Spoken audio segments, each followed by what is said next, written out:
Whole Story Quest Audiobooks presents The Innocent and the Dead by Robert McNeill, narrated by David Monteith.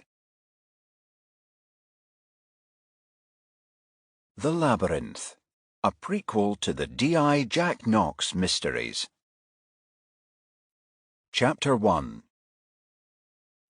Detective Inspector Jack Knox followed the path from the car park to where the body lay. The young woman was positioned face up near a thicket of bushes at right angles to the walkway. Portable spotlights illuminated the scene, and Knox saw the victim's blue pleated skirt had been hitched up to her hips and her knickers pulled to her ankles. A Scottish Police Authority forensics officer in protective clothing was on his knees examining the area near the body with a UV lamp. "Find anything, Ed?" Knox asked. D.I. Edward Murray turned and registered Knox's presence. He shook his head. "Nothing significant so far, Jack. A couple of cigarette ends and a condom. Found them further back. Don't think they're connected with the deceased, though." "Pathologist been?" "Yeah, Mr. Turley, you just missed him." Murray indicated the dead woman. "Video and photography's been done. She'll be taken to the Cowgate mortuary within the hour, and we'll tent the area for a more detailed examination. Turley says the cause of death was asphyxiation due to strangulation. Estimates time of death at around 11 p.m. He'll do a full post-mortem later and confirm." Knox looked at his watch. "So, just under 2 hours ago. We got a name yet?" Murray stood up and nodded to a uniformed constable standing nearby. "P.C. Gray was first on the scene," he replied. "Found her handbag lying on the path near the car park. Her driving licence was inside, and the photo checks out. Identifies her as Elizabeth O'Brien, age 27. "Thanks, Ed," Knox said.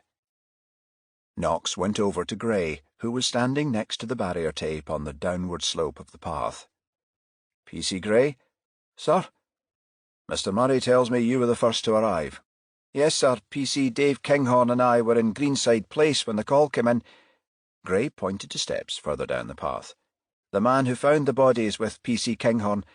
The car's at the Regent Road exit." "What's his name?" "McGilvery, sir. Ronald McGilvery." "Fine. Radio Kinghorn, will ye, Gray? Ask him to bring Mr. McGilvery to the car park at the top. I'll be with the mobile incident unit. It was being set up as I drove in." Gray reached for his radio. "Sir," he replied.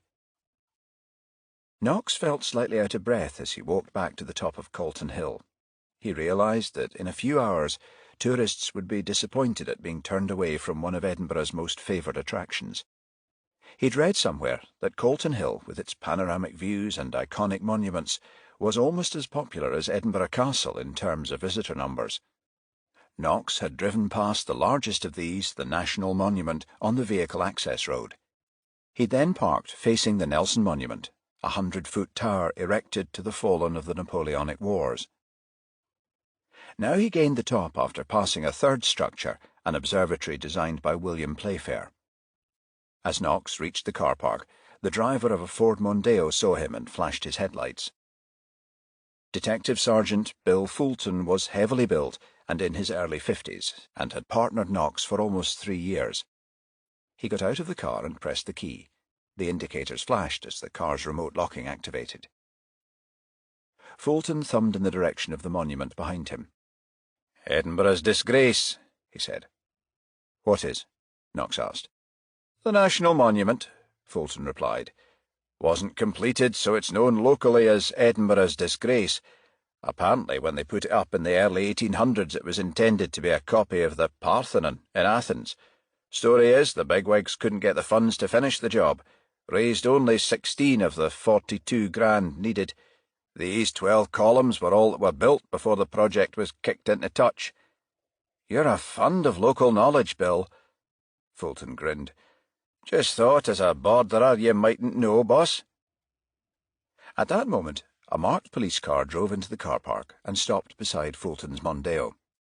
The constable driving got out, together with his passenger, a tall man in his early 30s. "That'll be McGilvery," Knox told Fulton, "the man who found her. We'll interview him in the MIU." "I thought it was a bundle of old clothes at first," McGilvery said. He was sitting at a formica-topped table in a room at the rear of the mobile incident unit a few minutes later. Knox and Fulton sat opposite. There were 3 coffees in styrofoam cups in front of them, which Fulton had brought from a vending machine at the front of the trailer. "When I got nearer, I realised it was a woman," McGilvery continued. "I went over, not right up to her, you understand, but I'd an idea she was dead. Then I called 999. "That was just after 12? Knox asked. "I'm not sure exactly," McGilvery replied. "That's the time your call was logged," Knox said. "Oh, yeah, it must have been then." "Do you mind telling us what you were doing up here so late?" Fulton asked. A sheen of sweat had formed on McGilvery's forehead. I was just taking a walk. I'd been to the Taj Mahal Club, on Royal Terrace." "Yes, go on," Fulton said. "I often drop in at the weekends, play a few hands of blackjack, have a couple of drinks. Anyway, I lost more than I intended and was a bit worse for wear. I decided to take a walk up here and clear my head." "You were cruising, weren't you, Ronald?" Knox asked. After dark, Colton Hill was known to be a favourite meeting place for gay men. Knox thought this was the real reason McGilvery was there. "Sorry, I don't understand," McGilvery replied. "You're gay, aren't you?" Knox said. "I'm married," McGilvery replied. Knox said nothing. For a long moment both he and Fulton stared directly at McGilvery. Okay. He looked at Knox. "You'll not say anything, will you? My wife knows nothing about—" Knox cut in. "Your sexual orientation's your own business, Ronald. I'm asking only to establish a reason for your being here." McGilvery studied Knox for a second or two, then nodded. "So," Knox continued, "when did you get here?" "Must have been around midnight." "What time did you leave the Taj Mahal?" 5 or 10 minutes before that, I think." McGilvery straightened, his chair creaking. "About 10 to 12. You used the steps on the Royal Terrace side?" "Yes." "You didn't see the body on the way up?" McGilvery shook his head. "No, there's a path from the steps that ends behind the observatory." Knox nodded. "Anyone else on the hill when you arrived?" "Nobody that I saw. I walked to the other side of the—" McGilvery paused and gave the detectives a questioning look. "The tower?" "The Nelson Monument," Fulton said. McGilvery nodded. "Yeah, some nice views from there." Knox said, "Uh-huh. What happened then?" "I waited a wee while, decided to walk down to Regent Street to hail a taxi." McGilvery pursed his lips, then added, "That's when I saw her." "Right, Ronald," Knox said, looking at his notes. "You can go. PC Kinghorn has your details. I'll ask him to give you a lift down to Princess Street and you can hail a cab from there. We'll be in touch if we need to speak to you again." "So, what do you think, boss?" Fulton said as PC Kinghorn drove off a few minutes later. "McGilvery no more than he's saying?" Knox turned up his jacket collar to counter a stiff breeze. Seemed a bit vague on when he discovered the body, yet was fairly sure of the time he left the Taj Mahal. "Significant, you think?" "Probably not.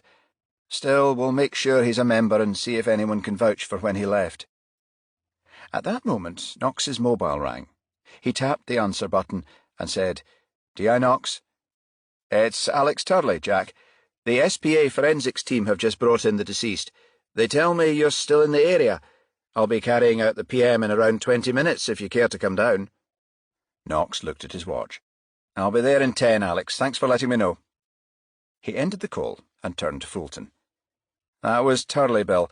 I'll drive down to the Cowgate and get his update. Shouldn't take more than half an hour. I'll get on to the station. Make sure you're relieved by 2 so you're able to grab a few hours' kip. See you at Gayfield Square around 9. We can take it from there." Fulton nodded. "Sounds fine to me, boss." Chapter 2. As Knox steered his VW Passat from Princess Street onto Waverley Bridge, he marvelled at the number of people still up and about. It was the last Saturday in June, a time when the number of tourists in the city was almost at its highest. There were any number of restaurants and clubs open, of course, where visitors and locals alike were able to revel into the wee hours. Knox reflected that only the Edinburgh International Festival in August would see a bigger influx, when the population of the city virtually doubled overnight.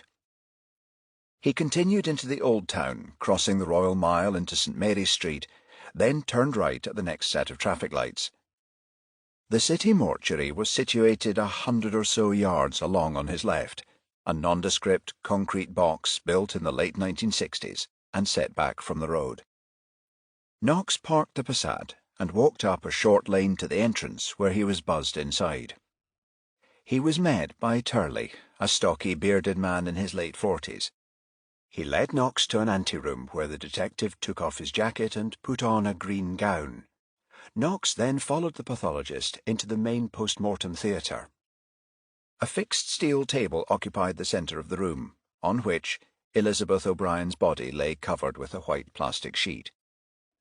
Although no stranger to the examination room, its cold, sterile environment never failed to assail Knox's senses. The floor-to-ceiling tiles and overwhelming smell of disinfectant, the drain runnels and coiled hose attached to a tap, ready for flushing, the glass-fronted cabinet with its array of surgical implements, and the steady hum of refrigeration from rows of numbered drawers where the corpses were stored. Turley went to the table and uncovered the body, pulling the sheet to the woman's midriff. "I've completed my preliminary examination, Jack," he said, "and can tell you that there are no recent signs of sexual intercourse. For this reason, I'd say that although the deceased's underwear was pulled to her ankles, she wasn't raped." "Really?" Knox said. "I'd expected her to have been sexually assaulted." "Perhaps someone disturbed the perpetrator?" Turley paused and shook his head. "Of course, there's another possibility." "Which is?" "A deliberate attempt to debase the deceased. Although in many such cases the victim is found with her legs spread-eagled, not so here." Knox nodded. "Anyway, as I mentioned to D.I. Murray at the locus," Turley continued, "I believe the cause of death to be asphyxiation due to strangulation, which occurred around 11 p.m., give or take 15 minutes. He moved to the top of the table and pointed to O'Brien's neck. "You see this purple-blue line at her throat?" Turley turned to Knox, who nodded again. "This is where some kind of ligature was passed around her neck." The pathologist moved his finger to O'Brien's face. "And see here, these tiny hemorrhages on her face and eyes. They're called petechiae. I've no doubt when I carry out a full dissection I'll see fractures of the laryngeal cartilage, which will prove beyond doubt that strangulation was the cause of death." Turley moved his finger back to the throat. "But there's another thing that's interesting. The pressure formed by the ligature isn't uniform all the way around. Here," he indicated the area immediately below O'Brien's left ear. "There's a deeper indentation, more round in shape, both above and below where the ligature was applied." Knox saw a distinct purple-black oval impressed deeper into the skin at the point Turley indicated. "Yes, I see. What do you think caused it?" Turley straightened up and stood back. "I'd say the killer had a ring on one of his fingers. As he tightened the ligature, he most likely pressed his fist into her neck, which caused the indentation." The pathologist pulled the covering sheet to the foot of the table, then turned to a trolley containing a range of surgical implements. He selected a large scalpel and placed the point just under O'Brien's left breast, then turned to Knox and said, "I'll commence a full autopsy right away." He grinned and added, "You'll probably not want to stay." Turley knew that, although Knox had witnessed a fair number of corpses being dissected, it was his least favourite part of the proceedings. Knox smiled. "No," he said, "I'm happy to leave the remainder of the PM in your capable hands." "Fair enough, Jack." Turley paused and pointed to a sheet of paper on top of the cabinet. "Oh, by the way, the SPA lads have tagged and bagged her belongings, which are away for forensics. They left you a list." Knox took the note and examined it for a moment. "Odd. No mobile phone." "That's everything she had with her." Knox nodded, then pocketed the note and went to the door. "Thanks, Alex," he said. Speak to you later. As Knox left the building and approached his car, he heard a noise across the street, then turned and saw two men at the edge of the pavement opposite. The taller of the pair called over, his voice slurred. "Spare a fag, pal." Knox activated the Passat's central locking and opened the car door. "Sorry, I don't smoke," he said. The man's shorter and more muscular-looking companion stepped onto the road and began to saunter towards Knox. "How about letting us have the price of a packet, then?" The taller man guffawed. You're right, Davy. Looks like he's not short of a bob or two." Knox shook his head. "Come on, lads, enough. Be on your way." Davy's face suddenly twisted with rage. He took a flick knife from his pocket and triggered the blade. "Who the fuck are you talking to?" he said, thrusting the knife at Knox.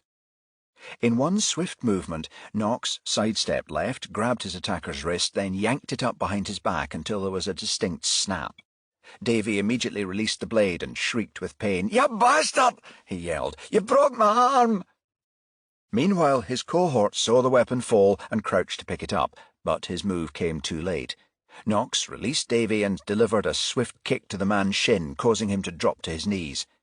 Knox leaned into the car and took a set of handcuffs from the door pocket.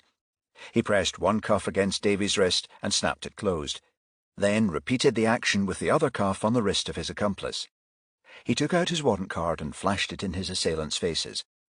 "Police," he said, "the two of you are under arrest, attempted robbery and assault on an officer of the law." The tall man glanced at his companion and gave a loud groan. "Oh, no, Davy," he said.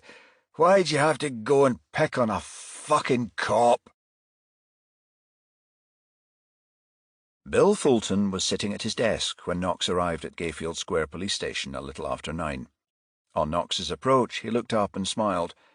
"Hear you ran into some trouble earlier, boss." "Just a couple of drunken torags trying to cadge a cigarette," Knox said, grinning. "Managed to persuade them it wasn't a good idea." DC Yvonne Mason and her colleague DC Mark Hathaway were sitting at a pair of desks opposite Fulton. Mason, a trim brunette in her mid-20s, said, "One of the two you arrested, David McIntyre, I think his name is, was treated at St. Leonard's for a dislocated shoulder. Mentioned something to his brief about police brutality." Hathaway looked at his computer screen and shook his head. "Won't wash. McIntyre's been behind a fair bit of brutality himself. 4 assaults and 2 demanding money with menaces charges in the last 18 months alone, any number of lesser offences dating back to 1998 when he was a 10-year-old. The little sod's got a cheek." Knox offered a shrug. "He had a knife and was attempting to use it. I stopped him. When he let it drop, his mate tried to pick it up. I stopped him too. That would be looked upon as reasonable force in any court, Yvonne." "Sorry, boss," Mason said, flushing slightly, "just passing on what McIntyre was saying." At that moment the door opened and the station DCI entered. Ronald Warburton was a lean man in his late 50s and had a patrician look to him. "Morning, everyone," he said, glancing around the room. He turned to Knox. "The Colton Hill murder, Jack. Any progress?" "Forensics are underway, sir," Knox replied. "The pathologist's almost 100% sure the victim was strangled. He'll confirm later today." "Who was she?" Fulton took a foolscap folder from his desk and opened it. "Elizabeth Catherine O'Brien, sir," he said. "Age 27, hails from Enniskillen in County Fermanagh, resident in Scotland for 8 years. Both parents killed in an RTA when she was 4 years old.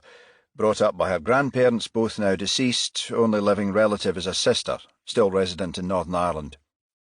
"Where in Edinburgh did she live?" "She stayed at a boarding house in Restalrig Terrace, sir," Hathaway said. He nodded to his colleague. "DCI Mason and I had a word with her landlady this morning, Mrs. Fiona Cuthbertson. O'Brien had roomed there for the last 2 years." "Did you find out where she worked?" "Yes, sir, I was just about to update DI Knox on that. She was employed at a tanning salon in Leith Walk, been there for 2 years. Oh, and we found her car, a Vauxhall Corsa. It was parked on Royal Terrace. It's with the forensics team." Warburton nodded. "OK," he said, then turned to Knox. It will come as no surprise, Jack, that the Chief Constable's taking a particular interest in this case. The media was on to us the moment it was discovered Colton Hill had been closed. The Council and Holyrood's tourism minister are breathing down our necks too. We need a result, and quickly. I want you to head the major incident team, working with your colleagues here. He went to the door and added, Please, Jack, keep me up to date. I will, sir, Knox replied. Warburton left the room. Then Knox turned to Fulton. Right, Bill, he said, you and I'd better pay that tanning outfit a visit. He turned to Hathaway. What's its name, Mark? Hathaway looked at his notes. Sophisticated Solaire, boss. Knox nodded, then said, Oh, before we go, the SPA examiners left me an itemised note of the stuff taken for forensics. There was no mobile phone on the list. Hathaway and Mason gave Knox a disbelieving look. Then Mason said, Can't imagine she wouldn't have possessed one, boss. My thoughts exactly, Knox said. Get on to the SPA team and ask them to confirm, will you, Mark? Any calls she made or received might prove important. Chapter 3. Sophisticated Solaire was situated near the foot of Leith Walk, a short drive from Gayfield Square. As Knox and Fulton entered, they were greeted by a girl in her late teens who was seated behind a reception desk facing the door. "You're from Tanwell Maintenance," she said. "Adele's been expecting you." She pointed to the rear of the premises. "It's one of our larger cabinets, hasn't been working since Wednesday." Knox glanced at an ebony nameplate on the desk, inscribed with white lettering. It read, Shona. "You're Shona?" "Yes," the girl replied hesitantly. He showed her his warrant card. "We're not from Tanwell Maintenance, Shona. We're police officers. I take it Adele's the manager." The girl appeared nonplussed. "Oh, I'm sorry, I thought you were—" She paused for a moment, then added, Yes, she is." "Can we have a word with her, please?" Shona nodded. "Sure, I'll go and get her." A few moments later, Shona returned, accompanied by a buxom blonde in her late 30s. Knox saw a hint of apprehension on the woman's face. "Shona tells me you're police," she said. "You want to speak to me?" "You're the manager?" "Yes, I'm Adele Thompson.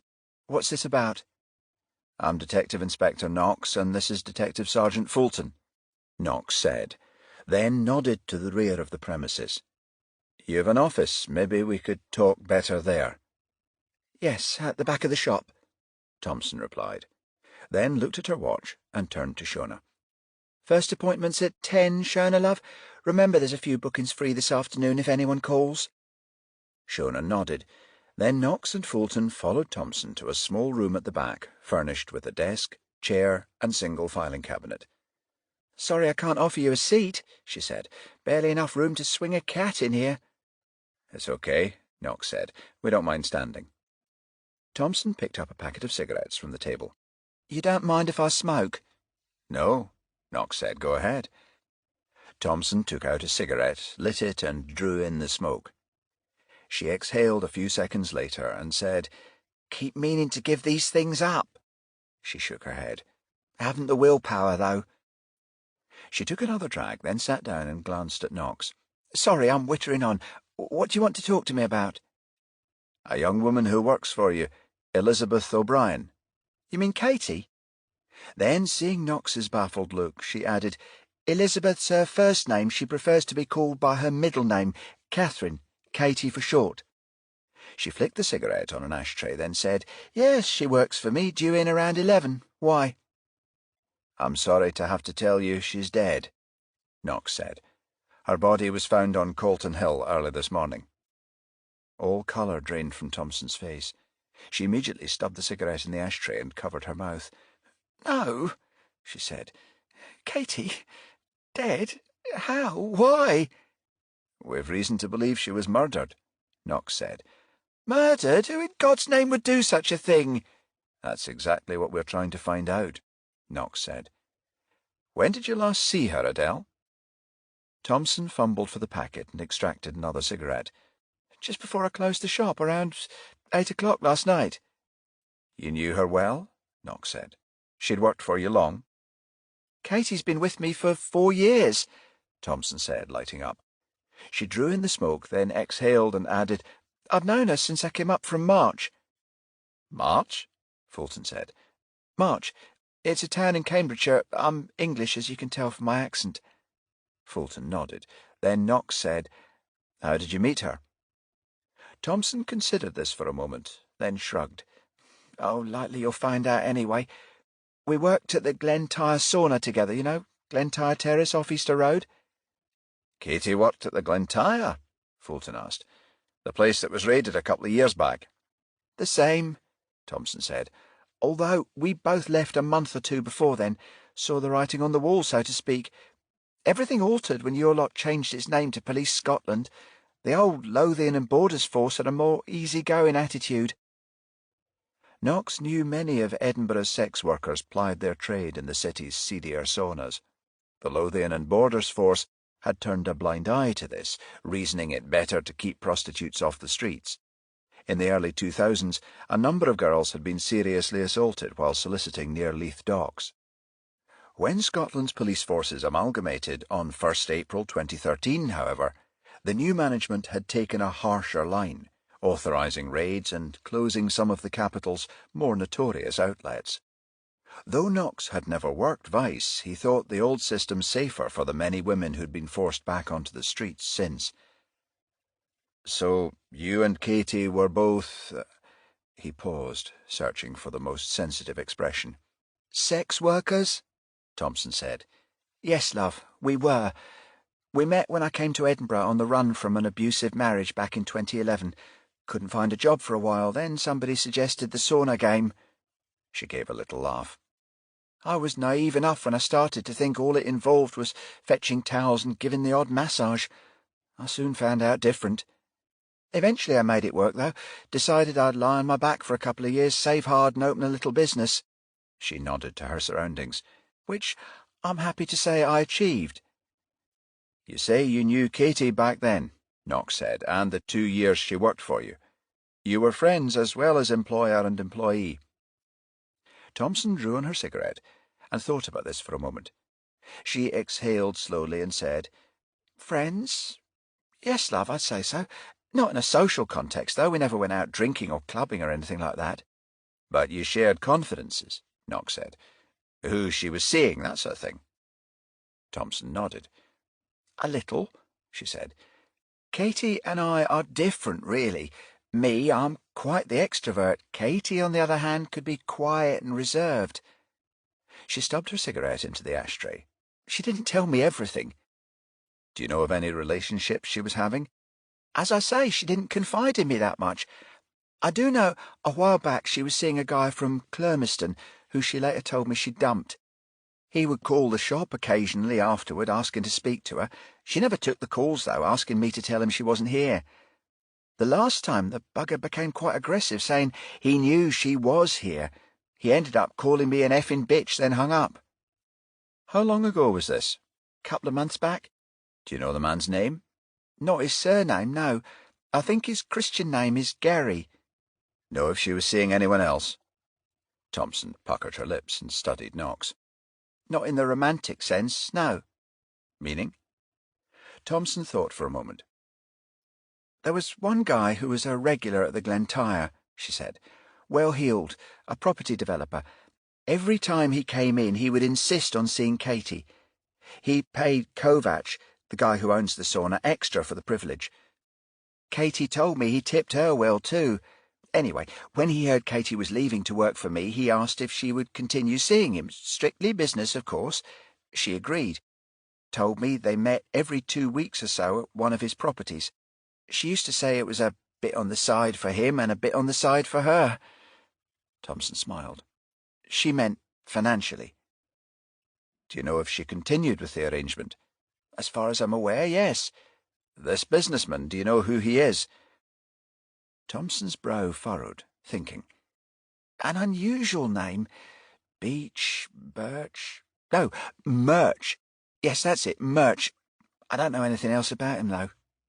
That's okay, Knox said, then added, Other than those two, can you think of anyone she might have had a problem with lately?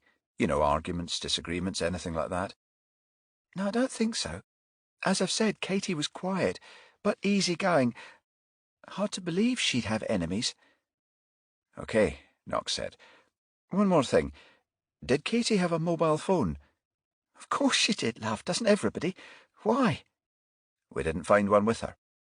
What network was she on, do you know? She had an iPhone. I'm sure it was with direct phone. Knox nodded. Fine, Adele. Thanks, you've been very helpful. I hope I have, Thompson said, then shook her head. And I pray to God you catch the bastard. As Knox and Fulton turned to leave, Thompson said, Wait a minute, I've just remembered something. Luka Kovac, the owner of the Glentyre, he's opening a new sauna somewhere in the West End. He's been pestering Katie for weeks, trying to get her to come back and work for him. Chapter 4. Some character that Adele, eh, boss? Fulton said. He and Knox were seated at a table in the lounge area of the Windsor Buffet Bar. The Windsor, an old-fashioned pub with brass fittings and stained-glass windows, was situated on Elm Row, a part of Leith Walk, a short distance from Gayfield Square. Knox took a swig of his lager shandy and said, Certainly is. Gave us some helpful pointers, though. The men she mentioned, Gary and Murch, the Kovac guy. Aye. We know where to find the latter, Murch too, if the Glentyre keeps records. Might not have given his real address, though. And the guy she dumped from Clarmiston? Not much good without a surname. Which is where Thompson's information on the phone network could prove useful. Knox took out his mobile, scrolled through the address book, then highlighted a name and pressed call. I'm ringing Hathaway, he said. He and Yvonne went to O'Brien's landlady this morning. Likely he'll know if forensics have been there yet. Knox heard a click at the other end, then a voice answered, DC Hathaway. Mark, Jack Knox. Has anyone from forensics been to O'Brien's digs yet? Mrs. Cuthbertson's. Most likely, boss. I told her not to touch the victim's belongings and said someone would be down later this morning. She replied she hadn't been near the room, only went in to hoover it on Mondays and Thursdays. Who was scheduled, do you know? D.I. Murray. What time? Around mid-morning, I think. OK, get on to him, will you? We discovered O'Brien had an iPhone on the direct phone network. I'd be interested if he found any receipts to confirm this. I'll get right on it, boss, Hathaway said. Then added, Meanwhile, we've been going over some CCTV images. Thought you'd be interested. I am. Fire away. We managed to obtain 2 tapes with views of the north and south side. One's from a bank at Blenheim Place and another from a restaurant in Waterloo Place. One covers the Royal Terrace side of Calton Hill, the other Regent Road. See anything? Well, so far we've concentrated on the period between 9:15 p.m. and 11 p.m. Too dark for any degree of clarity after that. 7 people entered and exited via the steps on either side between those times. A woman fitting the victim's description entered at Royal Terrace at 10:27 p.m. In the following half hour, the tapes show 6 people exiting the hill, 3 tourists with backpacks and cameras, 2 people walking dogs, and a guy in his early 20s. They all exit within that time frame. Yes, boss. Good work, Mark, Knox said. Then looked at his watch and saw it was 11:45. Bill and I are having an early lunch at the Windsor. Likely we'll be here until 12:30. Let me know if Murray finds that receipt, will you? Knox and Fulton both had haddock fillet in breadcrumbs, served with baby carrots, peas, and new potatoes. Knox cleared his plate moments after Fulton, setting down his cutlery and wiping his mouth with a paper serviette. I really enjoyed that, he said. Didn't realise how hungry I was. Fulton took a long draught of shandy and nodded. I was quite ravenous myself, boss. Always like that the day after a late shift.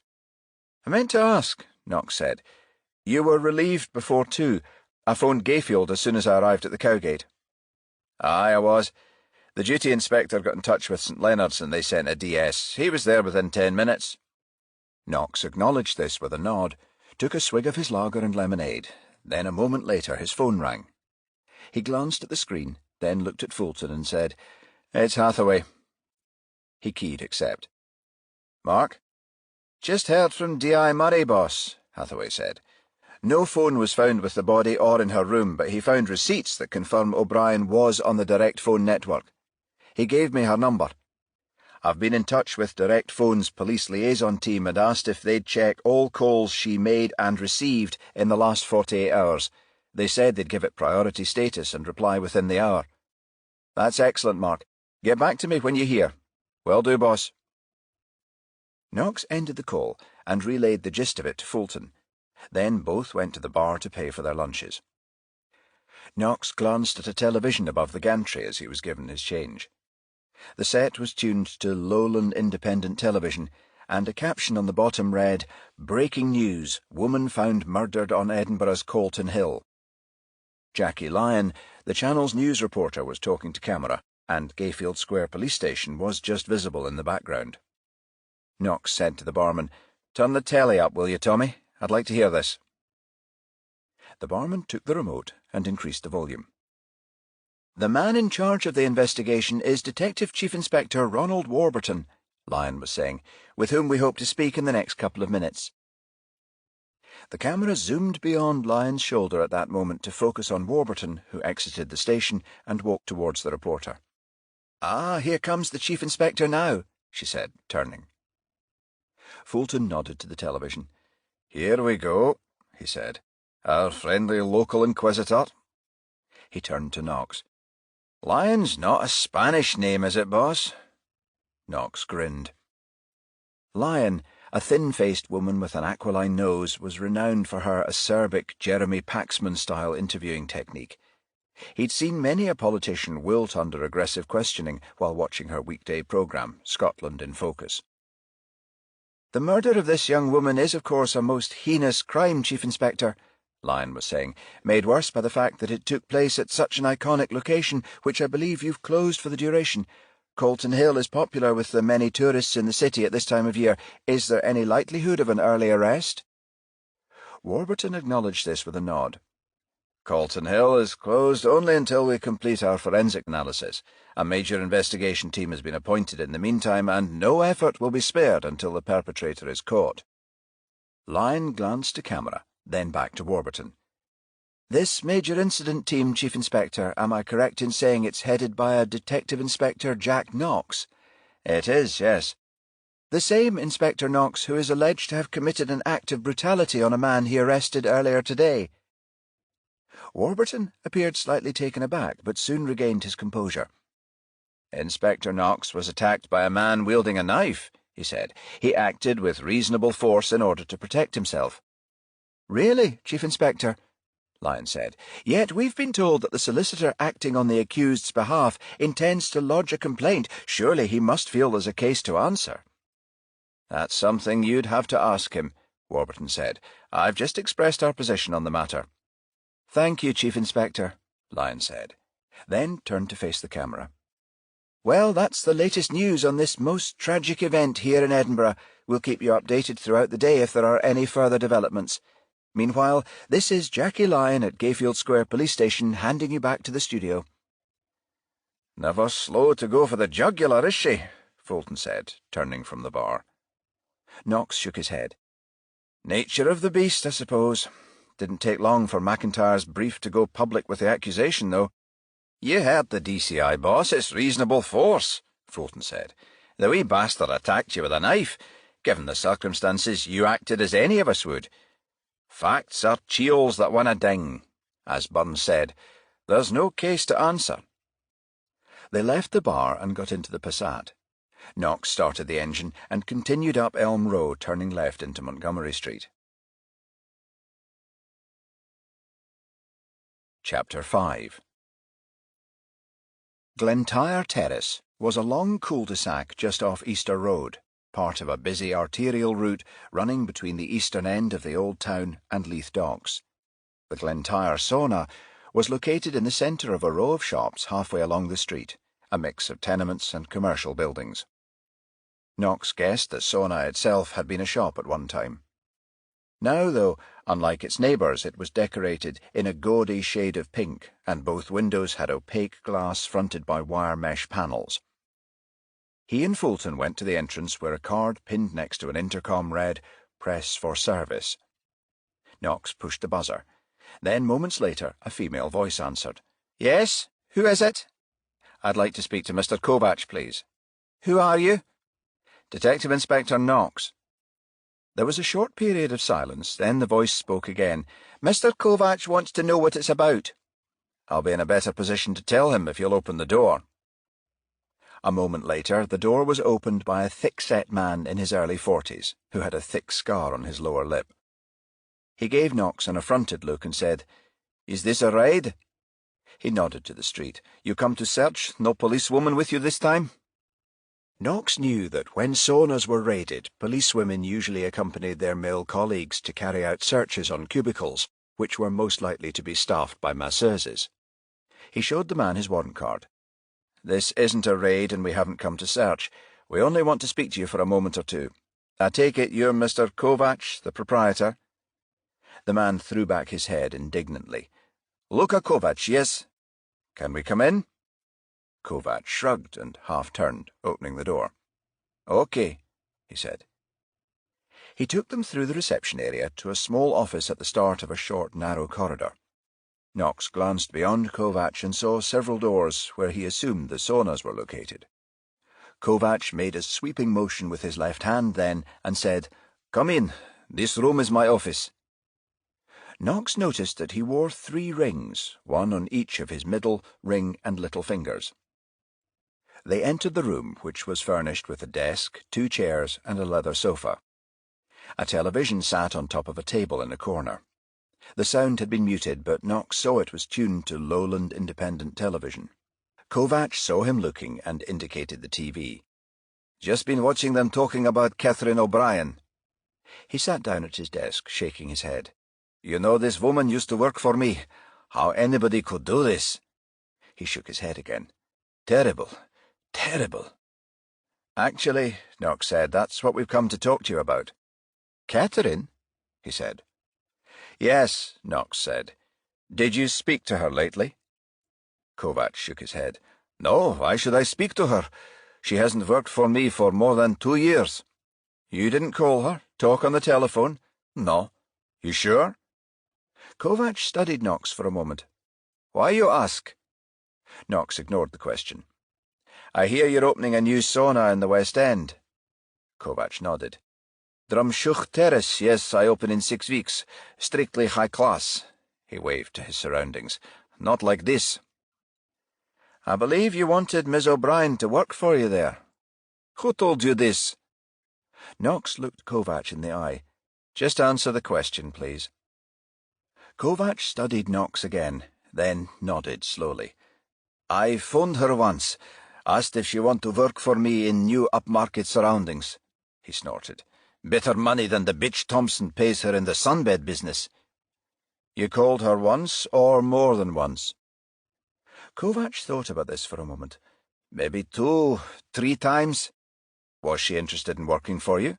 "She say no, but how did you feel about her turning you down?" "Feel?" "Yes, were you annoyed, angry?"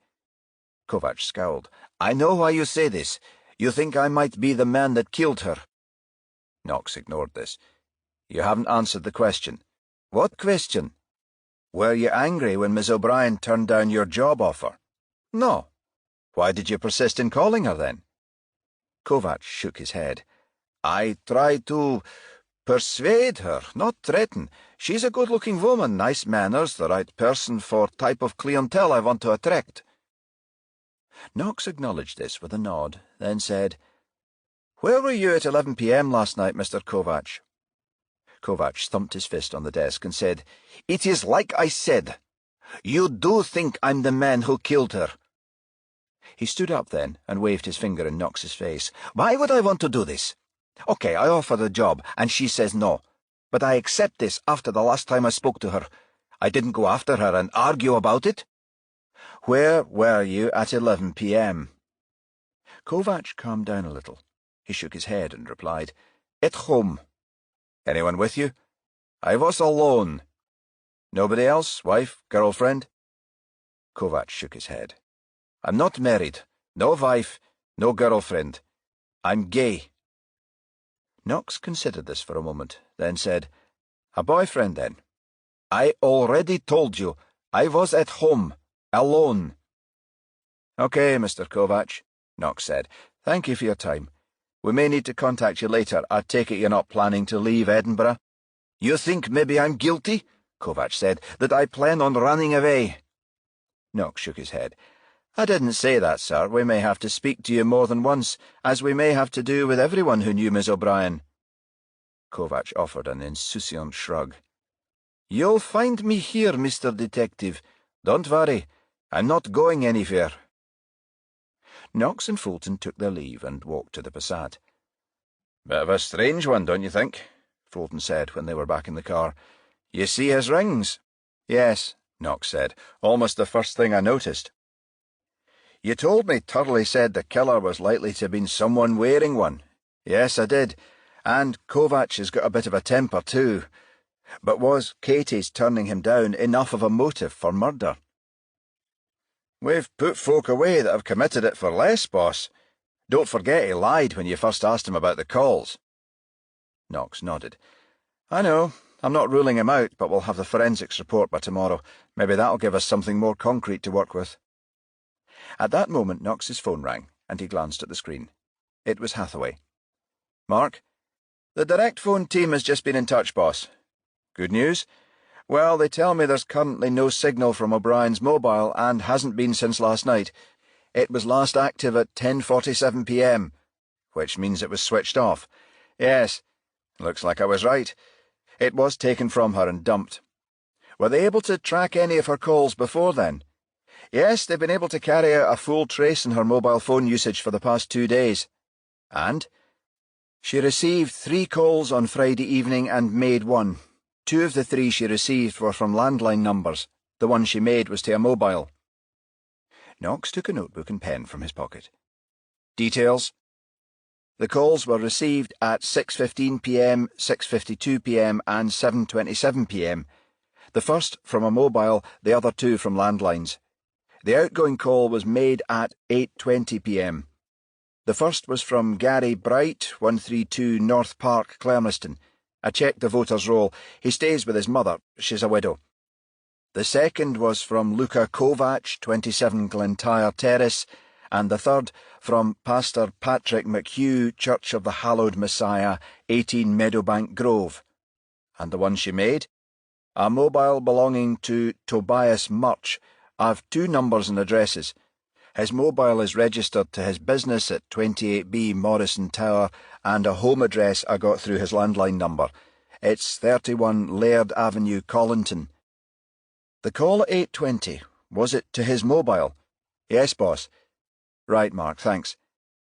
The others have been mentioned in our inquiries so far. This Pastor McHugh, though, he's new. Discover anything about him? Only that he founded the Church of the Hallowed Messiah 6 years ago and that it's non-denominational. OK, Mark, you and Yvonne drive down to Meadowbank and have a word with him, will you? Bill and I will go up to Clermiston and speak to Bright. Chapter 6. The Church of the Hallowed Messiah was a squat, prefabricated structure with pebble-dashed walls and a large crucifix above the entrance. The building stood in a half-acre of grounds, surrounded by a low fence with a centre gate, which was open. The driveway led to a small car park where Hathaway drew up alongside a battered Cortina. He switched off the engine, then said, "Looks like somebody's in, at least."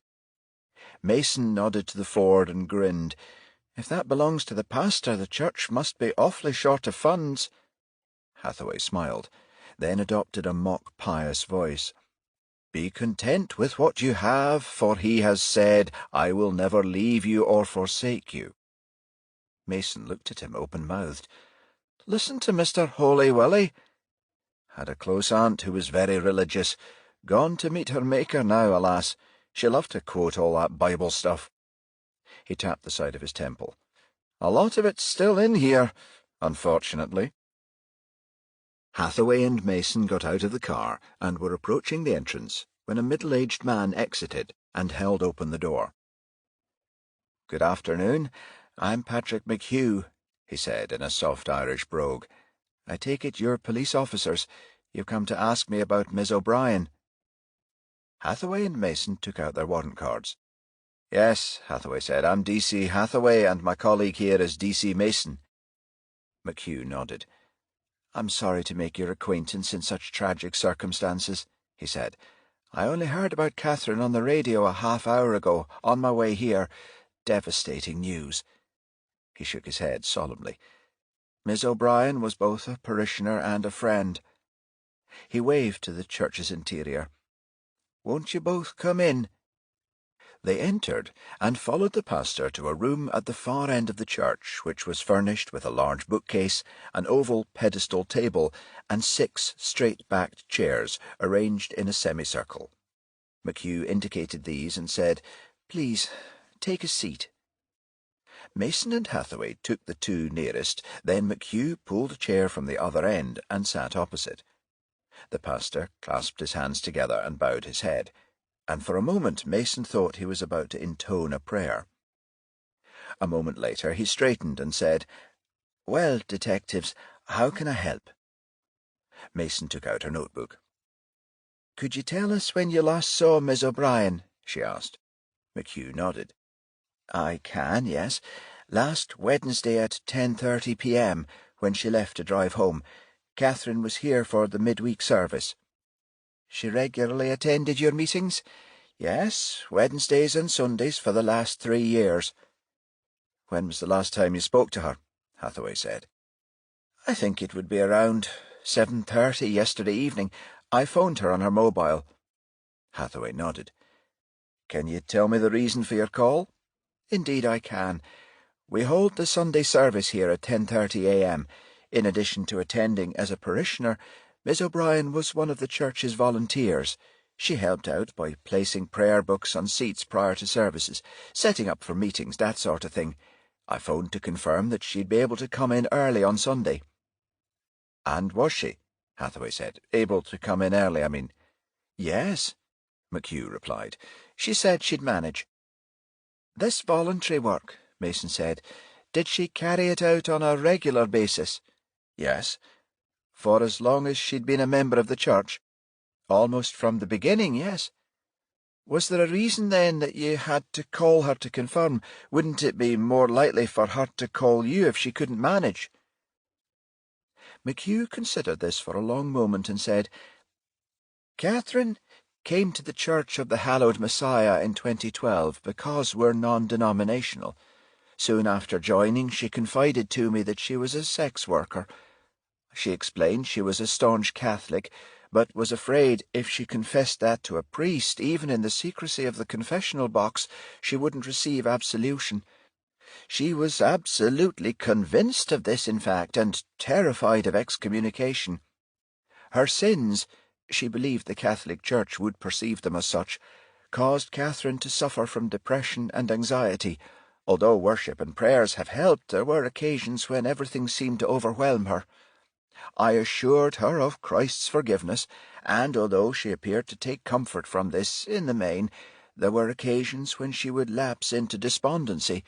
That was the reason I called her, to determine her mood and offer reassurance if necessary. I wasn't really concerned about her being early on Sunday. She always was." "But Miss O'Brien hadn't been employed as a sex worker for 2 years," Hathaway said. "She'd been working in a tanning salon." "You're wondering why concerns over her former life should have continued to affect her?" McHugh said. Hathaway nodded. "In all good conscience, I can't give you a definitive answer to that. You may know that her mother and father were killed when she was only 4, and she was brought up by her grandparents, both of whom were strict Catholics. I think they inculcated a fear of sinning and its consequences in the eyes of the Church. I'm sure for this reason some feelings of guilt remained with her." "But she did willingly offer her sexual services when she came to Edinburgh," Mason said. "We know she'd been working in a sauna since 2011. "A little before that, actually," McHugh said. "Catherine told me she'd been at the Glentyre since 2008, a year after she arrived in the city." He shook his head.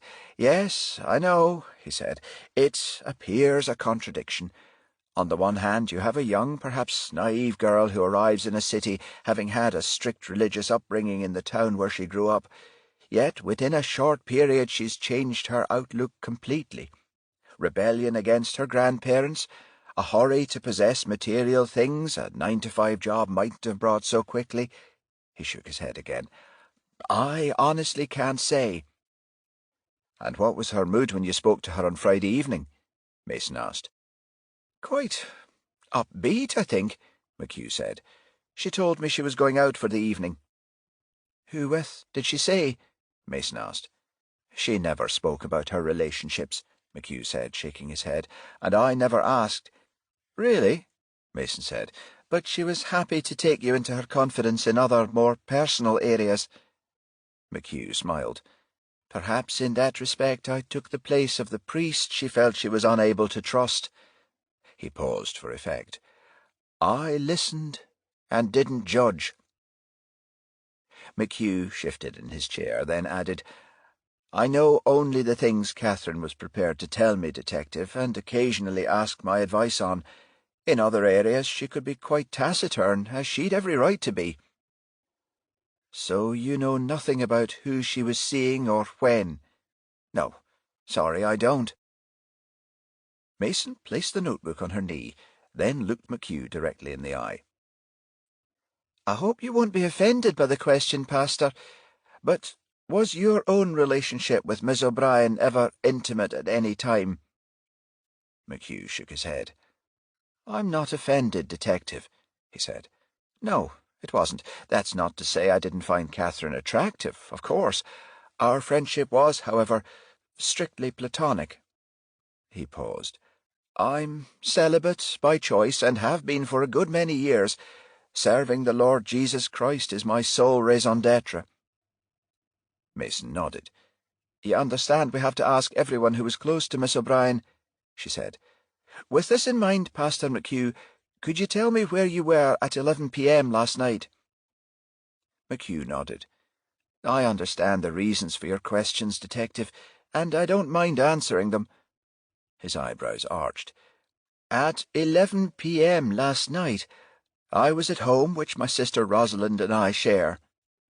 He took a card from his pocket and handed it to Mason. Our address and telephone number.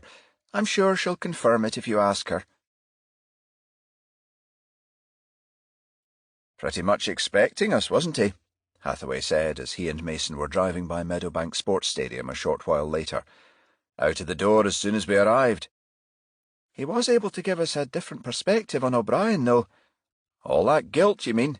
Yes. You think he was straight about his relationship with her? Mason shook her head. I'm not sure. You never know with these so-called men of the cloth, Hathaway said.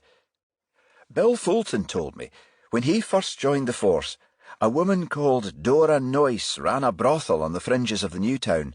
She claimed one of her busiest periods was during the General Assembly. Mason gave Hathaway a baffled look. The General Assembly? Hathaway turned to her and grinned. You know, when all the ministers of the Church of Scotland are in session at the Mound. Mason smiled and shook her head. Tut, tut, Mark. You'll have your aunt burling in her grave. Chapter 7. Knox followed the coast road, skirting the Firth of Forth, via Leith's picturesque shore and the harbour at Newhaven.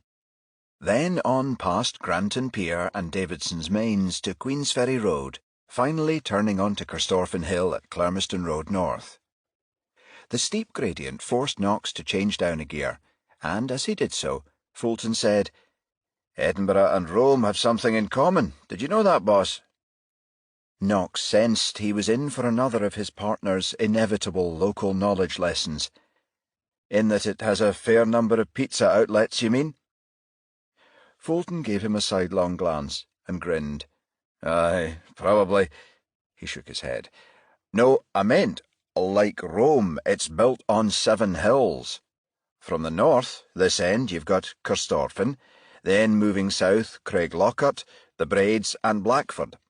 The other 3 are Arthur's Seat, Colton and the Castle, all in the city centre. Knox smiled, then gave his best Michael Caine impression. And not many people know that.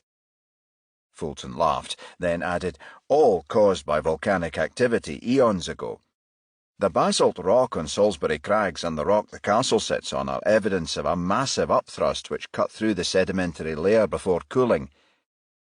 "You've a tour guide job waiting for you when you retire, Bill," Knox said. "I can just picture you wandering up and down the Royal Mile, crocodiles of American and Japanese tourists in your wake." Fulton patted his stomach. "There's a thought," he said, grinning. "Might help get some of the weight off." 132 North Park was a semi-detached villa situated at the bottom of a cul-de-sac in Clermiston, a sprawling housing estate which lay between St John's Road and Queensferry Road, the city's western approaches to Edinburgh Airport and the Forth Road Bridge. Knox and Fulton left the car and were halfway along the path when the door opened suddenly.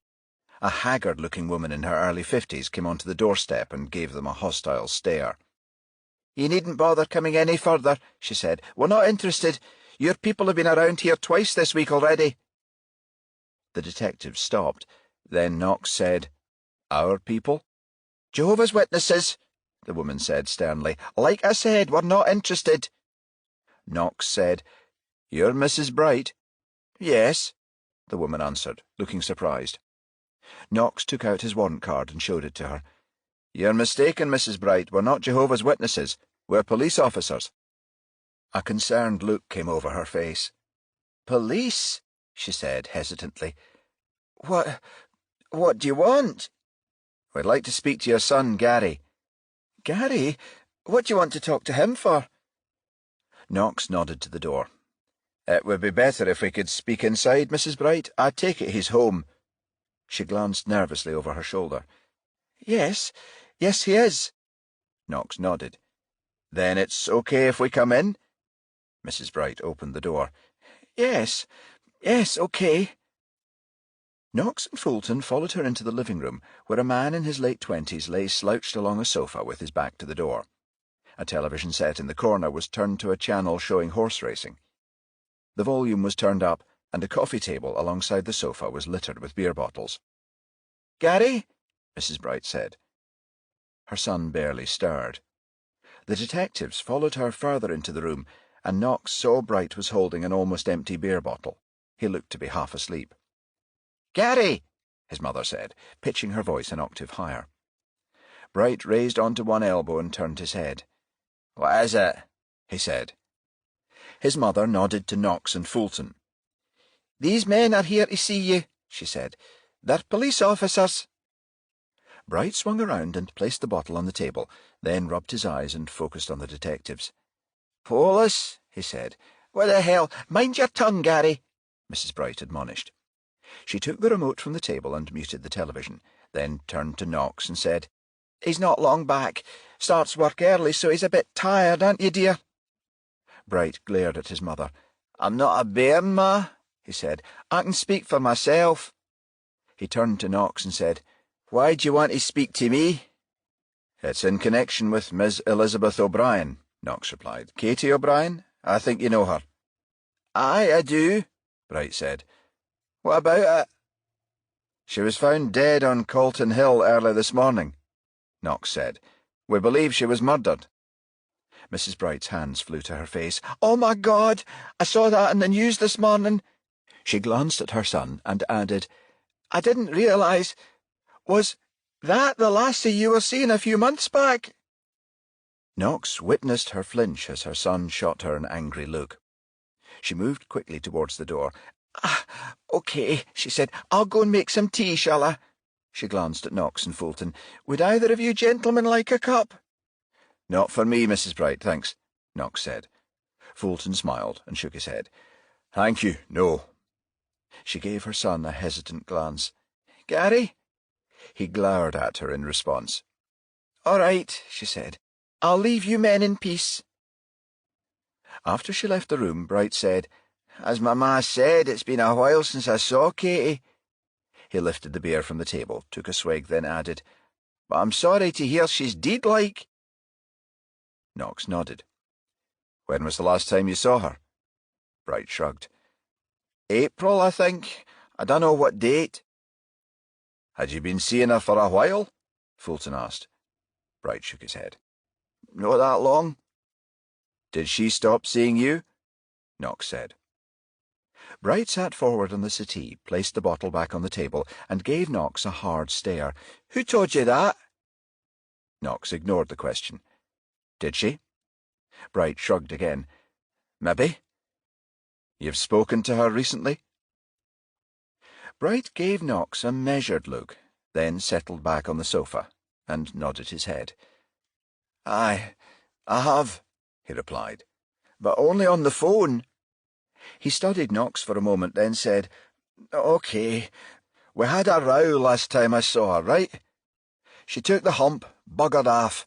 I phoned the next day to say I was sorry, but she hung up on me. I kept trying her mobile, but she wouldn't answer when she saw who was calling. I tried phoning her at her work, but she'd not talk to me there either. What did you argue about? Bright stared at the television, saying nothing. Knox was on the point of repeating the question when Bright finally broke the silence. I drive a lorry for Malachy's, the wholesale fruit merchants in Granton. The day before I met her, I just made a delivery to a shop in the grass market. I got back in the cab, saw a big Mercedes pull up at the pedestrian lights across the road. The guy driving looks like a businessman, had a flashy suit on. There was a bird sitting in the passenger seat beside him. It was Katie, he said. The motor then moved off, so she didn't see me. When I saw her the next night, I was in two moods whether to bring it up or not.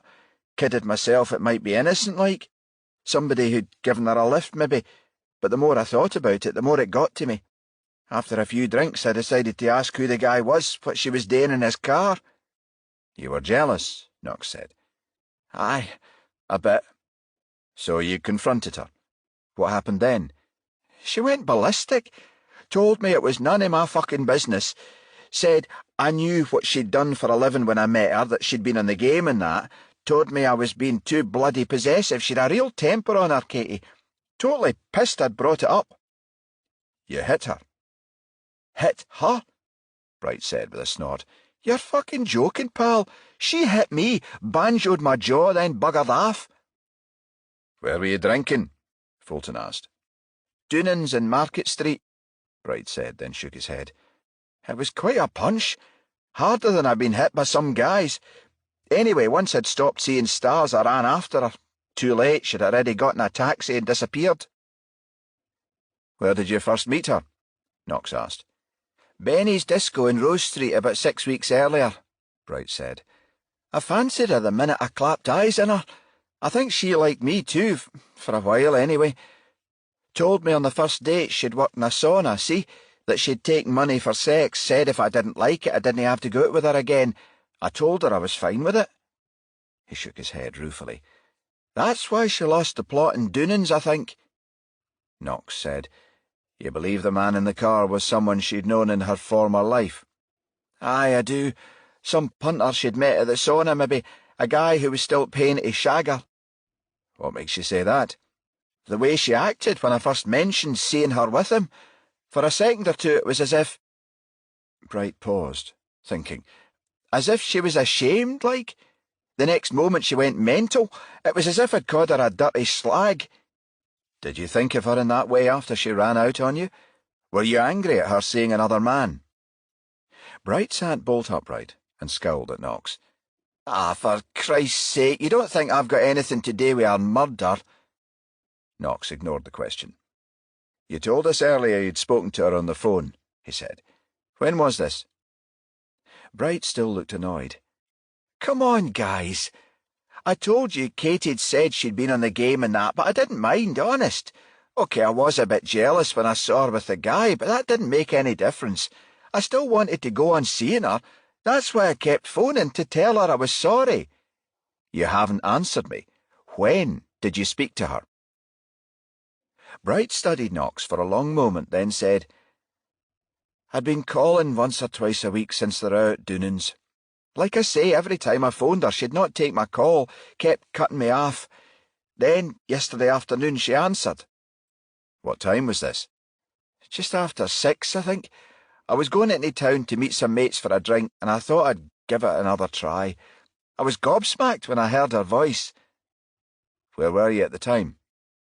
on a number 1 bus heading into town." "What did you say to her?" "That I was sorry for hurting her feelings. Asked if she'd give me another chance, like." "I see. How did she respond?" "She told me she accepted my apology, but said she thought it better we didn't see each other again. Made me promise to stop phoning her." "How did you feel about that?" Bright shook his head. "Gutted." "Uh-huh. Did you agree, accept it was over between you?" "Aye. I wasn't ecstatic about it, mind, but at least she finally gave me the chance to say I was sorry. Nothing I could do but move on." He gave a resigned shrug. "Hadn't seen her for months anyway." Knox said, "Did she say where she was when you spoke to her?" "No, and I didn't ask." "You say you went into town for a drink with your mates. Where did you meet them?" "Mather's in the High Street. We always drink there." "You were at Mather's all night?" "I left at 8:30, got back here an hour or so later. I was in my bed by 10:30. I've an early start, got to be at West Shore Road for 6 in the morning." "So you were home at 10:30? "Aye, I was. Ask my ma if you don't believe me." Knox nodded. "OK, Gary. Thanks for your cooperation. Oh, one more thing before we go. I take it you're single." "I am now." "You were married?" "Aye, when I was 24, divorced a year later. The cow was having it off with another guy." He snorted again. "Now, she was a slag." "Did you wear a wedding ring?" "At the time, aye." "Do you still have it?" "I think so." "Ever wear it now?" "No. Why the hell would I?" Knox shook his head. "It's not important." He nodded to Fulton. "OK, we'll be on our way." Then, turning back to Bright, he added, "You'll be here if we need to speak to you again." "I'm not planning to bugger off anywhere, if that's what you mean." "You know, boss, I'm wondering if we shouldn't wear these IDs detectives stick into their top jacket pocket on US cop shows," Fulton said when they were back in the car. Knox glanced at his partner. "Like a wee folding wallet, you mean? One end goes inside the pocket and the other slips over the front and displays the badge." Fulton turned to Knox and nodded. "Aye, that's the kind." "Why?" "'Cause I'm fed up being taken for tanning cabinet maintenance men and bloody Jehovah's Witnesses." He shook his head. "Happened twice today already." Knox laughed. "I wouldn't like it to become a habit." Fulton nodded and said, "What do you reckon to our boy, then?" Knox started the Passat and moved off. Another one with a temper, wasn't he? Almost lost the plot when I asked him how he reacted to her seeing someone else. "You think that would have been the Murch guy, boss?" "Aye, most likely." Knox shook his head, then continued. "Right. I'd say he's the type who'd consider he had enough motive, given the circumstances. Her walloping his jaw in Doonan's, leaving him high and dry. How angry does that make him? And from then, up to the last minute, he stalks her by phone. When he finally gets through, she draws a line in the sand, doesn't want to see him again, doesn't want him to call her again. Is he really able to accept that as gracefully as he maintains? His alibi, though. He would have been in his kip when O'Brien was killed." Knox nodded. "Aye, so it would seem. And I'm sure if we asked his mother, she would back him up. Not sure how reliable that would be, though. Bright appeared to intimidate her. That look he gave her when she mentioned he'd been seeing O'Brien. Aye, took her leave in a hell of a hurry afterward." "Think she'd be prepared to lie?" Knox shook his head. "Wouldn't be the first honest-looking woman who's prepared to perjure herself for the sake of her son, Bill." Fulton nodded in agreement. "Where's that leave us, boss?" Knox turned into Dumbray North and pulled into the curb. "Well, we've yet to see Murch," he said. "I'm going to ring now and see if we can set up an interview. My real hope, though, lies with the labs. If forensics can find something that enables a DNA test, we can start a process of elimination." Knox took out his phone and keyed the numbers Hathaway had given him. The first, Murch's mobile, rang 3 times before switching to voicemail. Knox then tried the landline, which was almost immediately answered by a woman. "Hello?" she said. "Hello," Knox replied. Could I speak to Mr. Tobias Murch, please? Who's calling? Detective Inspector Knox, Gayfield Square Police Station. Police? She paused a moment, then added, Why do you want to speak to Toby? Could you tell me who I'm talking to, please? The woman's voice took on a haughty tone. Mrs. Alice Murch, Toby's wife. It's in connection with... Knox was suddenly interrupted by a dog barking loudly at the other end of the line. Sorry, Mrs. Murch said. It's Charlie, our West Highland Terrier. Can you hold a moment, please? I'll put him in another room. OK. She came back on the line seconds later. Yes, Inspector, you were telling me why you were calling, she said, now sounding more amenable. It's in connection with the murder of a young woman, Knox said. I've reason to believe your husband can help us with our inquiries. Really? Why?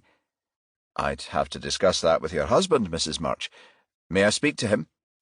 He's down in London on business, won't be back in Edinburgh until Monday morning. Can I give you his mobile number? We've tried his mobile. All his calls are being passed to voicemail. Ah, she said. He's attending a number of meetings, you see. Likely that's why he switched it off. My husband runs a property business. I'm his secretary as well as his wife. The company's called AN Properties Limited. We've an office at 28B Morrison Tower on Morrison Street. I can schedule you to see him there if that's okay. Monday at 10 a.m. you'll be his first appointment. I'll email to make sure he knows you're coming. Fine, Mrs. Murch, Knox said. We'll see him there at 10 a.m. on Monday. Thank you, Inspector. I'm usually in the office shortly after 10 myself. I may see you then. Goodbye. Chapter 8. Knox and Fulton spent the rest of the day following up on two other cases, a break-in at a bicycle shop in Goldenacre and a Pakistani grocer in Bonington who'd been held up by a youth wielding a knife. In the first case, Uniform had recovered 2 racing bikes at a lock-up in Leith. However, 3 more expensive models were still outstanding. Knox was able to tell the proprietor they'd had a tip-off on the thieves' identities. Inquiries were still ongoing, but arrests were expected soon. In the second, Mohammed Shatif, the grocer, had more than £500 taken from his till by the youth who wore a hoodie. The shop's CCTV tape gave no clue to identity, as it had only recorded a side view in which the perpetrator's face was obscured. Unluckily for the thief, though, it had been raining on the day of the robbery, and a good print of one of his trainers had been obtained from the floor near the till. The print matched another taken from the scene of a burglary in Newhaven, where the man also left fingerprints. A match was made, and Knox informed Shatif that the youth had been arrested and charged and would be appearing at court on Monday morning. Soon after they'd spoken to the grocer, he and Fulton arrived back at Gayfield Square. "It's almost 8, Bill," Knox said, checking his watch. "Time to call it a day." "Won't argue with you on that, boss. I'll check if there's any messages, then get my car." "It's okay, Bill. You go on home. I'll see if there's anything for us." Fulton nodded in acknowledgement. Then Knox went into reception, where he was greeted by the duty sergeant, Ken MacDonald. "Evening, sir," MacDonald said. "You've just missed the rest of your team. Hathaway knocked off a half-hour ago. Mason left a little before that." "It's okay, Ken. I'm getting ready to finish up myself. Any messages?" MacDonald handed Knox a piece of paper. "Yes, D.I. Murray called in, told me to say he expects forensics on the O'Brien case to come through tomorrow. Said he rang your mobile earlier, but his call went straight to voicemail. He left you a message, but asked me to make a note and pass it on just in case." "Thanks," Knox said. "Haven't got around to checking my voicemail yet." He waved the paper and turned towards the door. "I'm off home, then. Night, Ken." The sergeant nodded in reply. "Night, sir." The streets were relatively quiet as Knox drove south. Taking a slightly different route than he had that morning, he entered the old town via Northbridge. He continued along Southbridge, Nicholson Street and Clark Street, turning left into East Preston Street, then right at the glass-fronted Scottish Widows' Building, and left again into Holyrood Park Road. Knox drove almost to west entrance of Holyrood Park, then took a final left into East Parkside and reversed the car into his appointed bay. Flat 4 at number 139 was located near the end of a cul-de-sac overlooking Holyrood Park, where Knox had lived since his divorce 8 years earlier. Knox entered the flat and changed into a blue sweatshirt, matching jogging pants and slip-on shoes, then went to a drinks cabinet in the living room. He poured a generous measure of Glenmorangie into a tumbler, placed it on a table next to an armchair, then selected a CD and set the machine to play track 18. He relaxed into the chair and sipped the 10-year-old single malt as Frank Sinatra began the opening verse. Isn't it rich? Are we a pair? Me here at last on the ground, you in mid-air. Send in the Clowns had been one of Susan's favourites. As the mellifluous tones of Old Blue Eyes washed over him, Knox closed his eyes and was immediately transported back to 1990, the year he had met her. He was 20 then, and had been with the Lothian and Borders Force for just under a year. They'd met at a dance in Peebles, the border town where he was born and brought up. Susan was 18 months younger, a pretty, raven-haired girl who lived with her parents at their farm close to the nearby town of Innerleithen. They married in 1991, and a year later Jamie, their only child, was born. Knox began as a uniformed PC attached to the local station in Peebles, but within 3 years he transferred to CID as Detective Sergeant. Then in 2002, when Lothian and Borders HQ at Fettes put out a call for additional officers for Edinburgh's new A Division at St Leonard's, he applied and was appointed. He and Susan moved to Edinburgh the same year, but soon after his promotion to Detective Inspector in 2003, the first cracks began to appear. It wasn't long before the additional responsibility of rank and long antisocial hours began to have an effect. Susan started to suffer severe bouts of depression, then, in 2005, a nervous breakdown. Although Knox frequently changed shifts and took extended spells of leave in an effort to save the marriage, things didn't improve. In 2006, Susan filed for divorce, which became final the following year. Although the court awarded his wife custody of Jamie, and they both returned to Innerleithen to live with her parents, Knox still saw his son at weekends and on holidays. In 2009, Jamie left Edinburgh University and went on to study dentistry, qualifying in June 2014. Susan emigrated to Australia early the same year, where she bought a house near her sister Ruth, who lived in Moreton Bay, a suburb of Brisbane. Jamie, who'd married in his second year of dental studies, had followed his mother to Brisbane, together with his wife Anne and baby daughter Lily, just 3 months ago. Knox poured another couple of fingers of Glenmorangie, and Sinatra was halfway through Theme from New York, New York, when the telephone rang and he picked up. "Hello, Knox? Dad?" Knox returned the tumbler to the table and muted the CD player. "Jamie," he said, "isn't that a coincidence? I was just thinking of you. How are things? You're all okay, settling in?" "Yes, Dad, we're champion. You?" Knox settled back into the armchair. "Fine," he said, picking up the glass. "Just unwinding a little." "You eating any better? Getting enough exercise?" His son was making reference to the results of Knox's latest medical in April, when he'd been told he had blood pressure readings of 145/80 and cholesterol levels of 5.5 millimoles per litre. Doctors advised that these were slightly on the high side and recommended more exercise and a change of diet.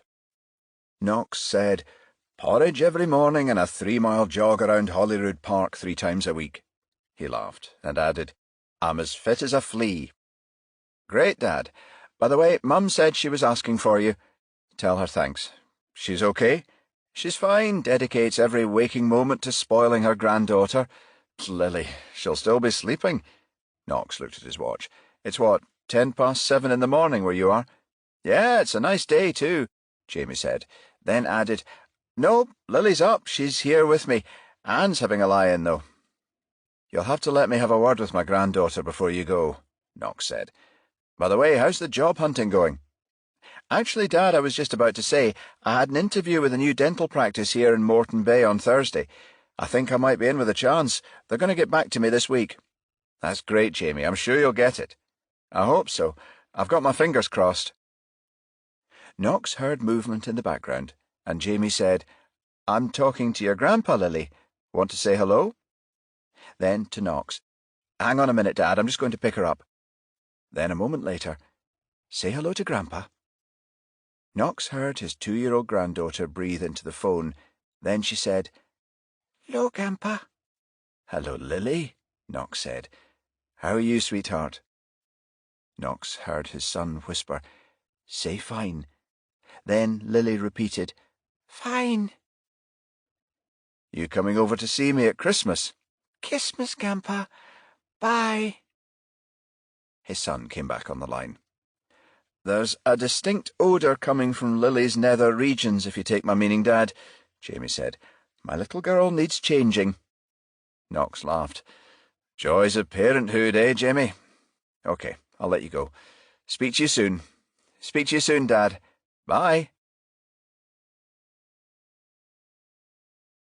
Chapter 9. Knox awoke just after 9 the following morning. He rose, showered and shaved, then changed into a tracksuit and trainers and went for a run.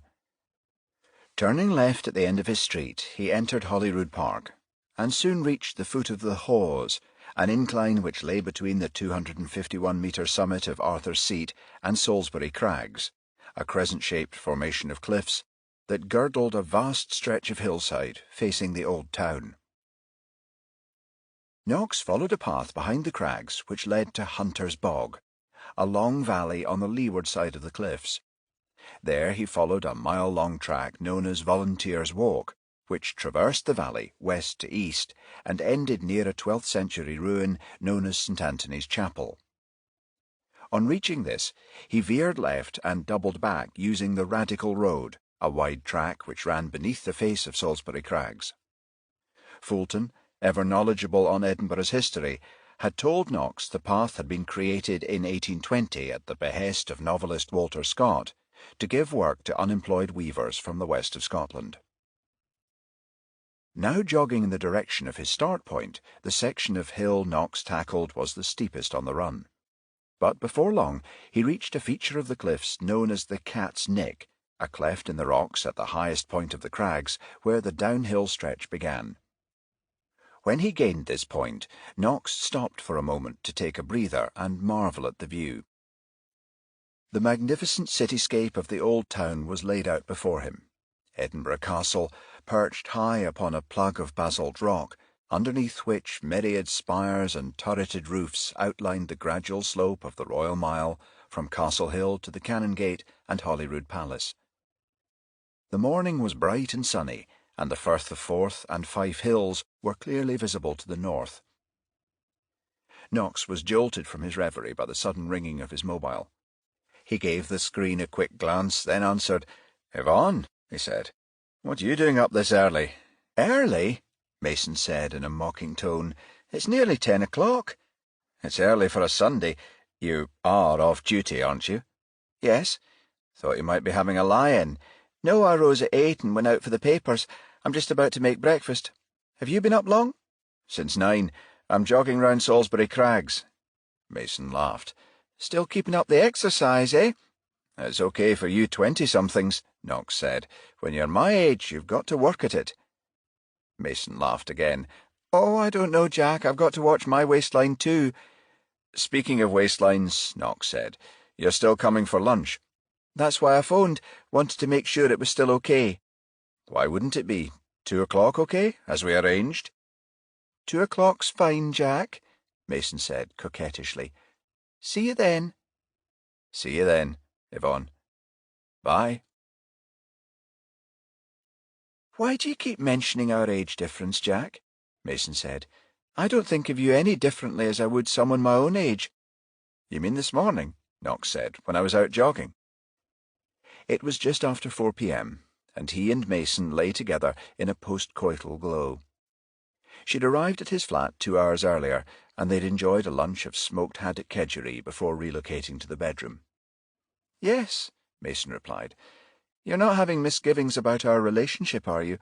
As I told you when we started seeing each other, I'm not looking to attach any strings." Knox kissed her cheek lightly, then smiled.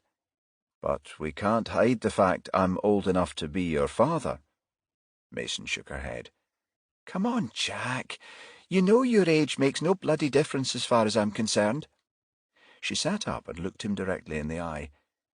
"You're not worried anybody at the station will discover our affair, are you? I haven't said a word to anyone, and I don't intend to." "Truth is, Yvonne, it doesn't really bother me, anyone finding out, I mean." "But the age thing does." Knox put his arm around her shoulder. "I'd be less than honest if I said it didn't." "I was right," Mason said. "You are having misgivings. You want to call it off." Knox shook his head. "I didn't say that, Yvonne. I'm just stating the facts. I am 20 years older." Mason gave him a beseeching look. "But we said we'd see how it goes, didn't we, Jack? If you found someone else, I'd be okay with it. You know that, don't you?" Knox pulled her towards him and smiled. "I haven't found someone else, Yvonne, and I'm not looking. But if you happen to find someone you like—" Mason placed a finger to his lips. "Shh. I'm perfectly happy with the way things are. But if that should change—" "If it changes, we'll deal with it then." Knox nodded in agreement. A second or two later, Mason smiled and said, "You know, I've got to be extra careful when addressing you in the office." "Extra careful? Why?" "I often find I'm biting my lip, almost calling you Jack rather than boss." Knox laughed. "One sure way for the others to find out." Mason giggled and prodded him in the ribs. "I said almost." Knox returned her smile and both settled back into the pillows. They lay silent for a long moment. Then Mason said, "Hathaway and I spoke to Pastor McHugh yesterday. You know, the guy who runs the Church of the Hallowed Messiah." "Uh-huh," Knox said. "And?" "Well, you know O'Brien was brought up by her grandparents after her mother and father were killed in an RTA." "Yes." "Well, her grandparents were very religious, apparently, staunch Catholics, and made sure O'Brien was brought up with the same beliefs. He told us even though she was a sex worker, she held on to her faith. She joined McHugh's church because she was afraid if she confessed to a priest she'd be excommunicated." "She was that bothered?" "Almost terrified, it would seem." "So her grandparents literally put the fear of God in her." Knox shook his head. "Hard to fathom." "Not really, Jack. With some folk, our religious upbringing can be deeply entrenched. Before I joined the force, I worked as a hotel receptionist in Perthshire. It was a live-in job, and I shared a room with an Irish girl, a cashier called Bernadette. Anyway, she was seeing a chef, and it became quite serious. We worked shifts, and one night when I was on duty, she asked me if it would be okay if she took the guy to our room." "Really?" Knox said in mock horror. "For a sexual liaison?" Mason laughed. "Aye, Jack, I don't think they were playing tiddlywinks. Anyway, that night when my shift was finished, I went back to the room. Of course, by then the chef had gone. Bernadette was cleaning her teeth. I happened to glance at her bed and noticed that a portrait of the Virgin Mary, a religious icon she hung above her headboard, was facing the wall.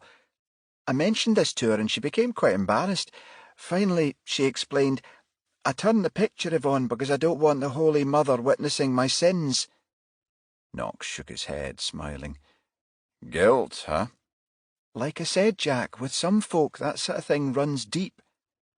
Knox nodded, then said, "And this Pastor McHugh, how old is he? Any inkling of him being close to O'Brien?" "Around 50, I'd say. I honestly didn't get the impression of him being involved with her sexually. Most likely it was just someone she felt she could confide in. I think he took the place of the priest she was afraid of if she returned to Catholicism." "He's married?" "No, he told us he lived with his sister." "Homosexual?" "I don't think so. Asexual, perhaps. He says he's celibate." Knox grunted. "There's many a clergyman who's made that claim, Yvonne, only to be found out later." "I don't think that's the case with McHugh, Jack, though I'll admit it's only a gut feeling." "Sometimes that's the most important tool in the job," Knox said, gently prodding her stomach. "What you feel in here," he smiled. "Learn to trust it, girl." Mason left before 7, and Knox was in the middle of preparing his supper when the telephone rang.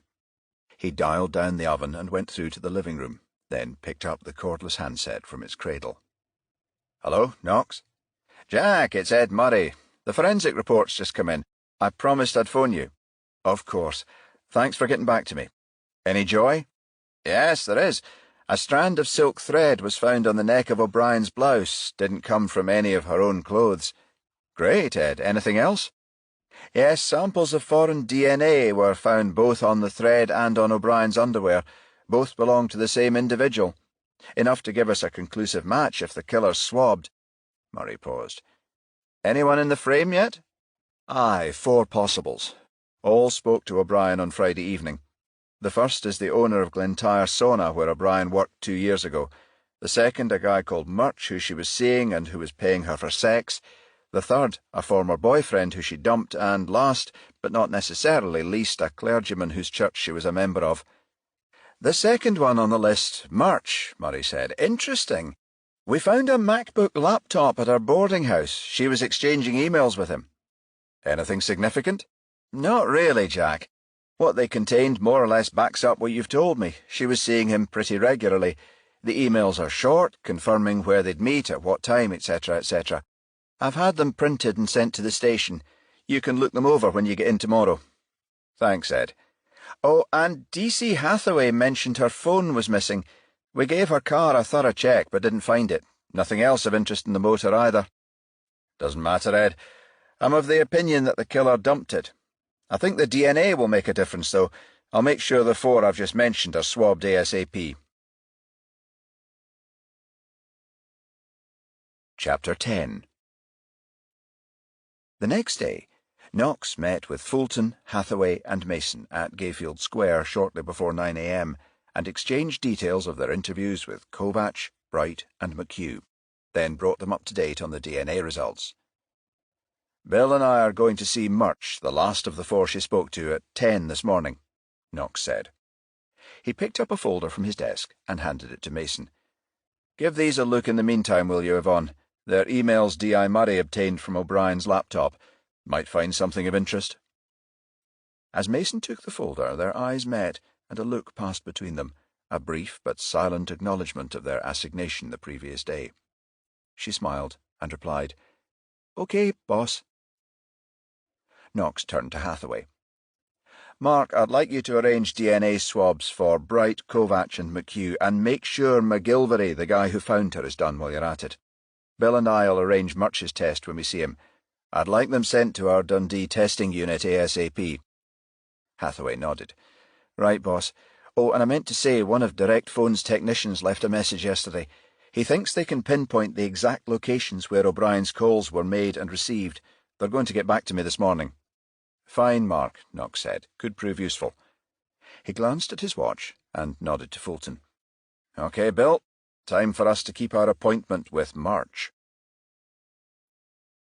Morrison Tower, on Morrison Street, was one of a number of buildings which had gone up in west-central Edinburgh in the 1980s and 1990s.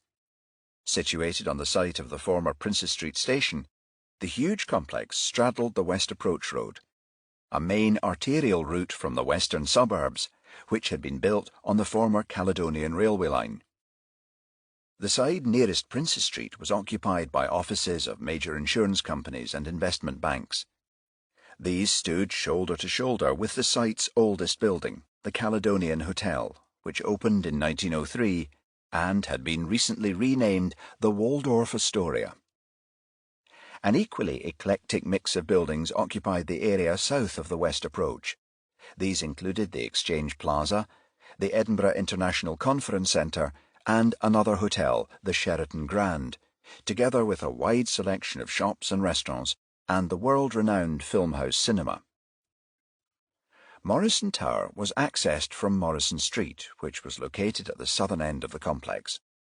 A semicircular driveway led from the street to the tower entrance, over which a large fan-shaped canopy gave shelter. As Knox pulled up, a doorman liveried in grey stepped out from the lobby and signalled for him to roll down the Passat's near side window. Knox did so, and the man leaned into the car.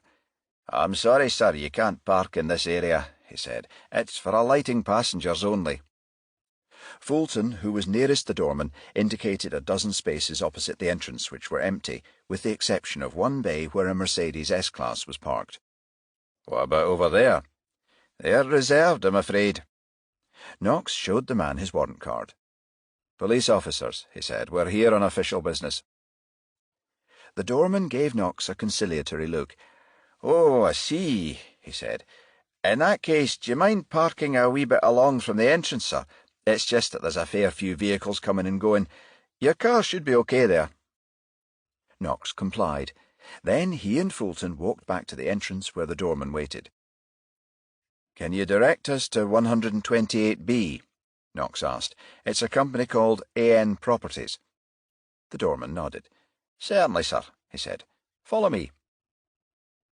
He led them into the reception area, a vast hallway with a vaulted atrium. A young woman seated behind a desk opposite the door looked up from her computer as they entered. "It's okay, Lorraine," the doorman said. "I'm just showing these gentlemen to 128B. The receptionist looked at Knox and smiled. "You're here to see Mr. Murch?" "Yes," he replied. She glanced at her computer screen, then back at Knox. "I have a note here, sir. You're booked in for a 10 o'clock appointment." She nodded to the doorman. "Jimmy will show you the way." Murch was waiting for them at the door of his office. He waved the detectives inside, directed them to 2 chairs positioned in front of a large, elaborately carved oak desk, then walked to the opposite window and settled into a plush leather armchair. A picture window behind him gave an unrestricted view of the southern ramparts of Edinburgh Castle. Murch picked up an engraved cigar box from the desk and proffered it. "Would either of you gentlemen care for a cigar?" Knox took a moment to study Murch, not sure if the man was exactly what he'd expected.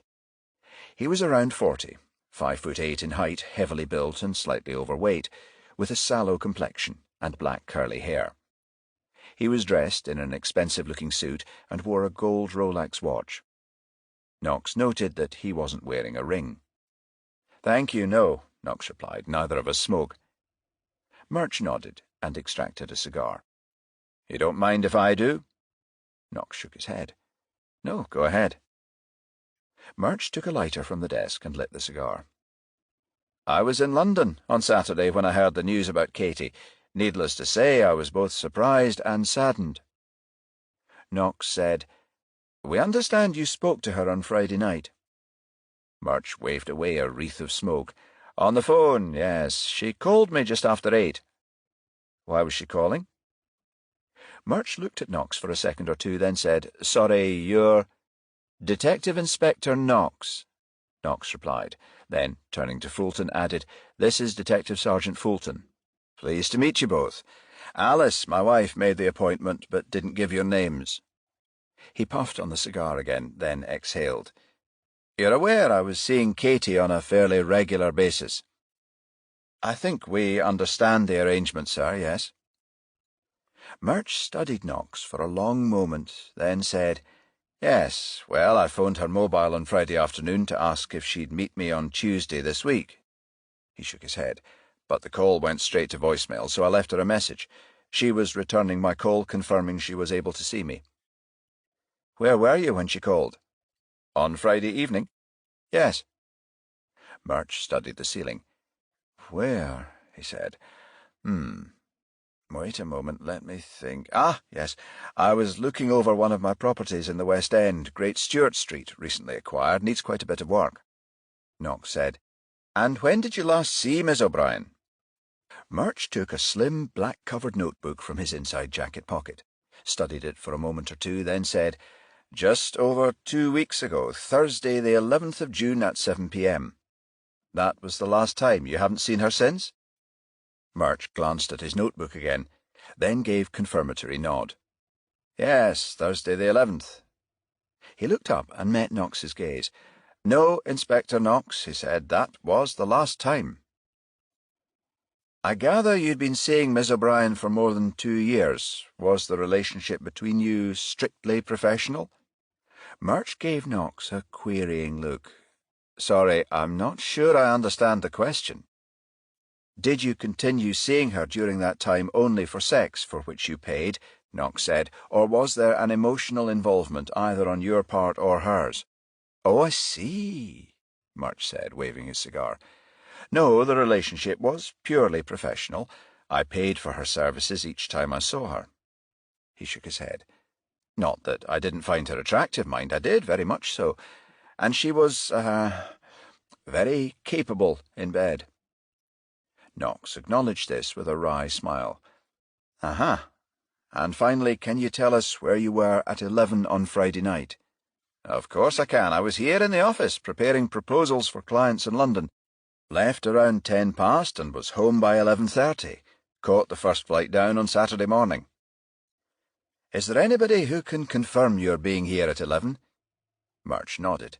I think so. Danny Stewart, the night security man, was on duty. I said good night to him when I left.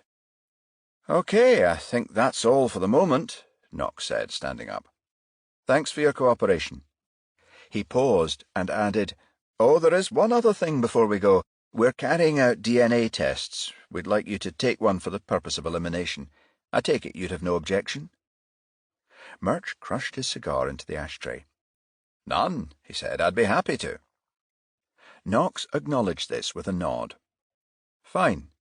Can I ask you to attend Torfichan Place police station sometime today? Just down the road. It'll only take 10 minutes. I'll tell them to expect you. Murch looked at his watch. I'll drop down before lunch, around 12:30. Will that be okay? That'd be fine, Mr. Murch, Knox said. Thank you again. Knox and Fulton were exiting a lift when a red BMW i8 sports coupe arrived at Morrison Towers entrance and parked in one of the bays opposite. A woman got out of the car and walked into the building, then made her way to the reception desk. My husband's 10 o'clock visitors, Lorraine, she said when she arrived. Have they been yet? Lorraine glanced up just as Knox and Fulton reached the hallway. She nodded in their direction. I think they're just leaving, Mrs. Murch. Mrs. Murch turned and said, Oh, pardon me, I didn't see you gentlemen there. She walked over to Knox. I take it you've seen Toby? Knox studied her for a moment before answering. Alice Murch looked older than her husband, somewhere in her late 40s. She was tall, around 5'9", with prominent cheekbones and an angular jawline. She was wearing a powder-blue trouser suit, matching chiffon scarf, and wore her strawberry blonde hair cut short. Yes, we have, Knox replied. You're Mrs. Alice Murch? She nodded. I am, and you must be Detective Inspector Cox, the officer I spoke to on Saturday. Knox smiled. Knox, he said. I stand corrected, she replied. And my husband's been able to, how do you policemen phrase it, help with your inquiries. Knox noted the sarcasm in her voice. For the moment, yes. You mean you may have to speak to him again? It's possible. She shook her head, then lowered her voice and said, I'm aware of the reason for your visit, detectives. Toby was seeing the young woman who was murdered. Knox shook his head. I'm sorry, Mrs. Murch, that's something you'd have to ask him. She gave him a sardonic smile. I was speaking rhetorically, Inspector Knox. It wasn't a question. I know all about Toby and his liaisons, have done for some time. He was seeing her. Knox said nothing in reply. Alice Murch turned on her heel then and began walking towards the lifts. What the hell, she said with a dispassionate shrug. He won't be seeing any more of her now. Chapter 11. Callous bitch, Fulton said when they were back in the car. That and her condescending manner. He shook his head. The outfit she was wearing suits her to a T, bloody ice queen. Takes all sorts, Bill. No surprise Murch plays away from home, though, is it, boss? Knox smiled and shook his head. You know the saying, Bill. What's that? Marriage is an institution, but who wants to live in an institution, right? Fulton snorted derisively. They're an odd pair, right enough. Tobias Murch, though, Knox said. Not sure he's telling us the truth. About his whereabouts on Friday night, Fulton said. I got that impression myself. Aye, the way he answered when he looked up from that wee black book of his. Fulton nodded. You were asking about his relationship with O'Brien. More to it than he's letting on? Knox pulled out of the Morrison Tower driveway and began heading towards the city centre. I think so. Nothing concrete, just a feeling. Knox activated the car's hands-free unit then and dialed Hathaway's number. I'm giving Mark a ring, he said. See if direct phone's been in touch. The speaker crackled for a second as the call connected. Then a voice said, DC Hathaway. Mark, it's Jack. The phone engineers, they get back to you yet? Yes, boss, 10 minutes ago. And? Good news, they've been able to pinpoint exactly where each call was made and received. Okay, Knox said. Fire away. Bright told you he was on a bus when he called O'Brien. That checks out. The call was made in Stenhouse Grove, received at Restalrig Terrace. Kovach and McHugh's calls were also received at Restalrig, both made from landlines, Kovach's from Glentyre Terrace, McHugh's from Meadowbank. And Murch, he took her call at the West End? No, boss. Again, her call was made from Restalrig, but he was at 47 Royal Terrace when they spoke. Whose address is 47 Royal Terrace? I checked just before you rang, boss. It's the Taj Mahal Club. Knox glanced at Fulton. He was lying. Then to Hathaway, bit of a conflict with what Murch told us, Mark. We're heading down to Royal Terrace. Okay, boss. And Mark, yes, boss? Get in touch with security at Morrison Tower. Find an address for a Danny Stewart, one of their night security men. Go have a word with him. He works night shift, so you might have to roust him out of bed. Murch tells us he was at his office around 11 on Friday, left at 10 past. See if Stewart agrees. Right, boss. You want Yvonne to go with me? If she's finished with the emails, yes. She has. Says to tell you there was nothing of interest, just routine stuff, as D.I. Murray said. Okay, Mark, Knox said. And one more thing. Get back to direct phone before you go. Murch says he called O'Brien on Friday afternoon. I'd like to discover if he's telling the truth. The Taj Mahal Club had been converted from one of a row of Georgian houses erected in the early 19th century. Royal Terrace, together with Regent Terrace and Colton Terrace, had been built on the northern, eastern and southern flanks of Colton Hill by William Playfair, an architect responsible for many of Edinburgh's neoclassical structures. Knox discovered this from his partner on the 15-minute drive over. Many of the houses on Royal Terrace were bought by whisky merchants, Fulton was saying, so it became known as Whisky Row.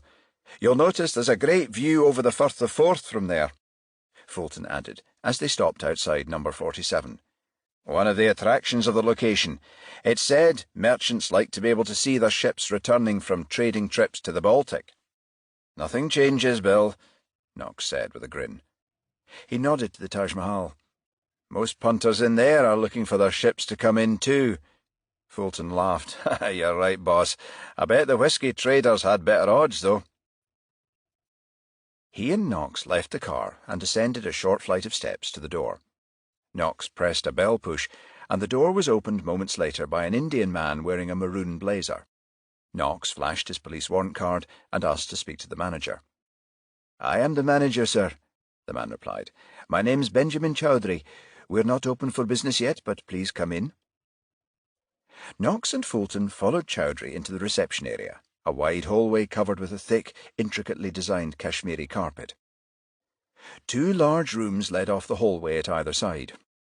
Knox noted that a roulette appeared to predominate the one on the left, while the room on the right had tables for baccarat, blackjack and poker. Slot machines took up most of the wall space in both rooms, each emitting loud beeps and a kaleidoscope of lights. Chowdhury stopped at a semicircular reception desk, behind which sat a flat-screen CCTV monitor and a desktop computer. "How can I help you, gentlemen?" he said. "Your customers, Mr. Chowdhury," Knox said. "They're all members?" Chowdhury nodded. "Yes, sir. Everyone using the club is required to be registered." "What happens when a member arrives? Does he sign in?" Chowdhury nodded again. "Electronically, sir, yes," he said, pointing to the door. "I don't know if you noticed, but there's a keypad next to the outside bell. Each member has a card with a unique 4-digit PIN number. To gain entrance, he must have the card with him and enter the PIN code on arrival. Chowdhury pointed to the desktop. The PIN number opens the door, and the card, it's one of the new smart cards, sends a signal to this PC. It records when the member arrives and when he leaves. As I say, the PIN gives access and the smart card logs each member in. If someone who wasn't a member tried to enter at the same time, however, a photocell at the door would take account of this and a buzzer would sound here. There's always someone at this desk? Knox asked. Whenever the club is open, sir, yes. We're particularly interested in one of your members we believe was here on Friday evening. I see, Chowdhury said, then indicated the computer. If you give me his name, I'll check for you. Murch, Knox said. Tobias Murch. Chowdhury entered the number and nodded to the screen. Here we are, sir. Tobias Murch, member number 1091, arrived 8:04 p.m., departed 11:07 p.m. And he was here for that entire period? No possibility of him leaving the building during those times? Chowdhury thought for a moment, then said, Perhaps if he smokes. It isn't permitted within the club, but members who are smokers use the garden at the rear of the premises. He switched on the flat-screen monitor. I'll run a CCTV check and see. The monitor came on, displaying 4 images, 1 to each quadrant. The CCTV is controlled by the computer keyboard, which is currently showing live pictures from the system's 8 cameras, 4 images in rotation, Chowdhury explained. I'll scroll through to find the camera I want, then highlight it. A moment later, he nodded to an image marked Look 7. This is the camera that covers the garden, he said, then tapped the keyboard until a box marked Archive showed on the screen. Now I enter the date together with the member number 1091, and the system will show if Mr. Murch was there. The system immediately highlighted a view which expanded to fill the screen, then fast-forwarded through a number of images and paused. The picture showed Murch strolling into the garden, where he stopped and lit a cigar. A box on the top right-hand side of the screen read, Member 1091/lock 7/10:22 p.m. to 11:01 p.m. A counter beneath numbered minutes and seconds, beginning at 10:22:00 p.m. There you are, sir, Chowdhury said. Mr. Murch was indeed having a smoke. Aha, Knox said. But what do the numbers in that box on the top right-hand side mean? Chowdhury nodded.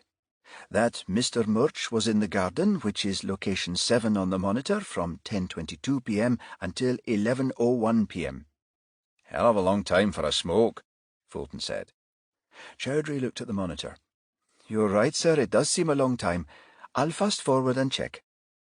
Chowdhury tapped the keyboard, and the picture speeded up until the counter read 10:34:21, when Murch walked to the top of the picture and moved out of frame.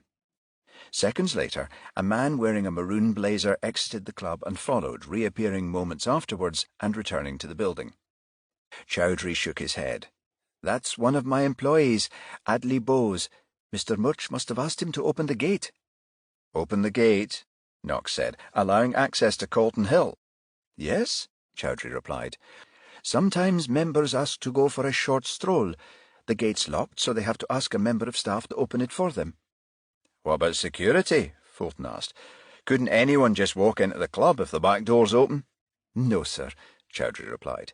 The member of staff who opens the gate remains at the back door until the member returns, then relocks the gate. Knox nodded to the monitor. How long was Murch out of the building? Chowdhury fast-forwarded the video again until Murch came back into frame, then pointed to the counter on the screen. There you are, sir. At 10:47:44 he's back in the garden, re-enters the club itself at 10:48 p.m. precisely. Can you ask Mr. Bowes to confirm he'll let Murch out of the gate? Chowdhury picked up a phone and said, He's off duty at the moment, sir, but I'll call him at home and ask. A moment or two later, Chowdhury began speaking in Hindi, asking questions, then listening. After a minute, he replaced the receiver and said, Yes, sir, Mr. Bowes confirms he opened the gate. Mr. Murch was gone just under 25 minutes. Thank you, Mr. Chowdhury, Knox said. Can we have a copy of that section of the tape? We'll pick it up later. Chowdhury nodded. No problem, sir. The system's entirely digital. I'll put a copy on disk and have it waiting for you. Chapter 12. "Looks like it's definitely Murch, boss," Fulton said when they were back in the car. "Told us a bloody pack of lies." "Aye, the man looks to be in the frame in more ways than one," Knox said, taking out his mobile. "I'm going to call Hathaway again. This might prove interesting." "Hello, boss," Hathaway said when the call connected moments later. "Hi, Mark. You and Yvonne visited Stuart yet?" "Yes, boss. We're at Caledonian Crescent. Just spoken to him. He lives at number 29. And? Says he doesn't recall seeing Murch on Friday night. Doesn't remember saying good night to him at around 11:15 p.m. No, boss. Says when he came on duty at 10, Murch's office was closed." Knox shook his head. "And direct phone, did they get back to you?" "They called me when we were on our way here," Hathaway replied. "O'Brien spoke to Murch only once on Friday evening at 8:20 p.m.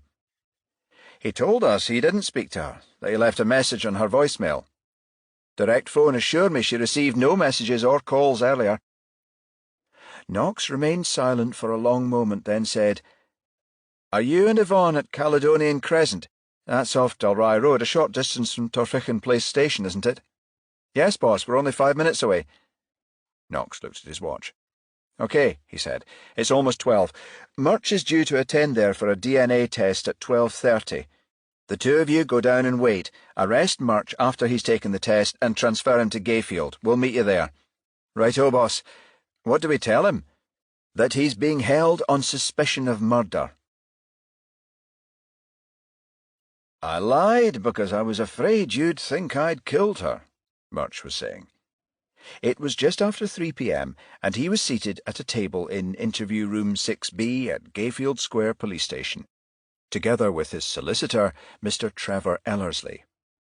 Knox and Fulton sat opposite, and a CCTV camera was recording the interview. Knox had told Murch the reason for arrest was lack of corroboration of the time he'd left the office, and the fact he hadn't called O'Brien's mobile on Friday afternoon as he had stated. "You now admit you met Miss O'Brien on Friday evening," Knox said. "Yes." "The meeting took place on Colton Hill." "Yes." "Why Colton Hill?" "I was at the Taj Mahal Club when she rang me about 8:20. I explained where I was and that I'd booked a place in a poker game.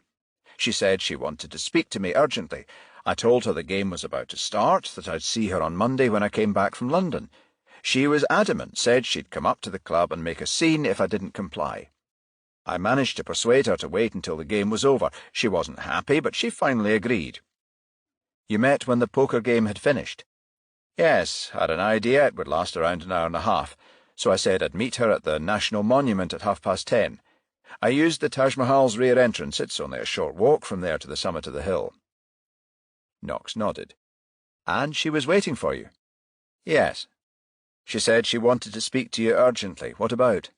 "Oh, she had also said that she'd sent me a text that morning," Murch said. "But I didn't see it at the time. I left my BlackBerry in my desk drawer until I was ready to leave the office. I didn't expect any messages, so when I picked it up, I didn't check." Knox tried again. "You haven't answered my question, Mr. Murch. Why did she want to see you?" Murch studied the back of his hands for a second or two, then looked at Knox.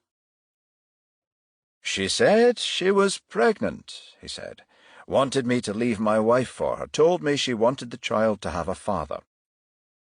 Knox considered this for a moment, then said, "You told us this morning that you met Miss O'Brien on the 11th of June.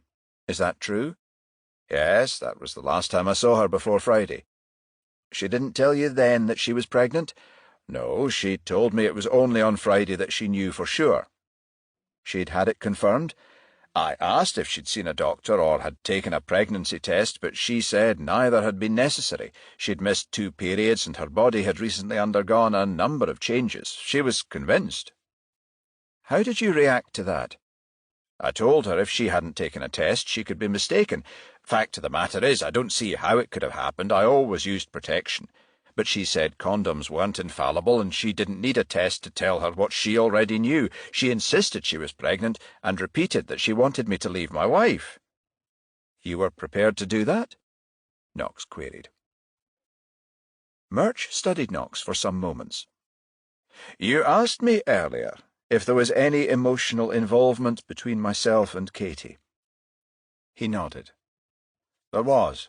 A few months back she told me she loved me. I told her I reciprocated those feelings. So the relationship had changed. You mean, had I stopped paying Katie for sex? Yes, of course. I bought her some nice things, a Cartier watch, a Mulberry handbag, and an Apple laptop amongst them, but those were presents. Over the last few months we had a normal relationship. He thought for a moment and added, Would I have left my wife for her? I think so, yes. It was just so unexpected, her being pregnant, I mean. You hadn't wanted to rush things. I thought it better if we gave it a little more time, yes. You told her as much? No, I didn't. What did you tell her? To wait until today, that I'd think about it over the weekend. And? Murch shook his head. She became angry, said I'd no intention of leaving my wife, that I'd been stringing her along. I tried to placate her, but she'd have none of it. Told me if I didn't say anything to my wife, she would. And that's when things became heated, Knox said. You lost control.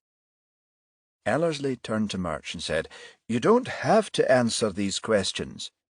Murch ignored him. No, he exclaimed, I didn't touch her. She slapped my face hard, then turned and walked away. A minute or so later I returned to the club. I tried calling to reason with her afterwards, but she'd switched off her phone. He placed the palms of both hands on the table. That's the God's truth. Knox stood up and said, OK, Mr. Murch, that'll do for the moment. I have to tell you now that we've a particularly strong reason to suspect you're implicated in the murder of Miss O'Brien. For this reason you'll be held in custody overnight until we obtain the results of your DNA test tomorrow morning. 10 minutes later, Knox sat in the Major Incident Team office together with Fulton, Mason and Hathaway discussing Murch's interview. The pathologist didn't say O'Brien was pregnant, did he, boss? Mason was saying. No, Yvonne, he didn't, Knox replied, which he almost certainly would have done if she had been. He picked up the phone on his desk, but I'll ring him now just to make sure. After a short wait, Turley's secretary put the call through, and Knox heard the pathologist reply, Alexander Turley? Alex, Jack Knox. I'm calling you regarding the Colton Hill murder. We've detained a suspect who'd been intimate with Miss O'Brien for quite a while. He claims she told him she was pregnant. Pregnant? No, Jack, I can assure you she wasn't. What did she say? That she'd missed 2 periods and her body had undergone physical changes which led her to believe she was expecting. Physical changes? Anything specific, did he say? No. Well, I saw nothing when I examined her. He paused for a moment, then added, Did you ever discover during your inquiries if she'd been suffering from depression? Knox thought for a moment, then relayed the gist of Hathaway and Mason's interview with McHugh, during which the clergyman had mentioned that O'Brien had been suffering from depression and anxiety. I see, Turley said. There is a condition known as pseudosciasis which can affect women who suffer from depression.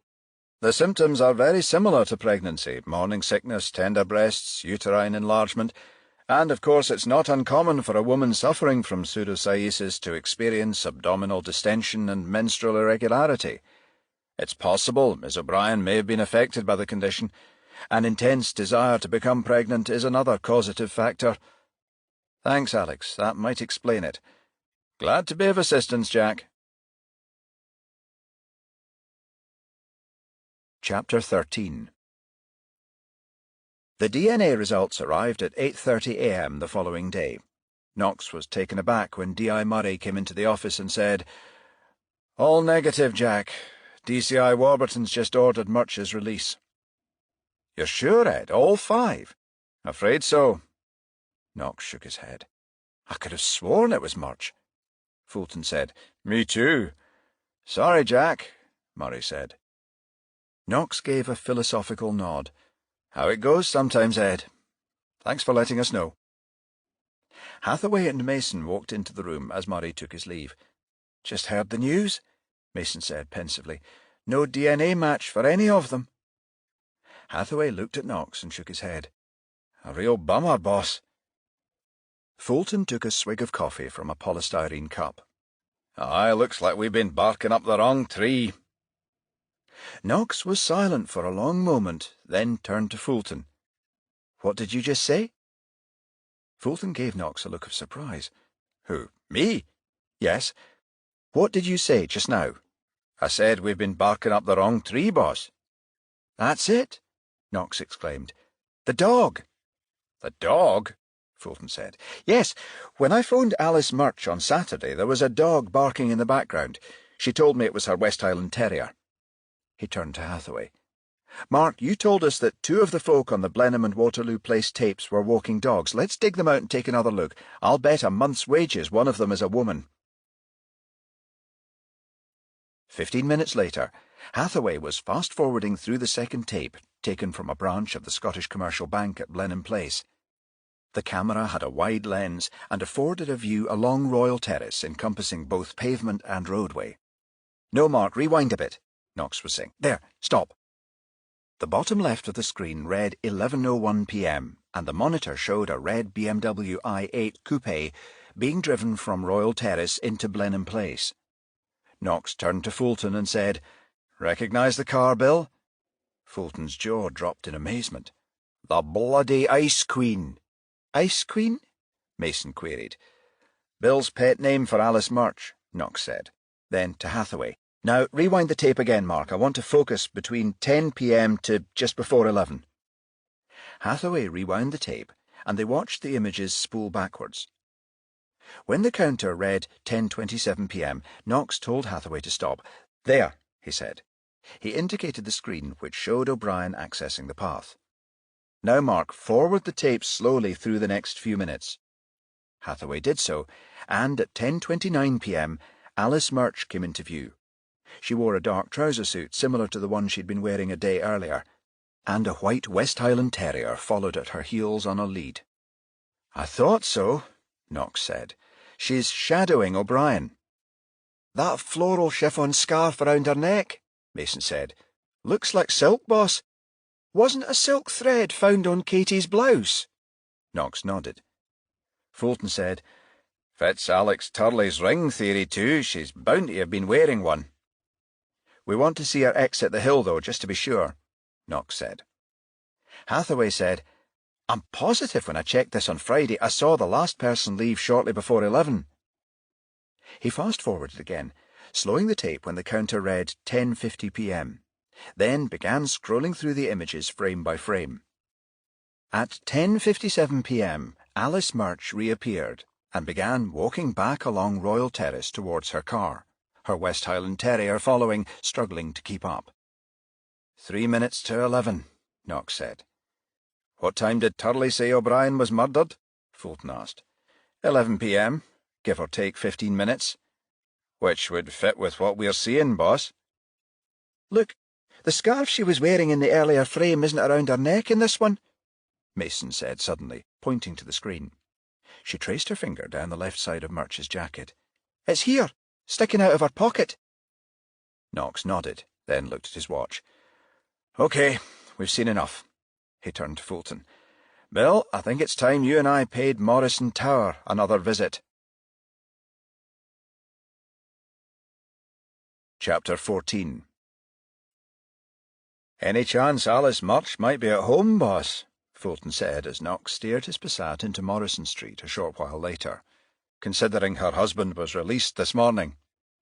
"I don't think so. I've a hunch it'll be business as usual for both of them. If I'm mistaken, though, we'll radio uniform to meet us at Collington and drive over and arrest her there."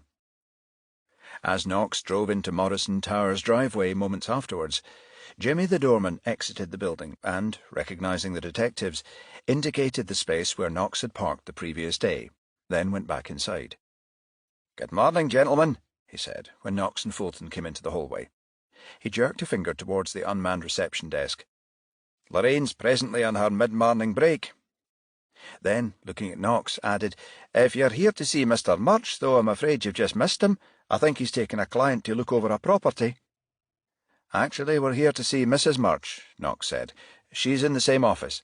"No, sir," Jimmy said. "She uses the one next door, number 129B.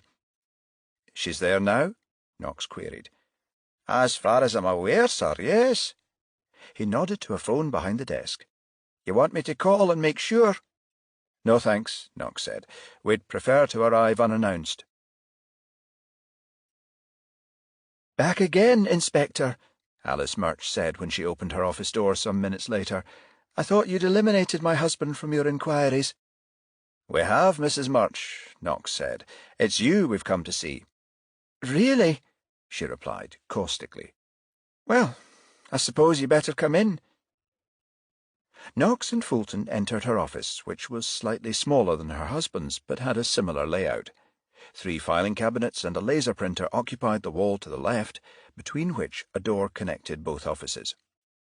Her desk was also less ostentatious, standing at right angles to a large picture window which, like her husband's, afforded a clear view of the southern aspects of Edinburgh Castle.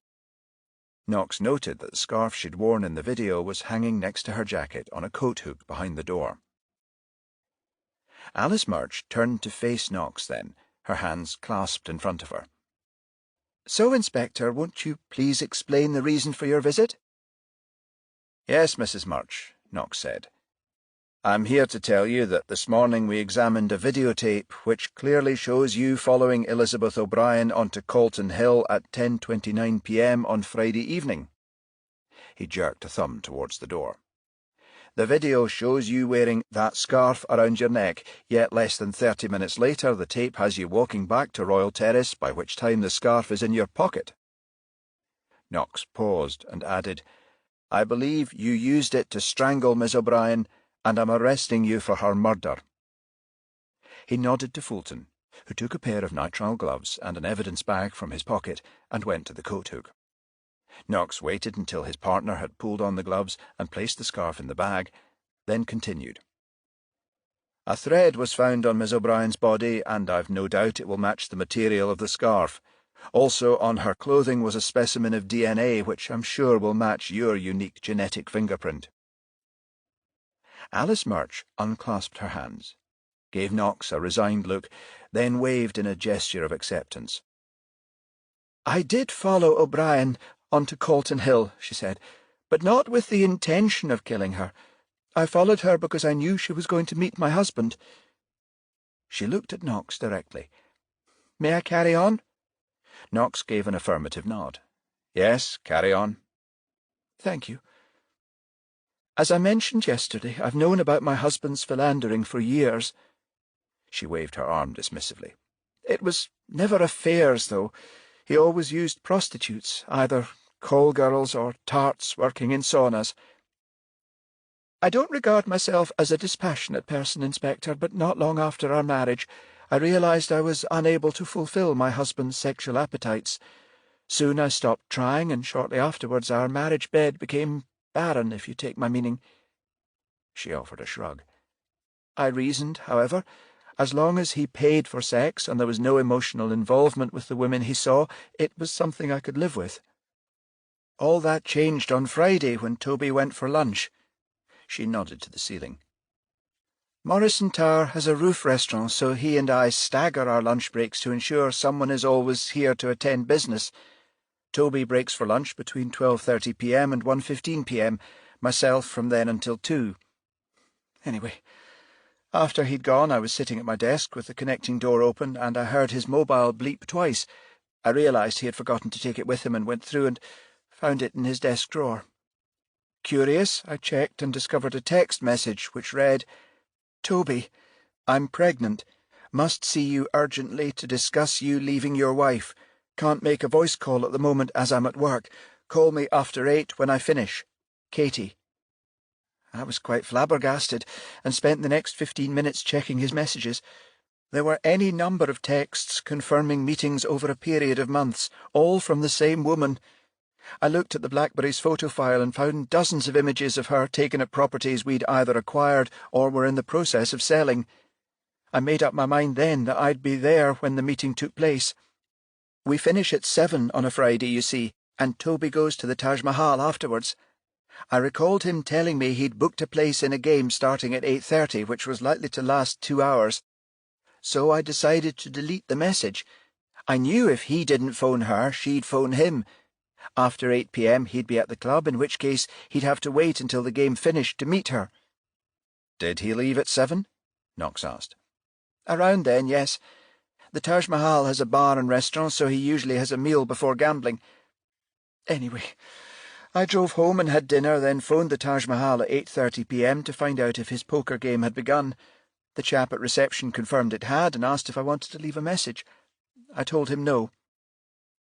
I waited until Mrs. Baranowski, my Polish cook and housekeeper, finished at 9:30 p.m., then took Charlie and drove into town, arriving just before 10. At Royal Terrace? Knox asked. She nodded. But when I got there, Charlie was in need of a pee, so I took him to the gardens opposite. 15 minutes later, I was about to cross the street again when a Vauxhall Corsa pulled up. I recognised the woman immediately. It was O'Brien. I remained where I was until she exited the car. Then began following her, Knox said. Yes, she replied. O'Brien continued to the top of the path, then made her way to the National Monument, where she waited. Keeping her in sight, I walked around the City Observatory building and stopped at a grove of trees just beyond the Nelson Monument. It wasn't long before Toby appeared, and for a moment I was afraid Charlie would draw attention to us, but he didn't. Like me, he just stood silent and watched. Did you hear Miss O'Brien tell your husband she was pregnant? I did. I also heard her tell him to leave me. She snorted derisively. He wouldn't have acquiesced, of course. Toby knows on which side his bread is buttered. He likes to think he's the driving force behind AN Properties, but knows in his heart that isn't the case. My late father's capital got the business going, and although it's not the done thing to blow your own trumpet, it's been my own efforts that have seen it succeed. Anyway, Tony began his flannelling, which made her angry. She slapped his face and stormed off. I waited a moment until he started back for the club, then crossed in front of the Nelson Monument to catch her up. Like I said, I didn't intend killing her. I only wanted to warn her to bugger off and leave my husband alone. When I caught up with her, though, things quickly got out of control. Where did you catch up with her? Knox said. At the south side of the observatory, near the Dougal Stewart Monument. I think she intended cutting across from there to join the path leading to Royal Terrace. I called out and she stopped, then turned and said, "Who are you?" I said I was Toby's wife and told her I'd overheard their conversation. Then added, "You're a bloody stupid little cow if you think Toby intends leaving me." "He'll have to," she replied. "The child is his." "Really?" I replied. "How can you be sure, given the number of men you've fucked?" She gave me a cold, hard stare and said, "Toby's the only man I've had sex with in more than 2 years. The child is his. I'll force a paternity test to prove it if necessary." I sneered at her and said, "Then what? You think he'll turn around and do the decent thing? Divorce me to marry you? Give up a life of luxury to live in some squalid little flat with a former prostitute? For fuck's sake, woman, get real." "Toby has money," she said. "He owns a property business." "I've got some news for you, madam," I replied. "Toby owns fuck all. That business is in my name. He's simply the manager." She thought on this for a moment, then said, "That doesn't matter. The child must have a father. We'll manage somehow." "I don't think you understand," I said. "There's no danger of Toby leaving me for you. He's too much of a sybarite. If you think otherwise, you're deluding yourself." I gave her a pointed look and added, "Oh, perhaps I should explain. A sybarite is someone who prefers to live a life of luxury." I saw the blood rush to her face then, and she said, "Don't fucking patronize me, you bitch. I've already explained. The child must have a father." "Well, it won't be Toby," I said. "Why don't you try suckering someone else? Or perhaps it might be better to get rid of it. Why not have an abortion?" She lost it completely then, throwing a punch which caught my left shoulder. I retaliated by giving her face a hard slap. All of a sudden, she became like a wild cat, kicking and punching and spitting a stream of invective. I think she had every intention of killing me at that point. 2 further punches caught my stomach and arm, Then she grabbed my scarf and began tugging at my neck. I managed to turn around and the scarf unravelled. Then I moved in behind her, pulling the scarf around her neck as I did so. She began hammering her elbows into me and kicking my legs with her heels. I realised the only way to stop this was to pull her off her feet, which I did. Now my own blood was up. I tightened the scarf around her neck as hard as I could, then dragged her back into the bushes. She continued to struggle, but the more she did so, the more I tightened the scarf. I don't know how long this went on for. It felt like ages, but must have been less than a minute. After a little while, she went limp, and I realised she was dead. I continued dragging her into the bushes, stopping just before the path. I waited another minute, then turned her body around. When we found Miss O'Brien, her underwear had been pulled to her ankles, Knox said. Why do you feel you had to do that? Alice Murch shook her head. You must realise I was still exceptionally angry, Inspector. I felt she was a slut who'd made the most of what was between her legs. I think I wanted to express that. Knox noticed she was wearing 2 rings on the 3rd finger of her left hand, a gold wedding ring, and another inset with a large faceted emerald. He nodded to her ring finger and said, You were wearing those rings on Friday evening? Yes. Why? The police pathologist found indentation marks on Miss O'Brien's neck. She cast her eyes downwards. Oh, I see. Another thing, Mrs. Murch. We didn't find Miss O'Brien's mobile phone. I take it you dumped it. She nodded. Yes. I threw it in a rubbish bin at Toll Cross on my way home. Right, Mrs. Murch, Knox said. We'll take you down to Gayfield Police Station, where you'll be re-interviewed and formally charged. You can call your solicitor from there if you want. Very well, Inspector, she said, shrugging. As I've explained, I only reacted to the circumstances. Extreme provocation, self-defence, perhaps even crime passionnel. I expect the judgment to reflect that. Knox nodded. That'll be up to the courts to decide, Mrs. Murch. Chapter 15. You'd think she'd have admitted yesterday that she'd done it, Hathaway was saying, instead of letting her man suffer a night in jail. It was 4:45 p.m. and he was seated in the Major Incident Team office at Gayfield Square Police Station, together with Knox, Fulton and Mason. The detectives were discussing Alice Murch, who'd been re-interviewed that afternoon and charged with the murder of Catherine O'Brien, before being remanded in custody. Maybe she wanted him to suffer a little, Mason said, considering what she'd put up with. Still very much the Ice Queen, though, Fulton said, brassing it out like she did. Her brief says she intends to plead extenuating circumstances. He turned to Knox. Think the court'll go for a lesser charge, boss? Manslaughter's the most likely, Knox said. Not crime passionnel, Mason said. There's a precedent for it. Knox acknowledged this with a nod. That case in England back in 2012, you mean, when the Lord Chief Justice quashed the conviction of a man who killed his wife? Yes. Don't recall where such a ruling's been made in Scotland, Yvonne, but you never know. DCI Warburton entered the room at that moment, a broad smile on his face. Congratulations, everyone, on a job well done, he said. Then, turning to Knox, he lowered his voice and added, You don't know how relieved I am to get the bloody media off my back. By the way, Jack, the Chief Constable asked me to convey his thanks on a quick resolution. It was a team effort, sir. Warburton nodded. I know, Jack, I know. Speaking of the media, I'll need to go have an interview with that lion woman from Lowland Independent Television in half an hour. He turned and walked back to the door, then paused and said, Oh, Jack. Yes, sir? I forgot to mention that business with David McIntyre, the man who assaulted you with a knife early on Saturday. Yes, sir. Thought you'd like to know the Procurator Fiscal threw it out. The charge has been dismissed. Thank you, sir, Knox said. That's good to know. When Warburton left the room, Knox said, I feel a celebratory drink is in order. He looked at his watch. It's just after 5. I think it's time we called it a day. I'm off to the Windsor. Anyone join me? Hathaway pulled a face. Sorry, boss, the wife's attending a prenatal class. I promised I'd pick her up. Another time? Of course, Mark. Yvonne? Have to be another time for me too, boss, Mason said. I'm meeting a friend. OK. Bill? Sure, boss. You know I don't need asking twice.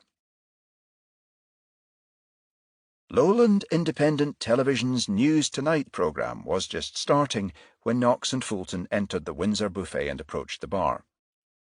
As Knox ordered their drinks, reporter Jackie Lyon began interviewing DCI Warburton at Gayfield Square Police Station's media room. "Aha," Fulton said, eyeing the television screen. "This should be interesting." "And we'd like to congratulate you on a swift resolution of the Catherine O'Brien murder case," Lyon was saying. "I understand the killer was arrested today." "Yes," Warburton replied. "A woman has been arrested and charged with Miss O'Brien's murder. She was remanded in custody late this afternoon." "Are you able to give us her name, Chief Inspector?" Warburton nodded. "I can. Alice Norma Murch, aged 48. Did she confess to killing Miss O'Brien?" "Miss Murch made a full confession to my officers, yes." "I see. So does the arrest mean Colton Hill has been reopened?" "Yes, the forensics people have concluded their work and Colton Hill is once again open to the public." "Thank you, Detective Chief Inspector," Lyon said. "Please convey our congratulations to Detective Inspector Knox and his team." "Thank you," Warburton said. "I will." Lyon thanked Warburton and turned back to camera. "Well, there you have it. The Colton Hill murderer has been arrested, and one of Edinburgh's leading visitor attractions is open to visitors. Again, our heartfelt thanks go to Detective Inspector Knox and the major incident team at Gayfield Square Police Station here in Edinburgh. This is Jackie Lyon handing you back to the News Tonight studio." Fulton nodded at the television. "Changed her tune since Saturday, hasn't she, boss?" He lifted his pint glass and added, "How's the saying go? Success has 1,000 fathers, but failure's an orphan." Knox grinned. "I think you're paraphrasing a wee bit, Bill. I think it was John Kennedy in 1961 at the time of the failed Cuban invasion. He was talking about victory and defeat." Fulton took a swig of his beer, then nodded. "You're probably right, boss. Anyway, here's to a satisfactory conclusion, eh?" At that moment, Knox's mobile bleeped as a text arrived. He took the phone from his pocket and glanced at the text, which read, "Just met my friend. See picture. OK for us to call at your place for a wee snifter, 8 p.m? Yvonne." Knox flicked to the picture, which showed Mason's hand clutching a bottle of Glenmorangie. Fulton was holding up his glass, awaiting an answer. "Sorry, Bill," Knox said. "I was distracted for a moment. You were saying?" "I was saying here's to a satisfactory conclusion." Knox lifted his pint, then clinked glasses with Fulton. "A very satisfactory conclusion, Bill," he said with a grin. "Cheers." "Cheers, boss." The end. The Innocent and the Dead. Chapter 1. Detective Inspector Jack Knox picked up the phone on the 4th ring. "Knox," he said. "Jack, Ronald Warburton, sorry to call so early. You know we're a wee bit short-handed." Knox raised himself on his elbow, bunched one of the pillows against the headboard, and leaned into it. "Yes, sir," he said. "D.C. Hathaway's on paternal leave and D.C. Mason's down with flu. The only one of the team on night call is D.S. Fulton." Knox said, "Something's come up." There was a pause at the other end of the line. Then the DCI said, "You know the Lochmore distillers boss, Sir Nigel Taverner?" "I do, sir, yes." "I think his daughter's been abducted." "Sir?" "Last night a Mr. Alan Morrison rang to report a young female being taken to a van parked in Duddingston Road West. 2 men exited the nearby cycleway with the girl, bundled her into the vehicle, then drove off at speed. Samantha Taverner's flatmate rang later to report her missing." "What time did Mr. Morrison witness this?" "Around 8:30 p.m. Her flatmate rang later, just before midnight." "Does her father know?" "Yes, Sir Nigel's been notified. Her flatmate got in touch when Samantha failed to arrive, thought it possible she might have gone to her parents." Knox considered the likeliest motive. "Anyone else contacted Taverner?" "Not as far as I'm aware." Why was she on the cycleway, do we know? Miss Taverner studies law at the old college at the south side. Apparently she called after 7 to say she was on her way home. Her flatmate, Miss Claudia Wright, told us she made a habit of jogging back via the path. Where's their flat located? 62A The Causeway, Duddingston Village. Knox heard the shuffle of paper as Warburton consulted his notes. Then his boss added, Look, Jack, just to bring you up to speed, D.S. Fulton is at the locus of the abduction together with D.I. Murray, the SPA officer. I told Fulton I'd ring and ask you to join them ASAP. You're not that far away? No, sir, Knox replied. East Parkside, a 10-minute drive. Fine, Jack, I'll leave it with you. You can update me later. D.S. Fulton indicated the path as Knox approached. Innocent, he said. Quite a moniker to give a railway, isn't it, boss? Knox frowned. Sorry, Bill, I don't follow you. The cycleway, Fulton said, used to be known as the Innocent Railway, one of Britain's first horse-drawn originally, built in 1831, said to have got its name from the fact no fatalities happened when building it. Unusual during the Industrial Revolution. Knox grinned. Fulton was heavy-built and in his early 50s, and had partnered Knox for more than 3 years. His sergeant was a fount of knowledge on Edinburgh's history. Knox pointed to the area beyond Fulton, where a man in protective clothing was on his knees examining the scene. Nothing innocent about what happened here, apparently. Fulton pursed his lips, suddenly serious. No, boss. The man in the overalls was D.I. Ed Murray, a member of the Scottish Police Authority Forensics Team. He looked around on Knox's approach and smiled. Morning, Jack, he said. Did we get you out of bed? Knox said, Morning, Ed, then shrugged. Inevitable. Hathaway's on leave, Mason's off with flu. Murray nodded. So I heard. Knox gestured to the area where Murray was working, then said, Find anything interesting? A couple of things, yes. Murray pointed to a clump of bushes nearby. 2 bicycles over there. A modern racing bike and an older one with sit-up-and-beg handlebars. One of its tyres is flat. Found a pannier and tools lying nearby. Knox acknowledged this and said, And the other? Murray indicated cloths which had been placed in evidence bags and lay on the verge. Couple of rags. One soaked in chloroform. Any prints? Murray shook his head and thumbed to the sky. Wasn't fully light when D.S. Fulton and I arrived. I took a quick look, but it doesn't appear we'll find any. Everything seems to have been wiped clean. Murray paused for a moment, then added, Oh, I meant to say marks at the side of the track indicate one of the bikes was upended. Knox considered this for a long moment, then said, Looks like one of the 2 pretended to have a puncture and got Taverner to stop and lend a hand. He indicated the evidence bags. Managed to distract her, then rendered her unconscious. Where was the second cyclist while this was happening? Fulton said. Knox pondered this a second or 2 longer, then said, My guess is he passed her further up the track, then phoned his accomplice to tell him she was on her way. Murray nodded. He'd be in a better position to survey the track between St. Leonard's and here, make sure no one else was about. Knox took out his notebook and turned to Fulton. This Mr. Morrison, Bill, you got his statement? Aye, Fulton replied. Told me he had played a round at Duddingston Golf Club, situated almost opposite. He was walking home to Peffer Place a short distance away when he saw a van parked at the cycleway entrance. What make of van? A Ford Transit, dark blue. He didn't get a number, but we'll likely find it was stolen. Uh-huh, Knox said. Then? Morrison was almost level with the van, which was on the opposite side of the road, facing Duddingston, when 2 men appeared with the girl. He says they only took a moment to open the rear doors and bundle her inside. Description? Knox said. Late 20s, early 30s. One medium build, around 5'8", the other skinny, slightly taller. What did he say about the girl? Fulton consulted his notes. Thought she was drunk at first. The men were supporting her. Okay, Knox said, then glanced at Murray. Ed, while we're in the area, Bill and I had better head down to Duddingston Village and talk to Samantha's flatmate. Is it okay if we leave you to it? No problem, Jack. I'm nearly done. I'll have uniforms secure the scene. Any developments, I'll get back to you. Knox nodded. Thanks, Ed.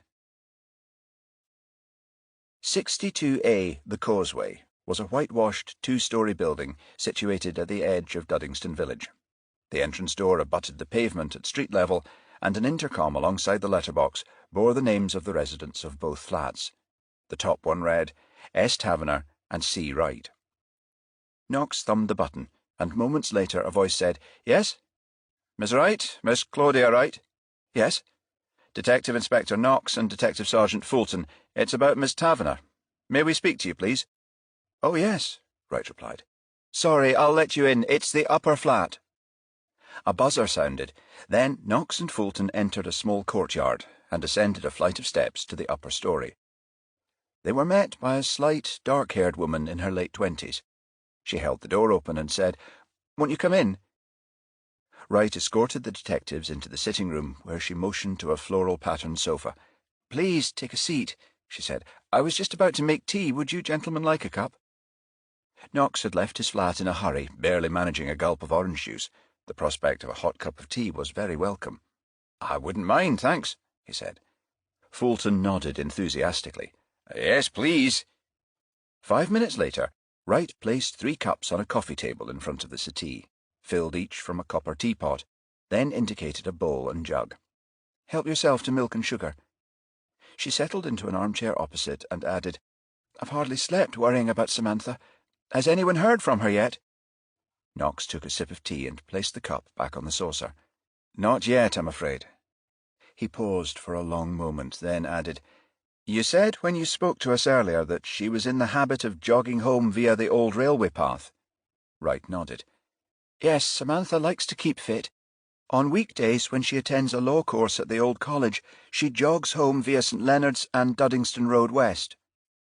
Knox took his notebook from his pocket and glanced at it. "She'd called to let you know she was on her way?" "Yes.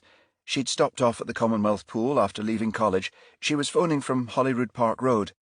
"What time was that?" Wright thought for a moment, then straightened her cup and said, "Around 7:45. I remember because I was in the middle of an episode of EastEnders." Knox said, "Does she usually phone when she's coming home?" "No," Wright replied. "Only on alternate weeks when she knows I'm here. I'm a hotel receptionist and work shifts. This is my early week." Wright paused briefly, then continued. "Samantha and I have a little arrangement. On my early shift, I do the cooking. When she rings, I know it's time to switch on the oven." She shook her head. "Nothing elaborate, just a ready meal or something that can be microwaved. She'll do the same for me when I'm on late shift." Knox said, "And when she didn't arrive, you phoned her parents?" "I waited until 10:30. I thought maybe she'd bumped into some friends or that her parents had turned up unexpectedly." "And?" Knox said. "As I say, when 10:30 came and I hadn't heard from her, I was a bit worried. I phoned her mobile, but the call went straight to voicemail." "If she was late for any reason, wouldn't she have given you a call?" Fulton asked. "That happened only once," Wright replied. "A month or so back, she'd called to say she was on her way home, again around 8:30, rang back a half hour later to say she'd changed her plans. She was meeting a friend for a drink." "This friend, a woman, a man? Do you know?" "A woman," Wright replied. "She's a law student too, around Samantha's age, attends the same lectures." "You know her name?" "Yes, Lorna Watt. Samantha's mentioned her often." "She's known her long?" "For as long as they've been at college, I think." "But you're not sure Samantha was meeting her last night?" "No." "I see," Knox said. "So could you tell me why you waited until 10:30 to give her a ring?" "Most likely because I thought it possible she had run into Lorna again. You see, although we share a flat, we're not really that close. The flat share is an arrangement that suits us both. I originally rented the property 4 months ago, but to be honest, I couldn't really afford it. It has 2 bedrooms, so I decided to advertise in the local paper for someone to share. That's when I met Samantha." She reflected for a moment, then added, "Why didn't I phone her sooner? Perhaps I didn't want to appear intrusive." "You're not that close," Knox said, "yet you have her father's phone number." "It was something we agreed at the beginning," Wright said, "that we'd have our family's contact details in case of emergencies." "So when did you decide to give Sir Nigel a ring?" Knox asked. "When I phoned Samantha's mobile at 10:30, I left a message asking her to get back to me. When another hour passed and I heard nothing, I decided to phone her parents." "What did Sir Nigel say?" "He was a little perturbed," Wright said. "Samantha had arranged to give her mother a ring last night, but didn't. He said he'd check with friends and relatives and phone me back." "And did he?" "Yes. Said nobody had heard from her, and he was contacting the police. He advised me to do the same." Knox acknowledged this, then drained his cup and stood. Fulton followed his lead. "Thanks, Miss Wright, you've been very helpful," Knox said. "And thank you for the tea." "It was my pleasure," Wright said. "I hope you find Samantha soon." Chapter 2. Samantha came to slowly. Hearing was the first sense to register, her ears picking up what sounded like a wail in an echo chamber. Wee-waw, wee-waw. Soon her vision returned too. Objects were indistinct at first, and after several minutes her ability to focus was almost normal. She tried to move her hands, without success. Her wrists were bound to the arms of the wooden chair she was seated on. An attempt to shift her legs also met resistance. Then she realized her feet were tied at the ankles. The final impediment was a gag, a strip of duct tape stretched across her face from one side of her jaw to the other. She remembered the two cyclists then, one who'd passed her at the start of the track and the other who'd asked for help with a puncture. A valve had got stuck in the rim, he'd told her. If she'd steadied the wheel, he'd managed to free it with pliers. Like a fool, she had agreed, turning her back to him. At that moment, he'd reached over and clamped a chloroform-soaked rag over her mouth. Samantha came out of her reverie and surveyed her surroundings. She was in a room that appeared to be a basement, almost square with green-painted walls. She guessed its dimensions at 30 by 30 feet. A door opened, light entering from a window at her back. She craned her neck to check and saw that the window was actually a fanlight which almost touched the ceiling and was open just a fraction. There must be a busy road nearby, she thought, as she could hear the sound of traffic. The noise she'd heard when coming to must have been the siren of an ambulance or fire engine. The door opened at that moment, and a man entered. He wore a ski mask, and she could only see his mouth and eyes. He walked over, pulled the tape from her mouth, then stood back and faced her. "Well, well," he said. "You're awake." Samantha immediately recognized the voice. "You're the one who stopped me on the cycleway," she said. "Why have you brought me here? And where the hell is here?" The man touched the side of his nose. "Where?" A beat. "That's a secret." "Why?" He laughed. "Surely an intelligent girl like yourself can make a pretty good guess." "You're holding me for ransom." She shook her head. "I can tell you now, my father won't agree to any demands. You'll be arrested." The man stared at her for a long moment, then said, "I know you're a law student, sweetie, so please tell me, how often does the family of a kidnapped offspring pay up?"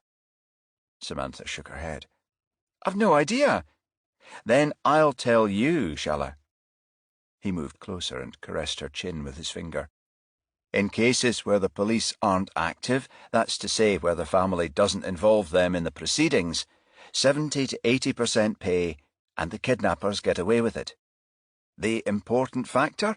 Convincing parents that involving the police is a bad idea." The man ran his finger down Samantha's chin and made a little slicing motion across her throat. "You get my meaning, sweetie," he said. He replaced the tape on her mouth, then walked to the door and left. After he'd gone, Samantha felt a cramp in her leg and shifted in the chair to restore the circulation. As the cramp eased, she thought about what had happened. She had a vague memory of coming to at one point in her journey. It might have been when she was being taken from the van. She remembered she'd been supported by two people, which meant the man must have an accomplice. She thought about her parents and Claudia, her flatmate. She had no doubt that by now they would have contacted the police. She moved her hand and just managed to read the face of her watch. 7:35 a.m. The man had threatened to kill her if her father didn't go along with whatever he had planned. How would her father react? Would he involve the police? She couldn't be sure. It was then Samantha realized how dangerous her situation was, and felt a stab of fear to her heart.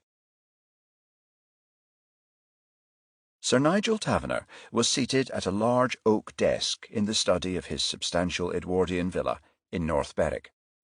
The morning was bright and sunny, and a large picture window at his back gave an uninterrupted view of the Firth of Forth and the Bass Rock. The Lochmore distiller's boss was talking on the phone with DCI Warburton.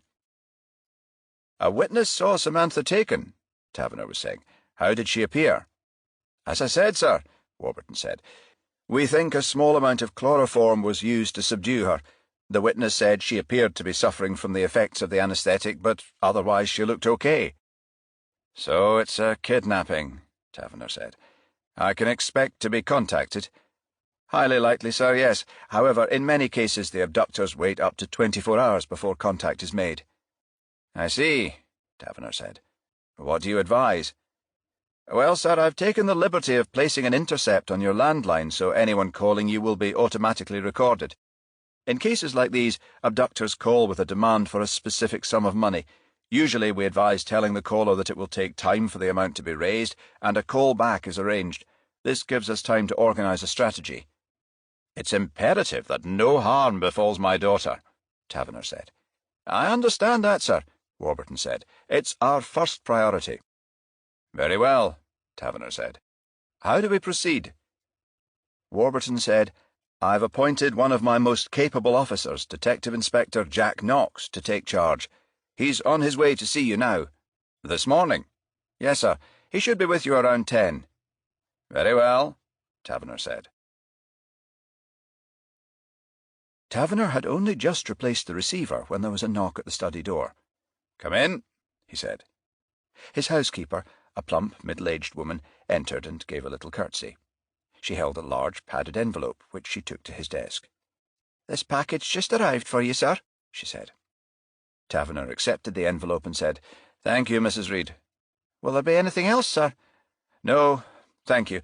Oh, is Lady Taverner up yet?" "No, sir, not yet." Taverner and his wife had spent a night fraught with worry over their daughter's disappearance. "Thank you, Mrs. Reed," he said. "When she comes down, will you tell her I'm in the study? It may not be for some time yet. She had little sleep last night." "I know, sir," Reed replied.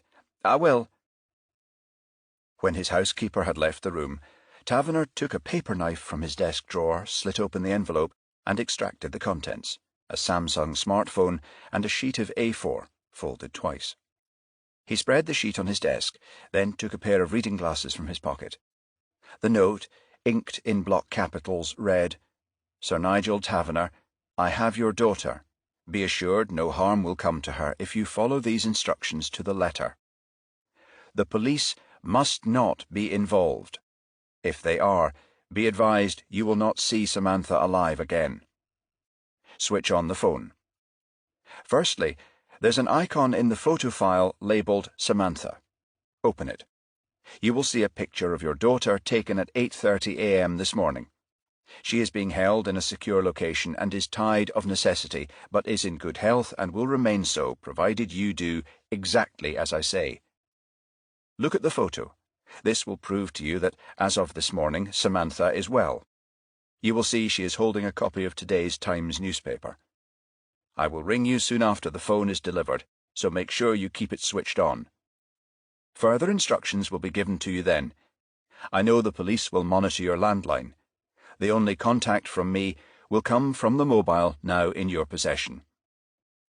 Taverner switched on the phone and clicked the file marked Samantha. The picture had been taken in a poorly lit room and had a lot of digital noise. His daughter was seated in a chair below the light source and looked directly at the lens. She was dressed in her tracksuit, and both her hands and feet were tied, her hands bound to the arms of the chair. As the note had indicated, a copy of The Times had been placed on her knees, the top half of the front page facing the camera. Taverner hadn't had an opportunity to read his copy yet, but he was in no doubt it was the current edition. He adjusted his glasses and took a closer look at Samantha. His daughter appeared tired and stressed, her face reflecting the trauma of the last 10 hours. Taverner studied the picture and felt a range of emotions. Anger at the men who'd subjected her to this ordeal, fear for her safety, and then, as he continued viewing the image, a new emotion supplanted the others. a feeling of total helplessness. He put down the phone, read the letter again, and came to the conclusion that cooperating with the police would mean placing his daughter's life in danger. The screen of the smartphone lit up at that moment, and the device began ringing. He picked it up and accepted the call. "Hello? Taverner?" A man's voice, young, confident, a hint of cockiness. "Yes. You got my package, then? Read the note?" "Yes. Have the police been in touch with you?" Taverner was silent for a long moment, not sure how to answer. Come, Sir Nigel, be honest. We know your daughter's abduction was witnessed, a man near the golf club at Duddingston Road West. Unfortunate, but as the Yanks say, shit happens." Again Taverner said nothing. "Sir Nigel, you still there?" "Yes." "I asked a question. Have the police been in touch with you?" Taverner hesitated for several seconds, then said, "Yes." "What did they say?" "Say?" "Yes. Did they inform you a tap had been placed on your landline? Say they'll advise you how to deal with this?" "Something like that, yes." "You understand why the police wouldn't be a good idea?" the man said. Taverner felt the anger rise. "If you harm my hair on Samantha's head—" There was a short silence, then the man replied, "That wouldn't be in either of our interests, would it?" Taverner cleared his throat. "How much do you want?" £100,000 in used notes, 20s. "That's a hell of a sum to put together at short notice." "You've got 2 days," the man said. "Midday on Friday. I'll text instructions on how and where to deliver it. Make sure the mobile's switched off meantime. Switch it on again at noon on Friday to read my message. Make sure the cops aren't with you when you pick up or deliver the cash to me. You'll need to procure a hold-all large enough to fit the money in. The moment we have the cash, Samantha will be released. Is that agreed?" Taverner pondered this for a moment, then said, "Agreed." "Good. No police involvement. You appreciate what that would mean?" "I do," Taverner said. "No police involvement." "Okay. I'll speak to you on Friday." Chapter 3. "Didn't expect to see you this morning, Mark," Knox said. "Thought you were on paternity leave." Knox had just entered Gayfield Square Police Station's Major Incident Inquiry Room, and DC Mark Hathaway and DCS Fulton were seated at their desks. Hathaway, a red-haired man in his early 30s, looked up. "Morning, boss," he said, then thumbed to a communicating door at the far end of the room. "DCI Warburton phoned, asked if I could come in." "Ah," Knox said. "Claire and the baby okay? It's a boy, right?" "She's managing fine," Hathaway said. "Aye, it's a laddie, 8 days old and a fine pair of lungs on him, like a foghorn. Glad to be out of earshot, if I'm honest."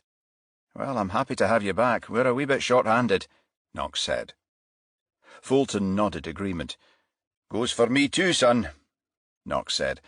"Well, Bill, that only leaves us one body short." "Yvonne?" Fulton said. "No, boss, she's back too. She's in the wee girl's room." At that moment, the door opened at Knox's back, and DC Yvonne Mason, a trim brunette in her mid-20s, entered the room. "My ears are burning. Someone talking about me," she said. "Bill was just telling me you were back," Knox said. "Feeling better?" "Uh-huh," Mason replied. "Am now. Didn't expect to come down with flu in May, though." "It's the gear you young folk wander around in," Fulton said. "T-shirts and shorts when it's blowing a gale. Asking for trouble. Ever heard the saying, ne'er cast a cloot till May be out?" Mason grinned and shook her head. "You'll be telling me to wear a garlic necklace next." "No," Fulton said, "but it wouldn't do any harm to add it to a plate of broth. Ideal for keeping colds at bay." Okay, said Knox, smiling. "Let's drop the home remedy suggestions and deal with the job at hand." He crossed to where a picture of Samantha Taverner had been taped to a whiteboard, on which a few lines of text had been scribbled with a marker pen. Knox tapped the photograph. "Samantha Taverner, 20 years old," he said. "Left the Commonwealth Pool at approximately 7:45 p.m. yesterday, 15th May. Jogged home to Duddingston via the old Innocent Railway cycle path." Last seen being bundled into a dark blue Ford Transit van at approximately 8:30 p.m. in Duddingston Road West. Marks on the path indicate a struggle on the cycleway with one of the two cyclists whose bikes are currently undergoing forensic analysis. A rag impregnated with chloroform, also found on the path, was used to subdue her. Her flatmate, a Miss Claudia Wright, phoned her mobile at 10:30 p.m, but the call went to voicemail. Miss Wright waited another hour or so, then called her father. Both Miss Wright and Sir Nigel Taverner phoned to report Samantha missing. Miss Wright at 11:51 p.m, Samantha's father at 11:57 p.m. He paused and added, "Any questions?" Hathaway said, "Has the kidnapper contacted her dad yet, boss?" Knox shook his head. "Not as far as I know. DCI Warburton has set up an intercept on Sir Nigel's landline. A specialist team are on their way down from Tullyallen and should arrive in North Berwick around noon. Bill and I will let Sir Nigel know. A telecoms link will be set up between East Lothian and this office, and the Tullyallen officers will work with us. Their link should be active soon. I'd like you and Yvonne to take charge of monitoring when it's been established. In the meantime, Bill and I will drive down the coast to interview Taverner. Anything of interest comes to light when we're down there, let us know, OK?" Hathaway and Mason replied in unison. "OK, boss."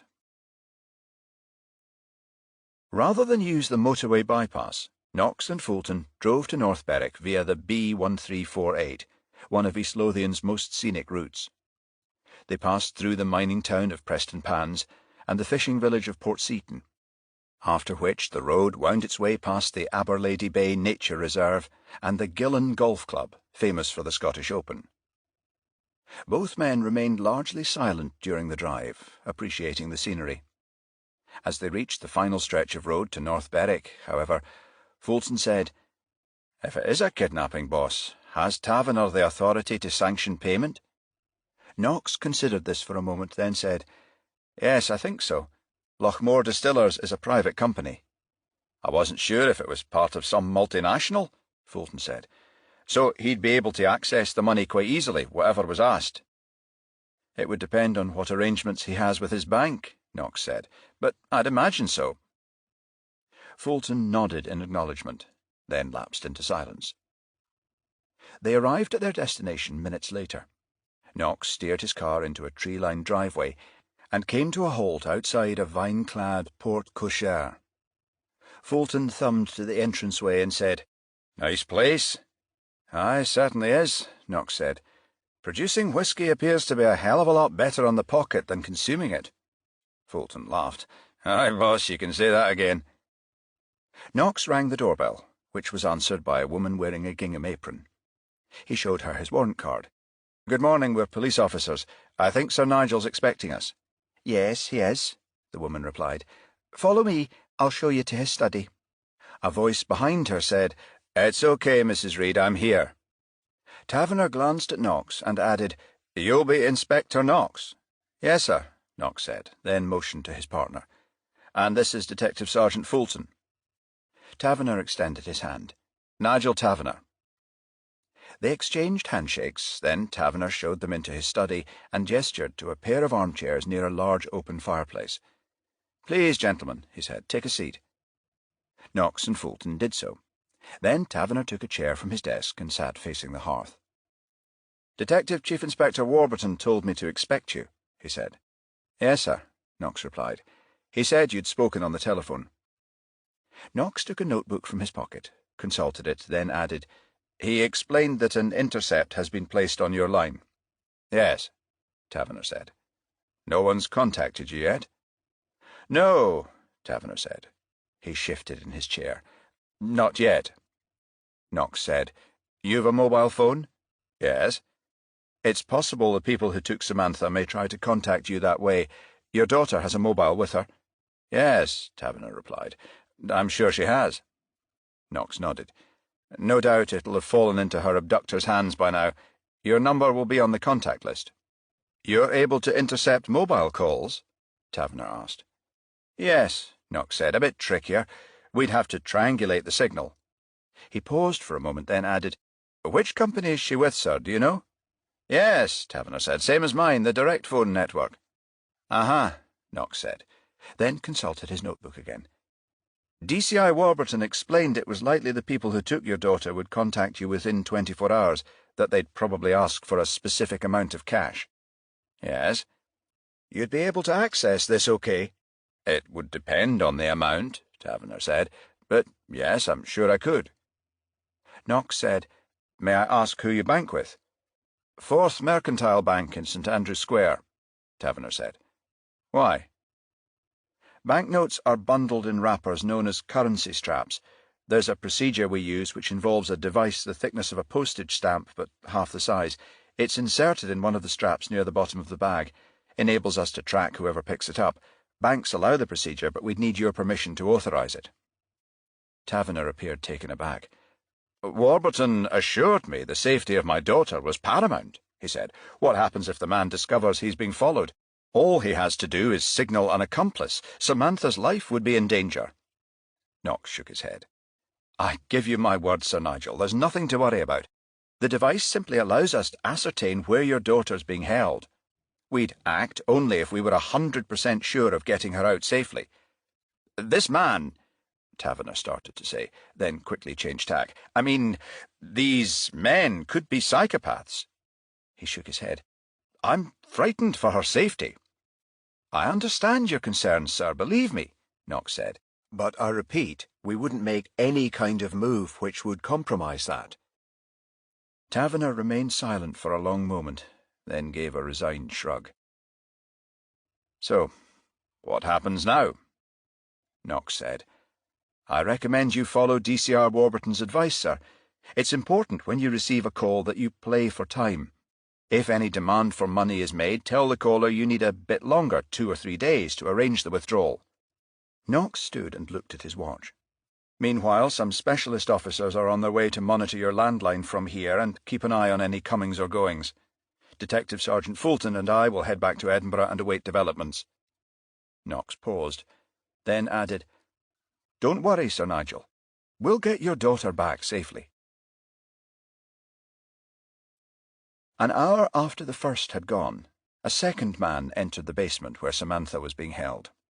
He was taller, leaner, and although he also wore a ski mask, there was something familiar about him. He pushed a trolley with a tray into the room, then walked over and removed the tape from her mouth. "You all right, love?" he said. "I thought I recognized you," Samantha said. "You're the man who passed me in the tunnel." "Aye, that's right." He gestured to the tray. "I've brought you some tea and a wee bit of toast and jam. You'll be hungry." This man sounded different, his manner more solicitous. "I am," Samantha said. She eyed the tray, then added, "It's not much use with my hands tied." "I'm going to do something about that in a minute," the man said. He went behind her and lifted a long pole with a hook which was leaning against the wall. "But first I'm going to sneck this window." He lifted the pole, angled the hook through an eyelet, and pushed the window shut. "No offence," he said. "Just a precaution my mate wanted done. This part of the house backs onto a yard. No other houses near, not much chance of being heard. Still—" "No point in me screaming, then," Samantha said. She heard a soft laugh through the ski mask. "No, love," he said. "Not really." "Please don't call me love," she said. "My name is Samantha." "Oh, sorry," he said. "Samantha." She said, "What do I call you?"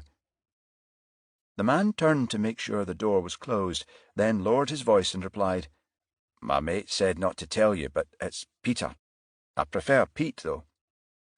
Samantha indicated the tray. "Okay, Pete. You said you were going to untie my hands." "Oh, yeah," Pete replied. He took a mobile from his pocket and activated its camera function. "One more thing, though. I've got to take your photo." He took a folded copy of the Times from the bottom of the trolley, placed it on her knees, then raised the mobile, clicked, returned it to his pocket, and put the paper back. "You'll be sending that to my father, I suppose?" Pete nodded to the door. "My mate's taking care of that. I can't talk about it." Samantha looked at him for a long moment. "You don't sound like the type who would get mixed up in something like this," she said. "Why are you?" Pete shook his head. "Circumstances," he said. "I honestly don't want to discuss it." He went over and untied her hands, positioned the trolley beside her, then strode to the corner on Samantha's left, took a chair from behind a screen and placed it near the door. "I'm sorry," he said. "I've to stay when you're untied and when—" he pointed to the curtain. "You use the chemical toilet on the other side of that screen." Samantha glanced at the curtain and shook her head. "Appears you and your mate have thought of everything." Pete went back to the screen and retrieved a portable radio which he placed on the floor next to his chair. "Forgot this," he said. "I'll switch it to a music station when you need to go." He sat and read a copy of the Daily Record while Samantha had breakfast. After she'd finished, she said, "How long do you intend keeping me here?" Pete folded the newspaper and placed it on the floor. "Until we get your ransom money. I think my mate expects no more than a couple of days." He gestured to the screen. "We've a mattress over there, too. You'll be able to get your head down tonight." "You'll be watching over me while I sleep, too?" Pete glanced towards the door. "My mate doesn't think that's necessary, unless you misbehave." "Misbehave? Start making a noise. I thought you said this house was isolated," Pete said. "It is, but my mate thinks we can't be too careful. Sound carries at night, doesn't it?" "Where am I being held, Pete?" Samantha said. "Somewhere in the city?" "Sorry," Pete said.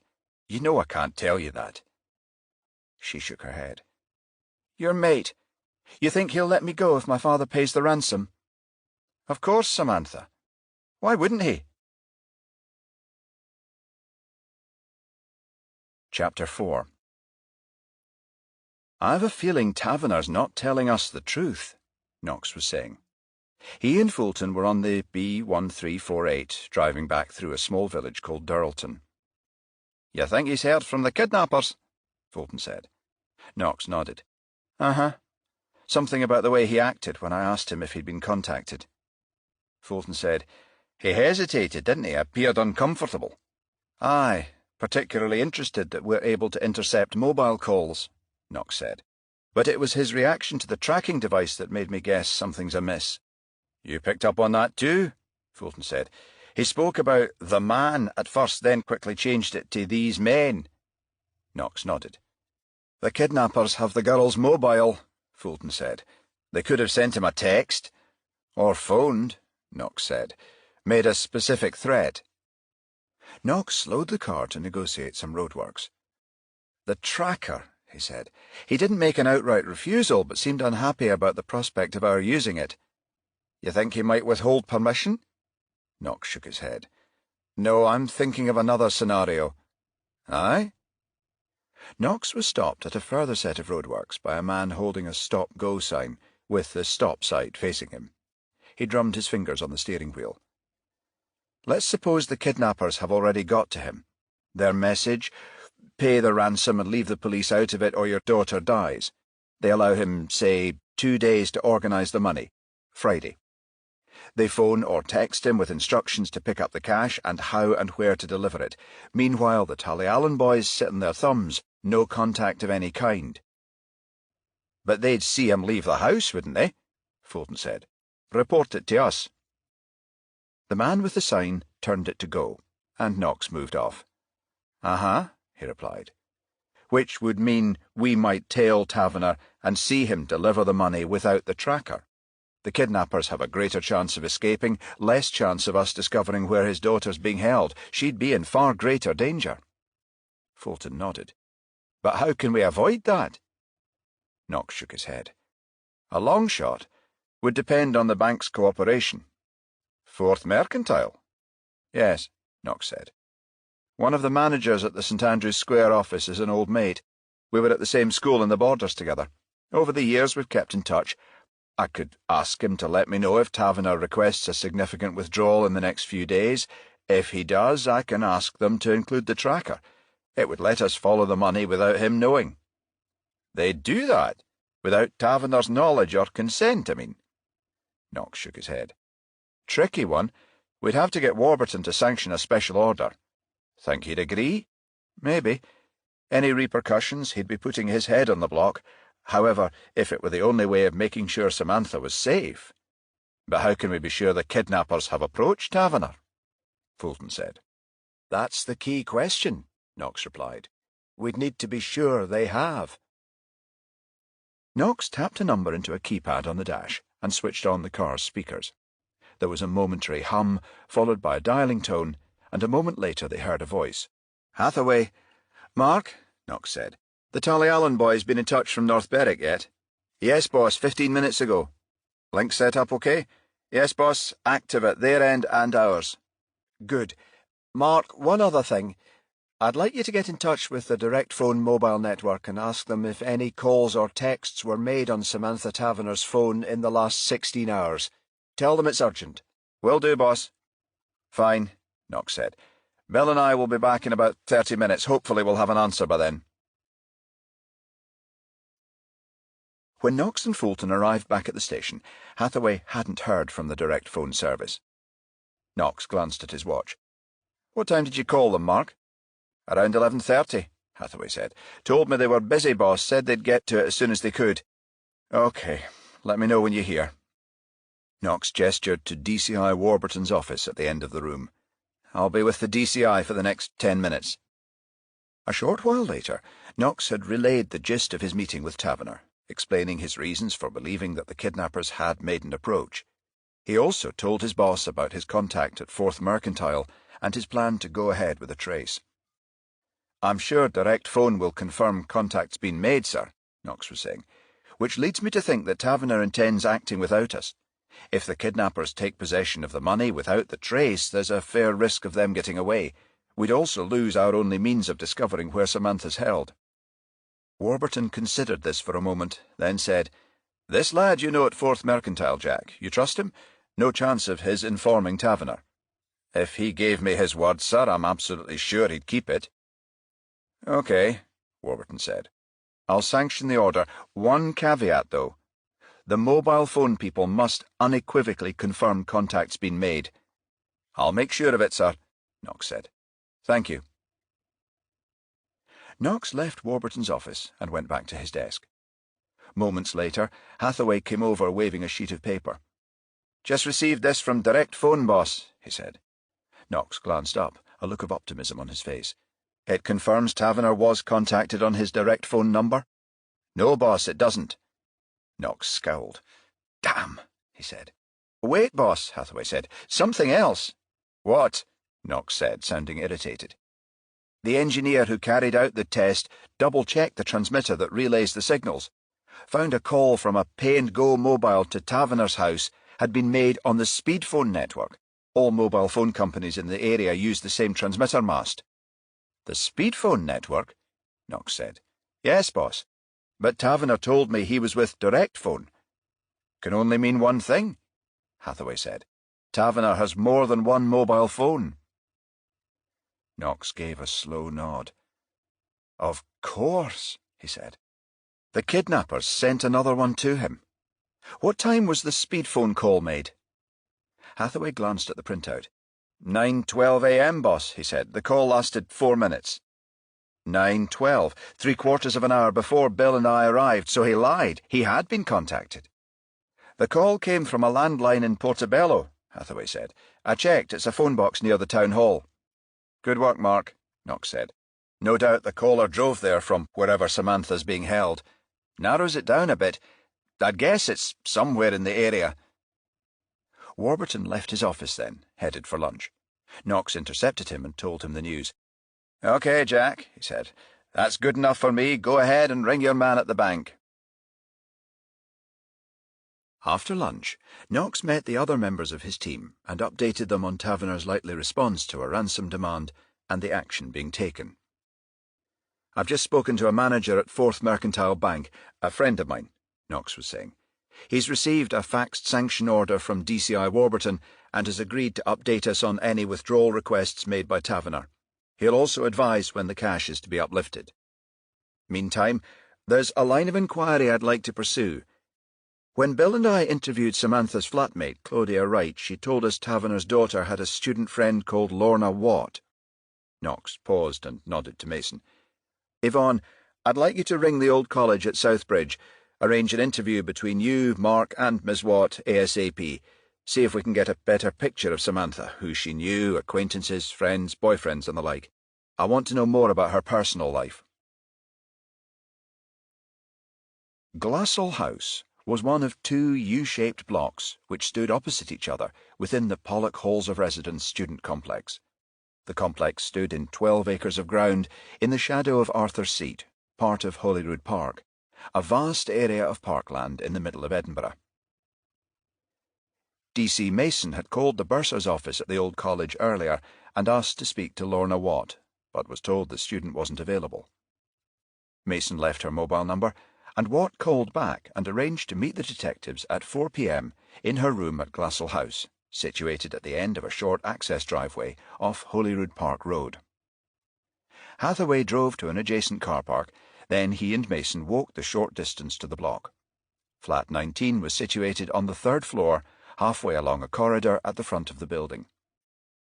Hathaway's knock was answered by a mousy-looking female in her late 20s. "Yes?" Mason said. "Lorna Watt?" The girl shook her head. "Ellie Anderson, her roommate." She glanced over her shoulder. "Lorna's expecting you." She turned and raised her voice. "Lorna, your visitors are here." "Okay, Ellie," a voice replied. "Ask them to come in." Anderson indicated a door at the end of a short corridor. "The sitting room," she said, "just along there." Mason and Hathaway went inside. Then Anderson held up a book. "I was on my way out," she said, "headed for the campus library." Mason nodded. Then Anderson took her leave. As she closed the door, a strawberry blonde exited the living room. "Sorry, I'm not long back," she said, smiling. "Do come in." "You're Lorna Watts," Mason said. "Yes," she replied. Then ushered Mason and Hathaway into the sitting room and indicated a trio of chairs placed around a small dining table. "Please take a seat. You'll have to excuse the mess. Haven't got round to tidying up yet." Mason and Hathaway sat down, then Watt took a chair opposite and leaned on the table. "You wanted to talk about Samantha. She wasn't in class today. I hope nothing's wrong." Mason ignored the question. "When did you last see her?" she said. Watt frowned, thinking. "Yesterday evening, around 6. We attended a lecture." "What time did it finish?" Mason said. "Around 5:30. I asked if she was going straight home, but she told me she was going for a swim first at the Commonwealth Pool. It's just along the road from here." Mason nodded. "You accompanied her as far as the pool?" "Yes, it was a nice night. We walked up from South Bridge. I said cheerio when we got to the pool." "You and Samantha are friends?" Hathaway said. Watt nodded. "Yeah, we pal around a bit. Like me, she's studying law. We share a lot of interests, music, movies, having the occasional drink, talking about relationships, that sort of thing." Watt was suddenly serious. "Look, has something happened to her? You really must tell me." "I'm afraid she's gone missing," Hathaway said. "We think she may have been kidnapped." Watt's cheeks blanched. "Oh, God, no," she said. "Who could possibly do that?" Again, Mason didn't answer her question. "You talked about relationships. Is Samantha seeing someone?" Watt nodded. Yes, she is." "You know his name?" There was a short silence, then Watt said, "It's not a man." "Samantha's gay," Hathaway said. Watt shook her head. "I'm heterosexual, and it's never made any difference to our friendship, but yes, Samantha is gay." Mason said, "Who's she seeing, do you know?" "An older woman, a lecturer at the university. Samantha has sworn me never to tell anyone. She fears knowledge of their relationship might affect the lecturer's career." "I understand," Mason said, "but we'd still have to speak to her. I can assure you their relationship would remain confidential." Watt hesitated, biting her lip. "Catherine Sinclair," she said. "She's a part-time solicitor with Abercrombie and Lyle, lectures at the college 3 days a week." "You've met Miss Sinclair?" Hathaway said. "Yes," Watt said. "Samantha, Catherine, and I occasionally have a drink together." Mason said, "Do you know if Samantha had a falling out with anyone lately, or if anything out of the ordinary has happened to her?" Watt shook her head. "Not as far as I know. Samantha's such a sweet-natured person. She gets along well with everyone." Mason nodded, then closed her notebook and stood up. "OK, Lorna, thanks. I think that'll do for now. If there's anything else, we'll be in touch." Watt stood and escorted them to the door. "That's OK," she said. "I pray you find her soon." Hathaway's mobile rang just as he and Mason reached the car. He took the phone from his pocket and glanced at the screen. "Hello, boss," he said. "Mark, you and Yvonne finished with Ms. Watt yet?" "Yes, boss, just this minute." "Good," Knox said. "Look, D.I. Murray reminded me about Samantha's laptop. He and his team would like to look it over, check for anything of significance. I just rang her flatmate Claudia Wright at Duddingston to confirm she has one." "Yes, boss?" "She does, a MacBook Air. Will you and Yvonne go down, pick it up and bring it back with you? 62A The Causeway. D.I. Murray would like to make a start on it ASAP." "Will do, boss," Hathaway said. "Fine. See you both when you get back." Flat 4, at number 139 East Parkside, was located at the end of a cul-de-sac overlooking Holyrood Park, and was where Knox had lived since his divorce in 2007. Knox put his key in the lock, let himself in, and changed into a pale blue sweatshirt and matching jog pants. He went to the drinks cabinet and poured himself a generous measure of Glenmorangie. He placed the tumbler on a table next to an armchair, selected a CD, and slotted it into the player. He relaxed into the chair and sipped the 10-year-old single malt. As Frank Sinatra sang the opening verse of It Was a Very Good Year, Knox began thinking of his ex-wife Susan. Then his phone rang. "Yvonne?" "Is it OK to come over?" Mason said. "Sure." "You eaten yet? I could stop at a chippy." "Nothing substantial," Knox said. "I could go a fish supper." "2 fish suppers coming up. You have enough booze?" "Just opened a bottle of Glenmorangie. Some Absolute in the drinks cabinet too." "Everything's organised then?" "Almost everything." "I was wondering about Samantha, the kidnapped girl," Mason said. It was just after 12:30 a.m., and she and Knox lay together in a post-coital glow. "Uh-huh," Knox replied. "I'm thinking the guy behind the kidnap might know her." "Somebody she's met before?" Mason turned on the pillow. "Yes, Jack, as opposed to someone who's followed her coming and goings." "Really?" Knox said. "What makes you think that?" "Just a hunch," Mason said. "Sometimes a hunch is all you need," Knox said. He raised his head on the pillow and added, "I suppose the kidnapper could have known her before, if he was a fellow student, say, or someone who'd had an affair with her." He shook his head. "Her relationship with Miss Sinclair might rule that out, though." "Yeah, maybe we'll discover more when we talk to her." "You told me she was with Abercrombie and Lyle?" "Yes." "OK. We'll get in touch in the morning and arrange to see her.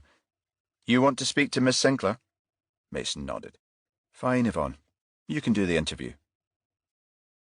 Mason fell silent for a long moment, then said, "Jack, when I called earlier, I rang a couple of times and the line was busy. You were talking to your son?" "Yeah," Knox said. "I call him every week." "I know, you've told me," Mason said. "Jamie's OK?"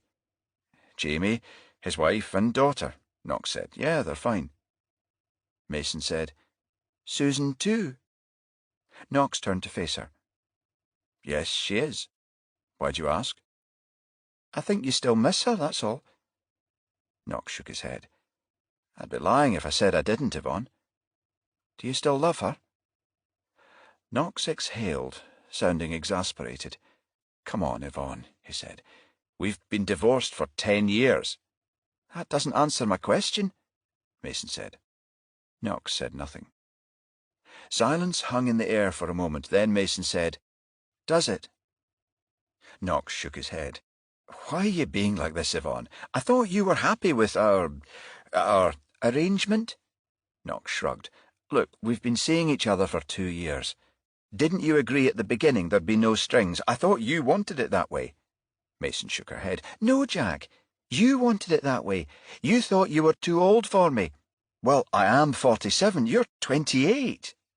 Mason snorted. "I've told you time and again that age makes no difference.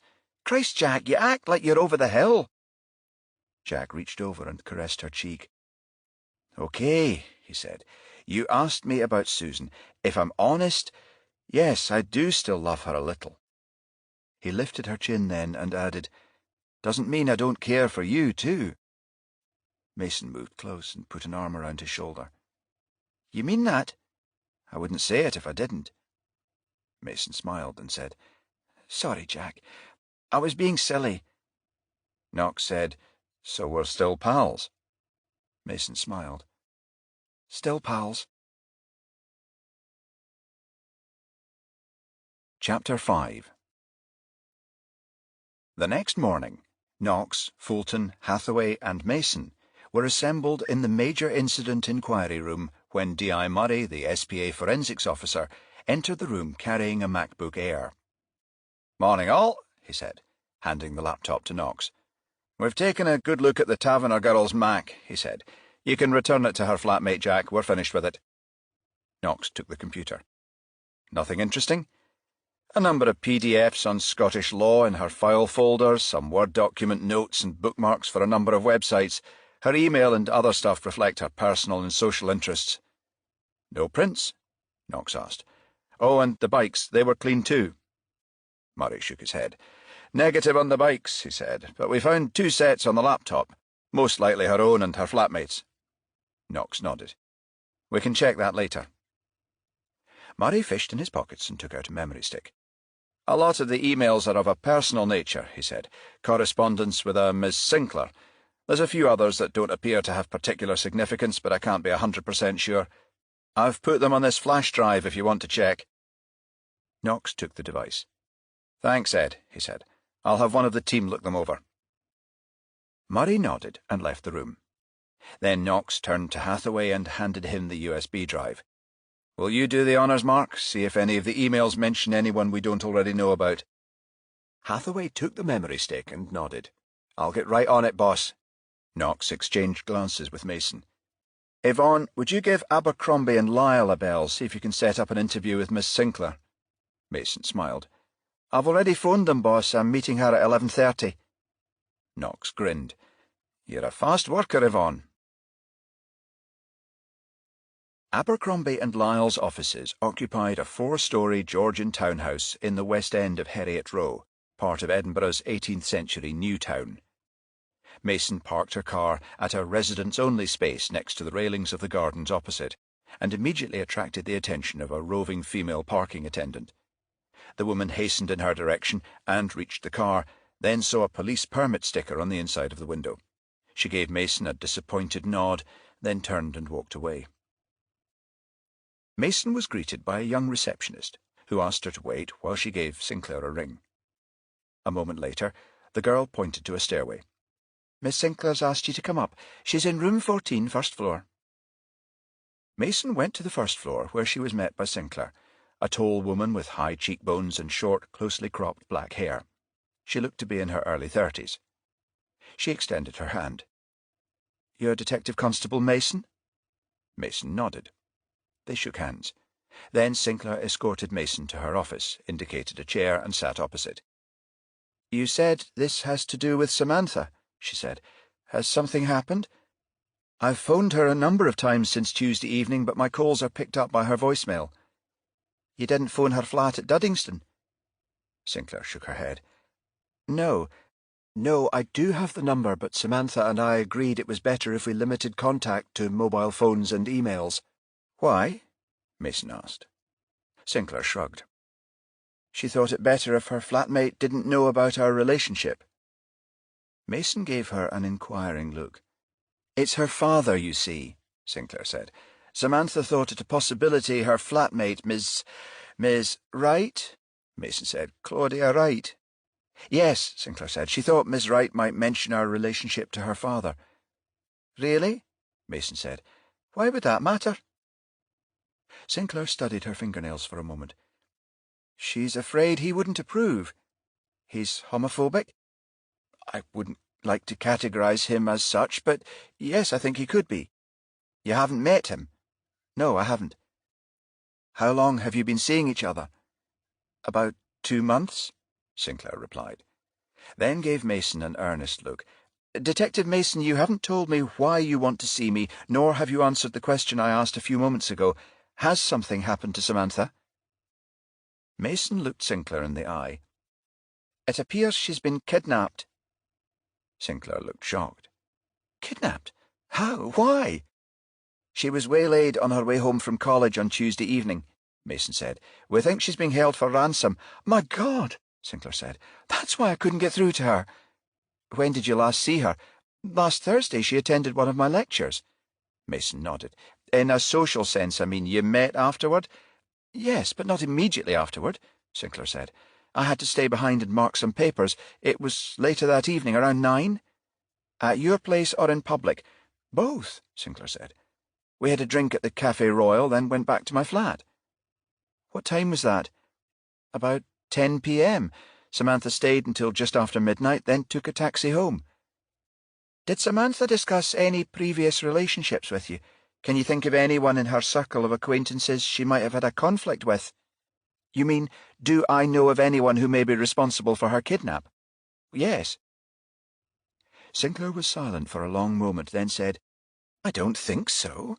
As I've said, we've been seeing each other for 2 months, although Samantha's been taking my classes a bit longer than that. I've no doubt she's made many friends with both sexes during that time. She's a very outgoing person. She would have crossed paths with any number of students." Sinclair shook her head and added, "But I can't imagine conflict between Samantha and anyone, really. Fact of the matter is, Detective Mason," Sinclair continued, "a fair amount of students have attended my lectures over the last year. I cannot, in all honesty, remember every one. I do promise, though, to give the matter some thought. And if I do recall anything of significance, I'll let you know." Mason acknowledged this. Then Sinclair added, "Are you able to tell me if contact concerning a ransom has been made to Sir Nigel Taverner?" "No, sorry, I can't," Mason said. "I can tell you, however, that we're taking a covert approach to the case." "Sorry," Sinclair said, "I'm not sure I understand. We'd like to keep it low profile, no media coverage. We don't want to do anything to alert the kidnappers to the fact that the police are involved." "I see," Sinclair said, then leaned forward and touched Mason's arm. "You will keep me informed of any progress, Detective Mason. Samantha means a lot to me." Mason nodded. "Yes, Miss Sinclair, I will." Colin Early, of 4th Mercantile Bank, called a little after 4 p.m.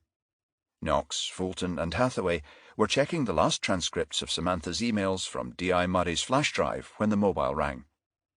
Knox glanced at the screen but didn't recognize the number. "Hello?" he said. "Hello, Jack. Colin Early, 4th Mercantile. I promised to get back to you." "Of course, Colin, thanks," Knox said. "Taverner's been in touch?" "Yes, we received a call from him at 3:30 p.m. this afternoon." "And?" Knox said. "He's requested £100,000 in used notes at 20s. He also advised that he's couriering us a package. He says we'll receive it tomorrow morning." "A package?" Knox replied. "Yes," Early replied. "Apparently it'll contain a hold-all. He wants us to put the money inside and have it ready for him." "When will he pick it up?" "Sometime tomorrow afternoon. When we asked at what time, he told us he couldn't be more specific." "The tracking device, you'll have it in place?" "Yes, it'll be inserted into a currency strap in one of the bundles. We'll place the bundle near the bottom of the bag." "Excellent, Colin," Knox said. "I appreciate your cooperation." Chapter 6. Sir Nigel Taverner switched on the Samsung at precisely 12 p.m. The display took a moment to light up, then the device emitted a ping. The screen read, "New message." Taverner clicked, then the message opened. "Bring money in a secure hold-all to Edinburgh and meet me at exactly 1:30 p.m. today. Go to the first covered shelter on the walkway west of the floral clock steps in Princess Street Gardens. Take a seat inside and place the hold-all beside you. I will approach carrying a bouquet of flowers and sit nearby. This is your cue to rise and walk away in the direction of the West End. Don't look back. Once I am sure no one is following me, I will instruct my colleague to release your daughter. But be under no illusion any deviation from this course of action will prove fatal for Samantha. Taverner switched off the phone, put it in his desk drawer, then consulted his watch and looked outside. The two unmarked Ford Mondeos, which had been parked at the end of his driveway since Wednesday, were still there. It was time to put his diversion plan into action. DS Aidan Edwards and DC Roy Cummings of Tullyallen Special Ops Squad watched Sir Nigel Taverner's dark green Bentley leave his house and turn right onto the North Berwick-Edinburgh road. Edwards radioed the second surveillance car, and both vehicles moved off in tandem. Cummings flicked a dial on the radio mic again and said, 12-1 to Gayfield Control. The radio crackled. Then Hathaway's voice came over the speaker. Gayfield Control receiving. Taverner's departed North Berwick, Cummings said. He's on his way to town. Understood, Hathaway said. As they began shadowing the Bentley, the Tullyallen team put into effect a leapfrog procedure. The first unmarked police vehicle, a red Ford Mondeo with Edwards and Cummings, followed a third of a mile in the Bentley's wake, then fell back within a few minutes to allow their colleagues in a silver Mondeo to overtake and reposition. They continued this tactic until they reached the village of Durlton, when once again Edwards overtook and became the lead car. A short distance beyond the village, Taverner's Bentley suddenly made a sharp left turn, forcing the Tullyallen drivers to brake sharply to follow. "Where's he going?" Edwards said, holding tight to the verge to avoid an oncoming tractor. Cummings switched on the sat-nav and traced the monitor with his finger. "This is the B1345, Sarge," he said. "Where does it lead?" Cummings checked the screen. "A place called Drem," he replied. "Anything there?" "No, Sarge. Looks like a village." Cummings scanned the screen again. "If he takes a right in a couple of miles onto the B1377, then a left, that's the A6137, it'll take him to Haddington." Edwards took a handset and radioed his colleagues in the silver Mondeo, now a half-mile to his rear. "Cease leapfrog," he said. "The road's too narrow." The radio hummed, and a voice said, "Understood, Sarge." As Cummings predicted, the Bentley turned right at the next junction, then swung left a few miles further on. "You were right," Edwards said. "He's heading for Haddington." "There isn't a branch of 4th Mercantile in Haddington, is there, Sarge?" Cummings said. "Only one way to find out," Edwards replied. Then reached for the radio and changed frequency. 12-1 to Gayfield Control. "Another call from the Tullyallen team, boss," Hathaway said. Knox and Mason went over to the communications desk while he fine-tuned the radio dial. "Aye, Mark, what is it?" Knox said. "Taverner left North Berwick in his Bentley at 12:09 p.m., he said, headed for town." "Uh-huh. You told us that 10 minutes ago. What's changed?"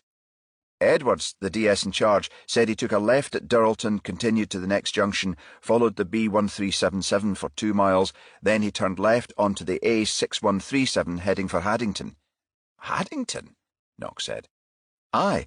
Edwards asked me if 4th Mercantile have a branch there. I told him they haven't." "Why the hell's he going to Haddington?" Suddenly the speaker burst into life. 12-1 to Gayfield Control. Hathaway pressed the speaker button. "Gayfield Control," he said. "Go ahead." "DS Edwards here. Looks like Taverner's pulled a flanker. We've just followed his Bentley all the way to Haddington. Bloody tinted windows. It pulled up in the high street and a woman got out. I assume it's his wife." Knox shook his head. "Diversionary tactic," he said, throwing the Tullyallen team off the scent. He turned to Hathaway. "Tell them to stand down, Mark. Let them know we'll pick him up at this end." Hathaway relayed the message, then joined Knox and Mason at the DI's desk. Knox had a railway timetable open and was pointing to a list of departures. "Here we are," Knox was saying.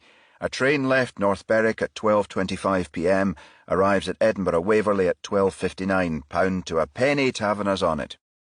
"But DS Fulton's already at St Andrew's Square, boss," Hathaway said. "Surely Taverner will guess we have the bank covered." Knox nodded. "He might," he said, "but then again he might not. His diversion of the stakeout team is evidence of that." Mason said, "So the next step is intercept and surveillance?" Knox nodded, then looked at his watch. "We've just under half an hour." "You and DS Fulton will be there, boss," Mason said. "There's a chance of frightening him off if he spots you." "Uppermost in my mind, Yvonne," Knox said. No, Bill and I will stay in the background. I want you and Mark to meet the train. He paused for a moment, then added, You know what he looks like. Hathaway nodded. Yes, boss, he said. Yvonne and I watched a tape of his address to last year's annual Distillers' Conference. Okay, Knox said, then checked his watch again. Better head up to Waverley. The train's due to arrive at platform 3 in 25 minutes. He took his mobile from his pocket. I'll ring Bill and update him. Knox paused, then added, Oh, by the way, take radios with sleeve mics. Bill and I will remain in the vicinity of 4th Mercantile until he arrives at the bank. You two shadow him after he picks up the money and gets where he's going. As he's without transport, I think we'll find that somewhere central. Chapter 7. The 4th Mercantile Bank headquarters was an impressive late Georgian building situated on the east side of St Andrew's Square. Knox pulled into the short driveway and stopped behind Fulton's Vauxhall Astra, which was parked within sight of the bank's entrance. Fulton grinned as Knox got into the car. So, he said, the Tully Allen boys were taken on a wee sightseeing trip. Aye, a successful ploy, Knox said. Looks like Taverner's wife was in on it too. Fulton reached over to the back seat and picked up a small leather case. Knox glanced towards it. Our wee box of tricks, he said. Yeah, Fulton replied, then levered the catches and opened the lid to reveal a recessed screen. The tracker monitor, he said. Fulton clicked a switch on the base, and the screen lit up. It's a bit like a sat-nav, he says. Shows you a map with the location of the tracker. Knox saw a red dot blinking at a rectangle marked First Mercantile Bank on a screen giving a scaled representation of central Edinburgh. Fulton manipulated a small joystick-like lever. See, you can zoom out. Covers an area of 3 miles from this unit's location. It shows where the tracker's located with pinpoint accuracy. Knox nodded. I've a feeling Taverner's appointment is somewhere in the central area, he said. I've asked Mason and Hathaway to stick close to him until contact's made. I'll have them stand down and we'll follow the tracker to the final location. Hathaway said the call to Taverner came from a phone box in Portobello, Fulton said. You think his daughter's being held there?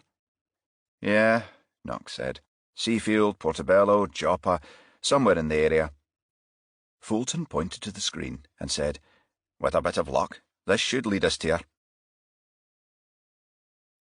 Hathaway and Mason stood at either end of a Burger King entrance located immediately opposite Platform 3 at Waverley Station. Both officers had two-way radio mics at their waists to which cords were attached, one through the arm of a sleeve fixed to the cuff, the other over the shoulder and the collar to an earpiece. To the casual observer, the latter looked like the earbud of an iPod. Both radios were set to the frequency of, and directly linked to, the control car, Fulton's Astra. As the North Berwick train approached the station, Hathaway raised his right hand. Comms check, Hathaway, he said. A moment later, Knox replied, Loud and clear, Mark. Yvonne? Mason raised her hand just as a station announcer called out the arrival of the 12:25 from North Berwick. Comms check, Mason, she said. You'll have to say that again, Yvonne, Knox said. We didn't get you. Mason raised her arm and repeated, Comms check, Mason. Loud and clear that time, Yvonne, Knox said, then added, OK, intercept the target. Keep me informed. Mason turned to face the gate of Platform 3, where a stream of passengers had exited the train and were heading towards ticket collectors. Hathaway was the first to spot Taverner. He was dressed casually and wore dark sunglasses. Target approaching exit, he said. The man with the checked shirt and tan leather jacket. I see him, Mason said. Taverner offered his ticket to the collector, who took it and waved him through. Then he walked to the right of the concourse and made for the north exit. Hathaway followed between parallel rows of concessionary shops, then said into his mic, He's headed for Princess Street. Mason shadowed her colleague, mingling with a crowd of passengers on Hathaway's left. The officers watched as Taverner climbed the stairs to a ramp leading to the Waverley steps. Target proceeding to the escalators, Mason said. OK, Knox said. Keep him in sight, but don't crowd him. A minute later, Taverner reached the top of the Waverley steps and turned left into Princess Street. He passed the entrance to Princess Mall, then stopped at the South St Andrews Street pedestrian lights. He's crossing Princess Street, just south of St. Andrew's Square, boss, Mason said. He'll be with you shortly. Understood, Yvonne. Knox. Where are you, Mark? Crossing Princess Street at the old Forsyth building, boss, Hathaway said. Target in sight. Confirm he'll be with you in less than a minute. Received and understood, Knox said. Keep him in sight until he gets to the bank's gates. Position yourselves there until he leaves. A pause, then. Acknowledge. Understood, boss, Hathaway said. Understood, Mason said. I'm 20 yards behind. He's coming in the gate now. Knox and Fulton glanced to their right and saw Taverner walk into the driveway and enter the bank. Knox glanced at his watch. 1:07 p.m. I don't think he'll be long, he said. Just a matter of picking up the holdall. Fulton nodded. With $100 grand, he said. Nice payday for the kidnappers. With a bit of luck we'll prevent that, Knox said. The main thing is to get Samantha back safely. Fulton gestured to the bank entrance. Well, that didn't take long, did it, boss? Look, he's coming out. Knox saw Taverner headed in their direction. Seconds before he drew level, Fulton took a copy of The Guardian from the door pocket and opened it, shielding them from Taverner's gaze. Close one, Knox said, then reached for the radio. Target coming out, he said. Acknowledge. We're on him, boss, Mason said. We're crossing to the tram stop, westbound side. Fulton turned to Knox. He's taken a tram? Knox shook his head. I could have sworn the rendezvous was in the city centre. Knox pressed the transmit button. He's buying a ticket? Affirmative, boss, Hathaway said. Then you'd both better get one too. Don't lose him. Fulton shook his head.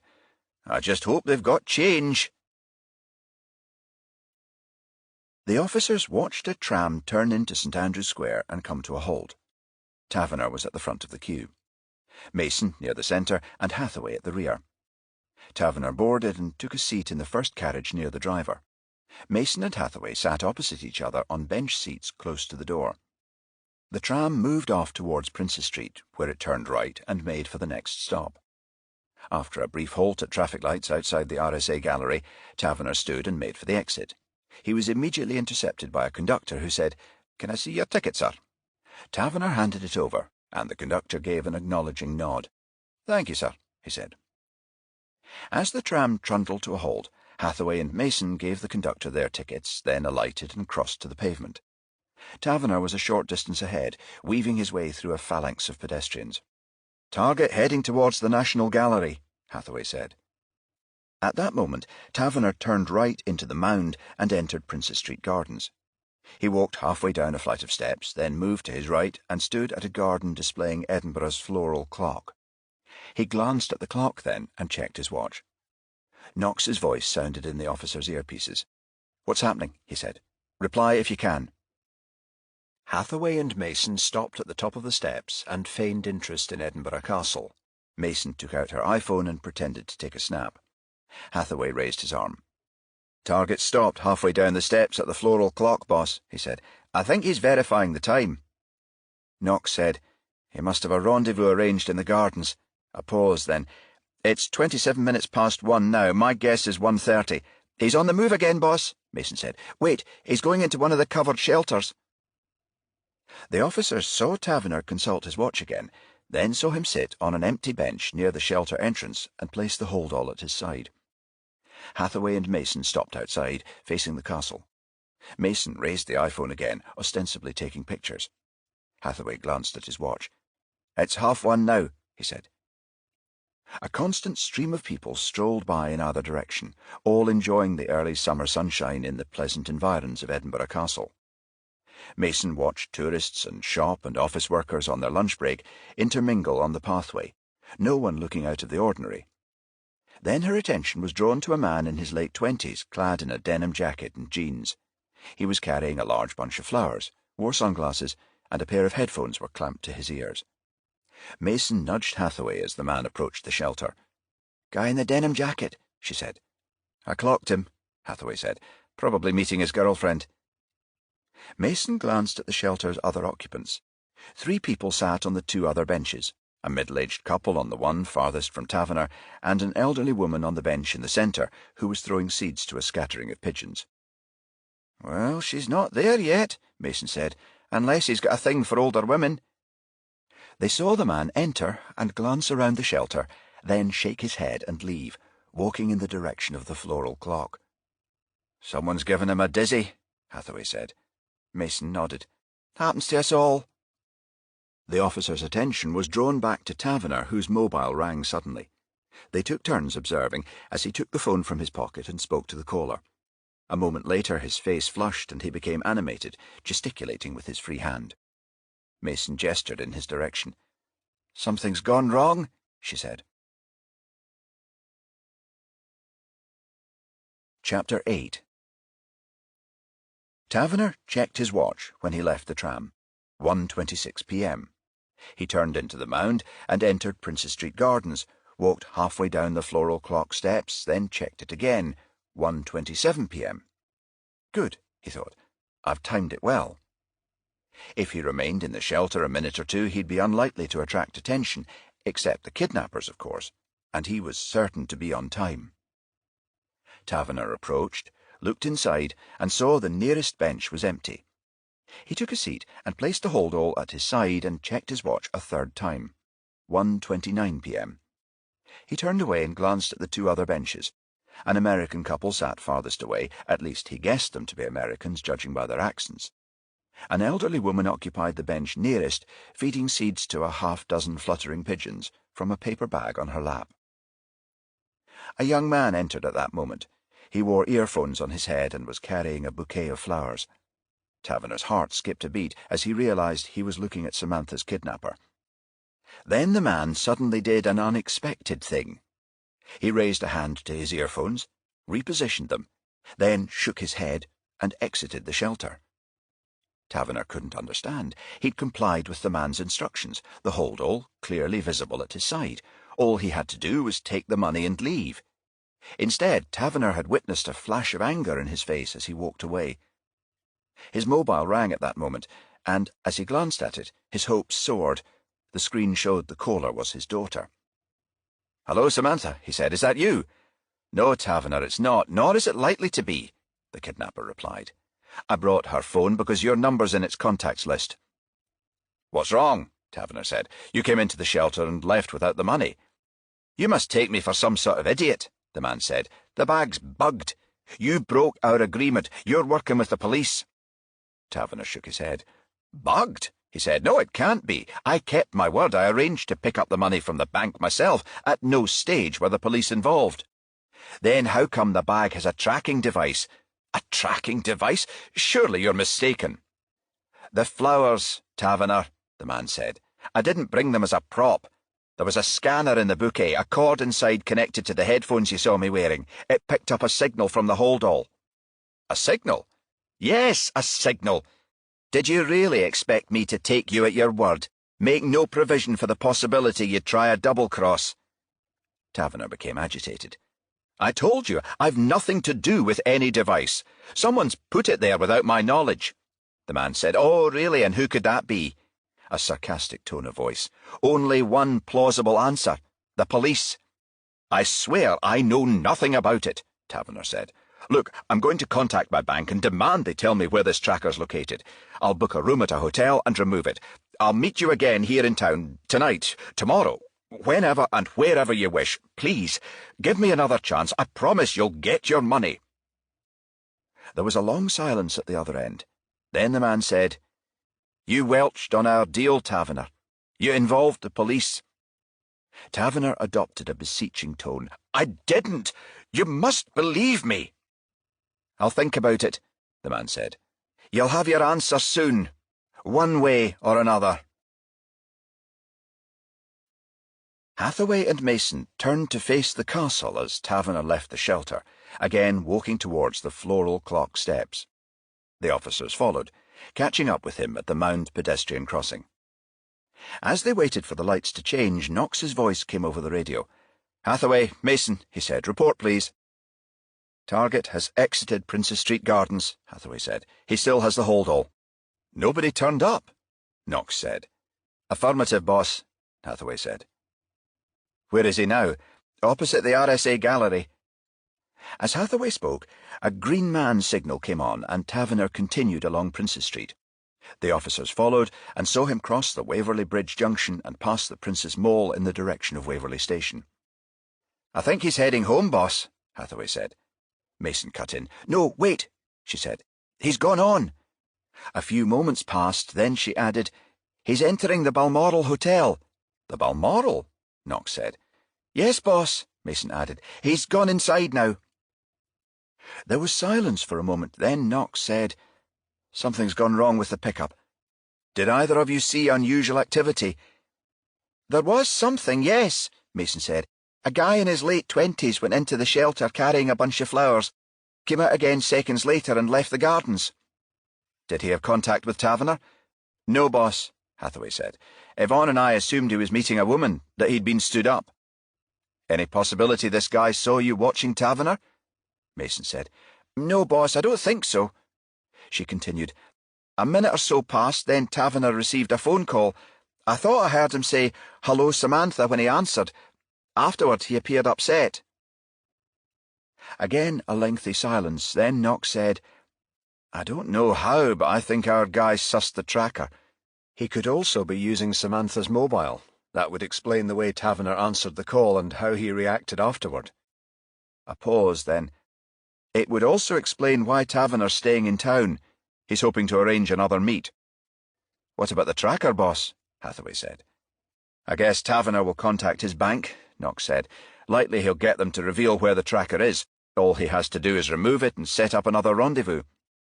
"So we keep a watch on the hotel," Mason said. "I think so, Yvonne," Knox said. "Can you discover if he's booking in?" Mason acknowledged this and entered the hotel. As she exited the revolving doors, she saw Taverner standing at a desk on the left of the reception hall. Mason crossed to a tourist information stand, picked up a brochure, and began leafing through it. The receptionist was booking in a Japanese couple ahead of Taverner. She smiled as she handed them their key. "Thank you, Mrs. and Mrs. Kanabe," she said, motioning to a uniformed member of staff standing nearby. "The porter will see you to your room. Enjoy your stay." The couple gave a little bow, then moved off with the porter. The receptionist turned to Taverner. "How may I help you, sir?" she said. Taverner said, "I'd like a single room for one night, please." "Certainly, sir," the woman replied. "Let me check the register." She glanced at the computer screen in front of her, clicked a few keys, then said, "There's a south-facing room on the second floor, sir. Would that suit you?" "Yes," Taverner said. "That'll do fine." Mason moved to the door and left. A few moments later she rejoined Hathaway, who was standing a short distance away at the top of the Waverley steps.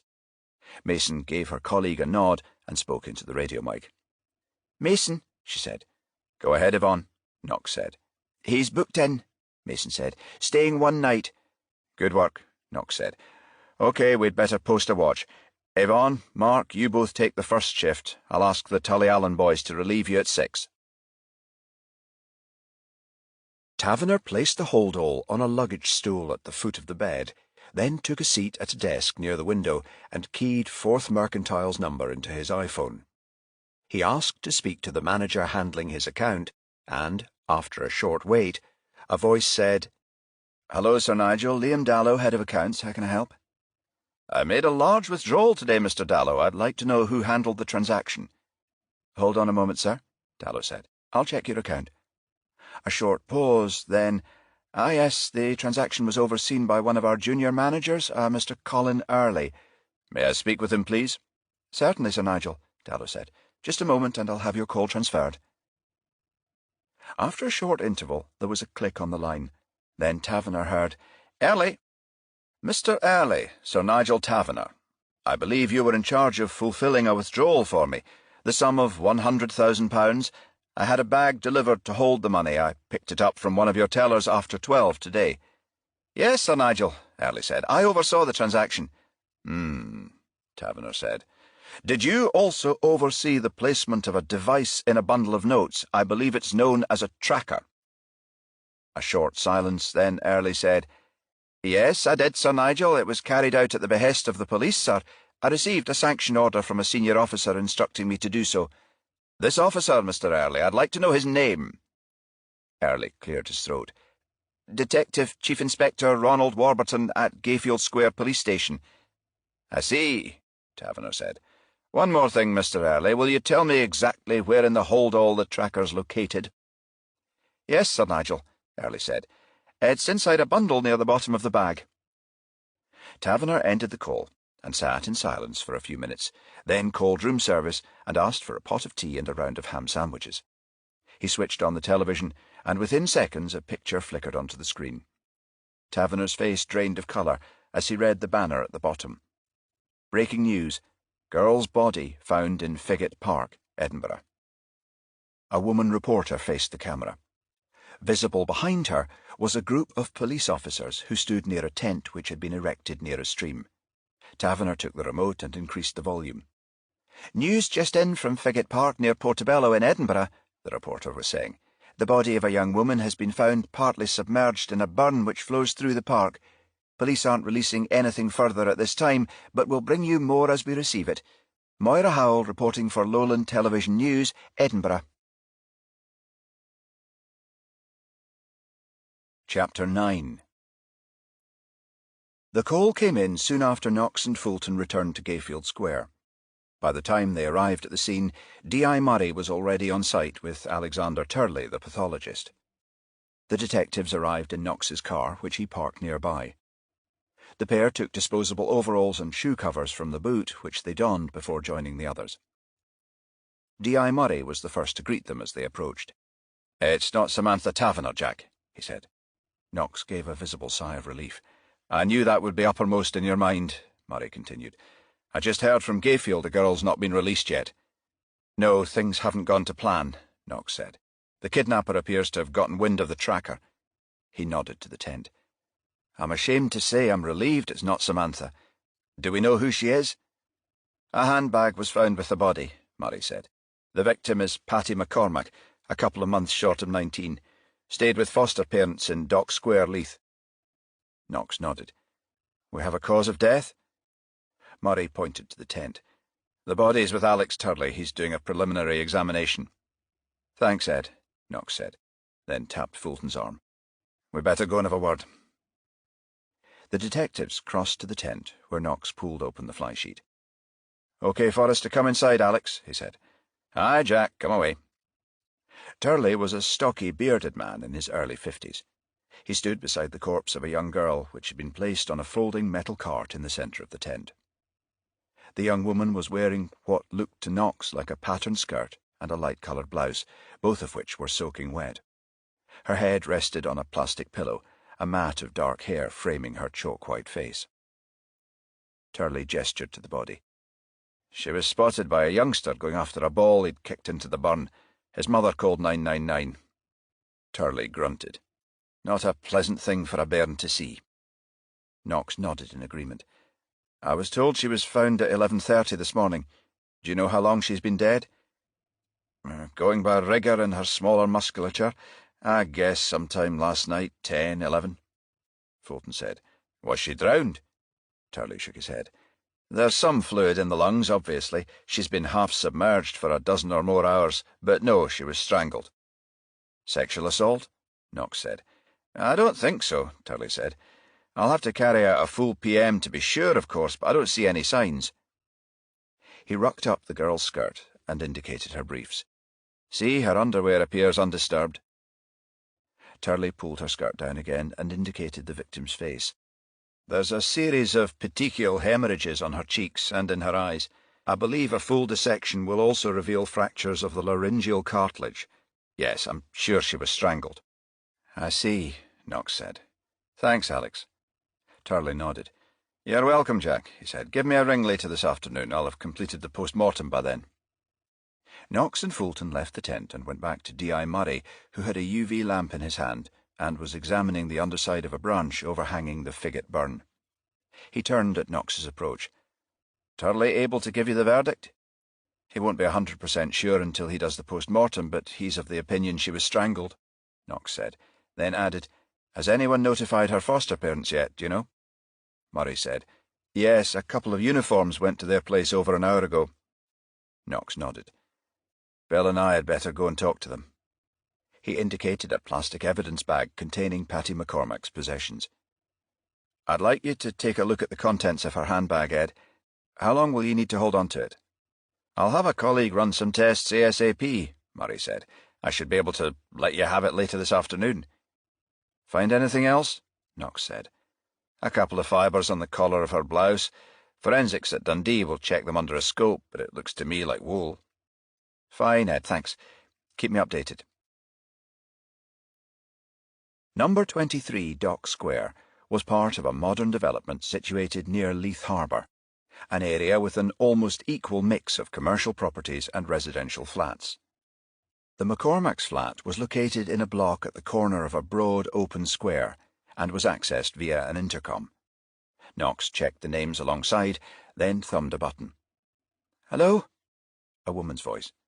"Mrs. McCormack?" "Yes?" "Detective Inspector Knox and Detective Sergeant Fulton, do you mind if we speak to you for a moment?" A buzzer sounded, and the door opened. "No, come up. We're on the first floor." As the detectives reached the top of the stairs, Mrs. McCormack stood on the landing waiting for them. She was a buxom woman, her dark hair heavily streaked with grey. Knox saw her eyes were red and her cheeks tear-stained. Her husband stood behind her, a stocky, balding man wearing horn-rimmed glasses. Knox guessed the couple to be about the same age, mid to late 50s. Mrs. McCormack waved to a door on her right, which was open. She gestured to a room leading off a short hallway. "The sitting room is on your left," she said. When Knox and Fulton went into the room, she indicated a leather settee. "Please, take a seat." The detectives complied. Then the couple sat on a pair of matching armchairs. Mrs. McCormack took a hanky from inside her sleeve and dabbed her eyes. "You'll have to excuse me," she said. "This has come as such a shock." Knox nodded. "I realise this is a difficult time," he said. "We only need to ask a few questions, then we'll leave you in peace." Mr. McCormack gave a little nod. "I understand," he said. "It's your job. We'll do what we can to help." "OK, just to confirm," Knox said, "you were Patty's foster parents?" "Yes," Mrs. McCormack said. "She's been with us since she was 14. Before that, she lived at the Alan Breck care home at Fairmile Head." "Could you tell us anything about her history, before you fostered her?" "Yes," Mrs. McCormack said. "Her father left her mother before she was born. The woman was an alcoholic, frequently left Patty at home on her own. One night when Patty was 2, her mother went out drinking. The toddler swallowed some of the contents of a bleach bottle and was rushed to hospital. Social services got involved and Patty was taken into care." "The Alan Breck home," Knox said. "That was the only place she stayed?" "I think so," Mr. McCormack said. Knox said, "How did you come to foster her?" "Although she was an infant when she was taken into care," Mrs. McCormack said, "the circumstances must have had an effect. Patty had a very troubled childhood. A care worker told us she suffered nightmares and had frequent temper tantrums. She was forever getting into fights with other children, staff too. This continued into early adolescence." Mr. McCormack gestured to his wife. "You see, Ellen and I have experience with difficult kids. We fostered 2 before Patty.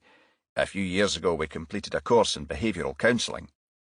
Knox nodded, then said, "Did Patty ever see her mother again?" Mrs. McCormack shook her head. "No," she said. "She died when Patty was 5. Cirrhosis of the liver." "Did Patty's behaviour improve after she came to you?" Knox said. "The temper tantrums, I mean." "By and large, yes," Mr. McCormack said. "We've had occasional rows, and she could be difficult," he shrugged. "But that's how it is with teenagers." Knox nodded and said, "She had a job?" "Not since January," Mrs. McCormack said. "She worked at one of those fast food places in Princess Street." Mr. McCormack said, "You see, Patty was a bright kid, but she never really shone at school. Left at 16 without qualifications. I think she found it difficult to settle." Mrs. McCormack nodded. "The burger place was her 3rd job." Fulton said, "Who did she pal around with? She had a boyfriend?"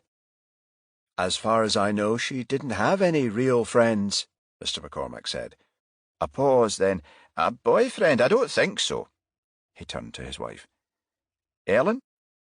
"Not since Alan Breck," Mrs. McCormack said. "She told me once she and one of the boys at the home had been really close, but I don't think she's been seeing anyone else." Knox said, "Strange for a young girl not to have any social interests." Mr. McCormack said, Patty wasn't all that gregarious. She was quiet, withdrawn, even introverted.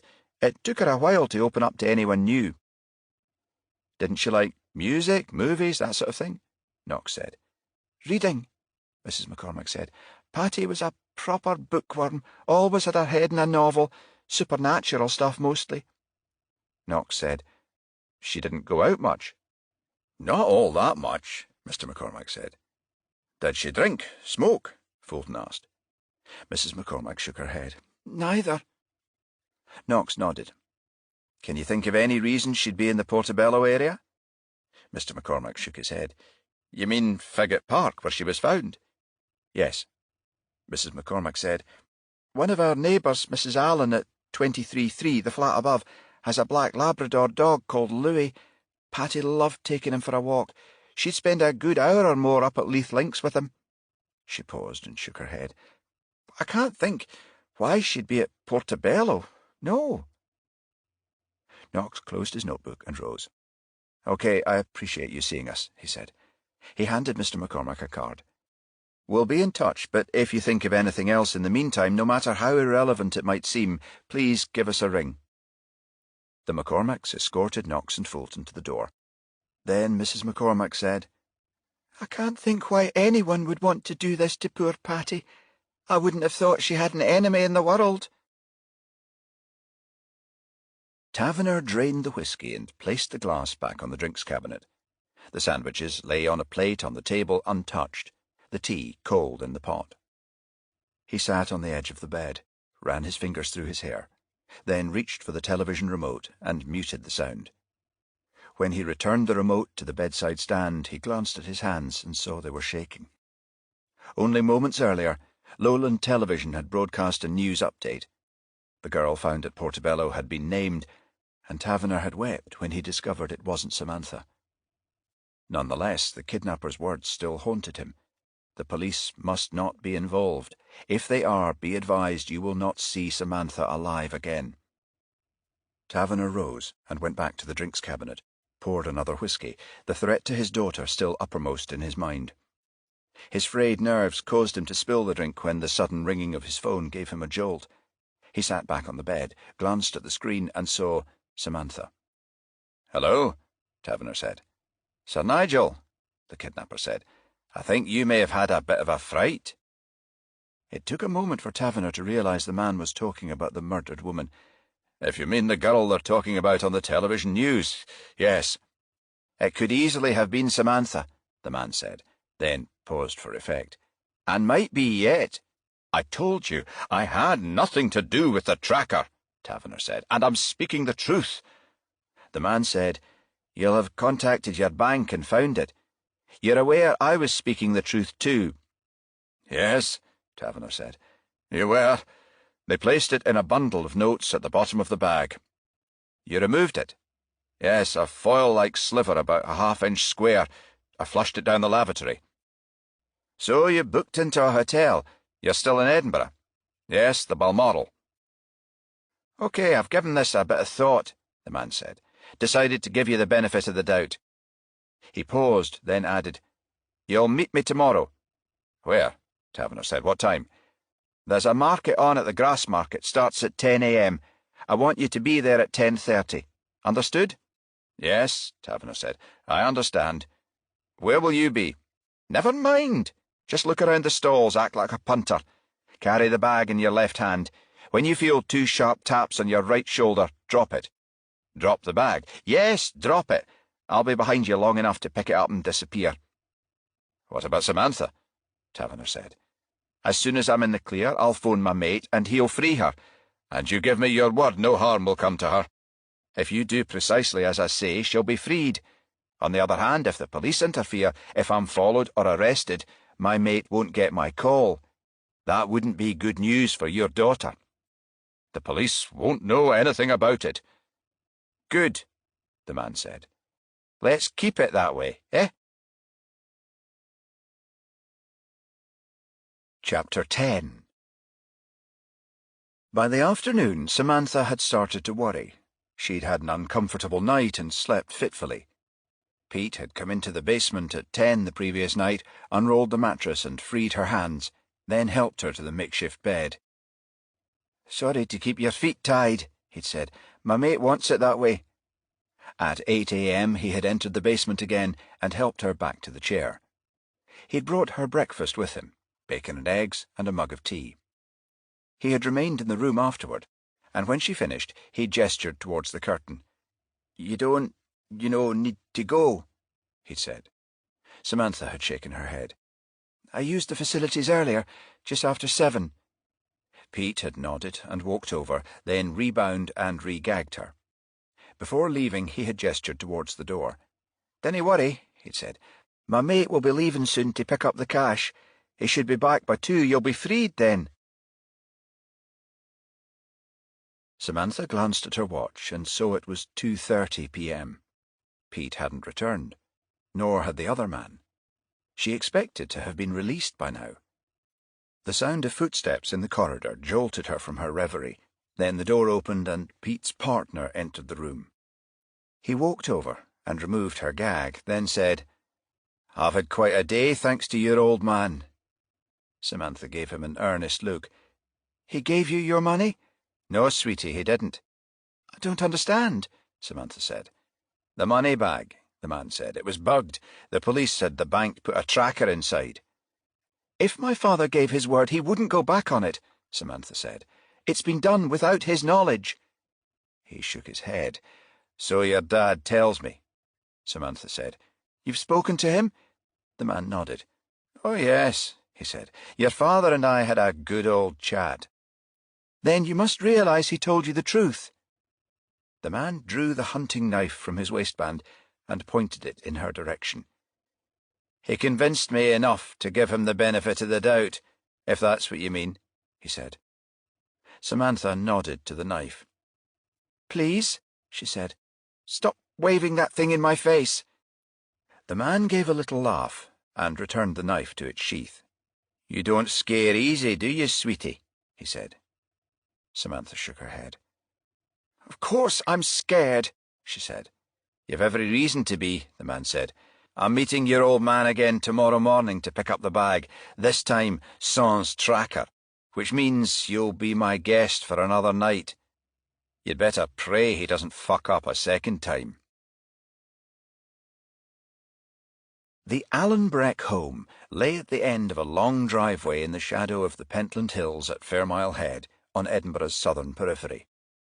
Knox drove his car to an adjacent car park. Then he and Fulton walked to the entrance, a large oak door flanked by 2 Doric columns. Knox pressed the bell, and moments later the door was opened by a severe-looking older woman wearing a wraparound pinafore.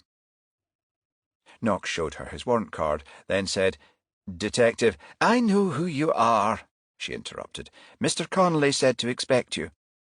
Knox said, "Yes, we phoned. He told us to come up." "Come away in, then," the woman said. "I'll let him know you're here." She escorted the officers into a large hallway, then went to a door in the corner. "He's in the kitchen. I'll let him know you're here." Knox and Fulton took in their surroundings.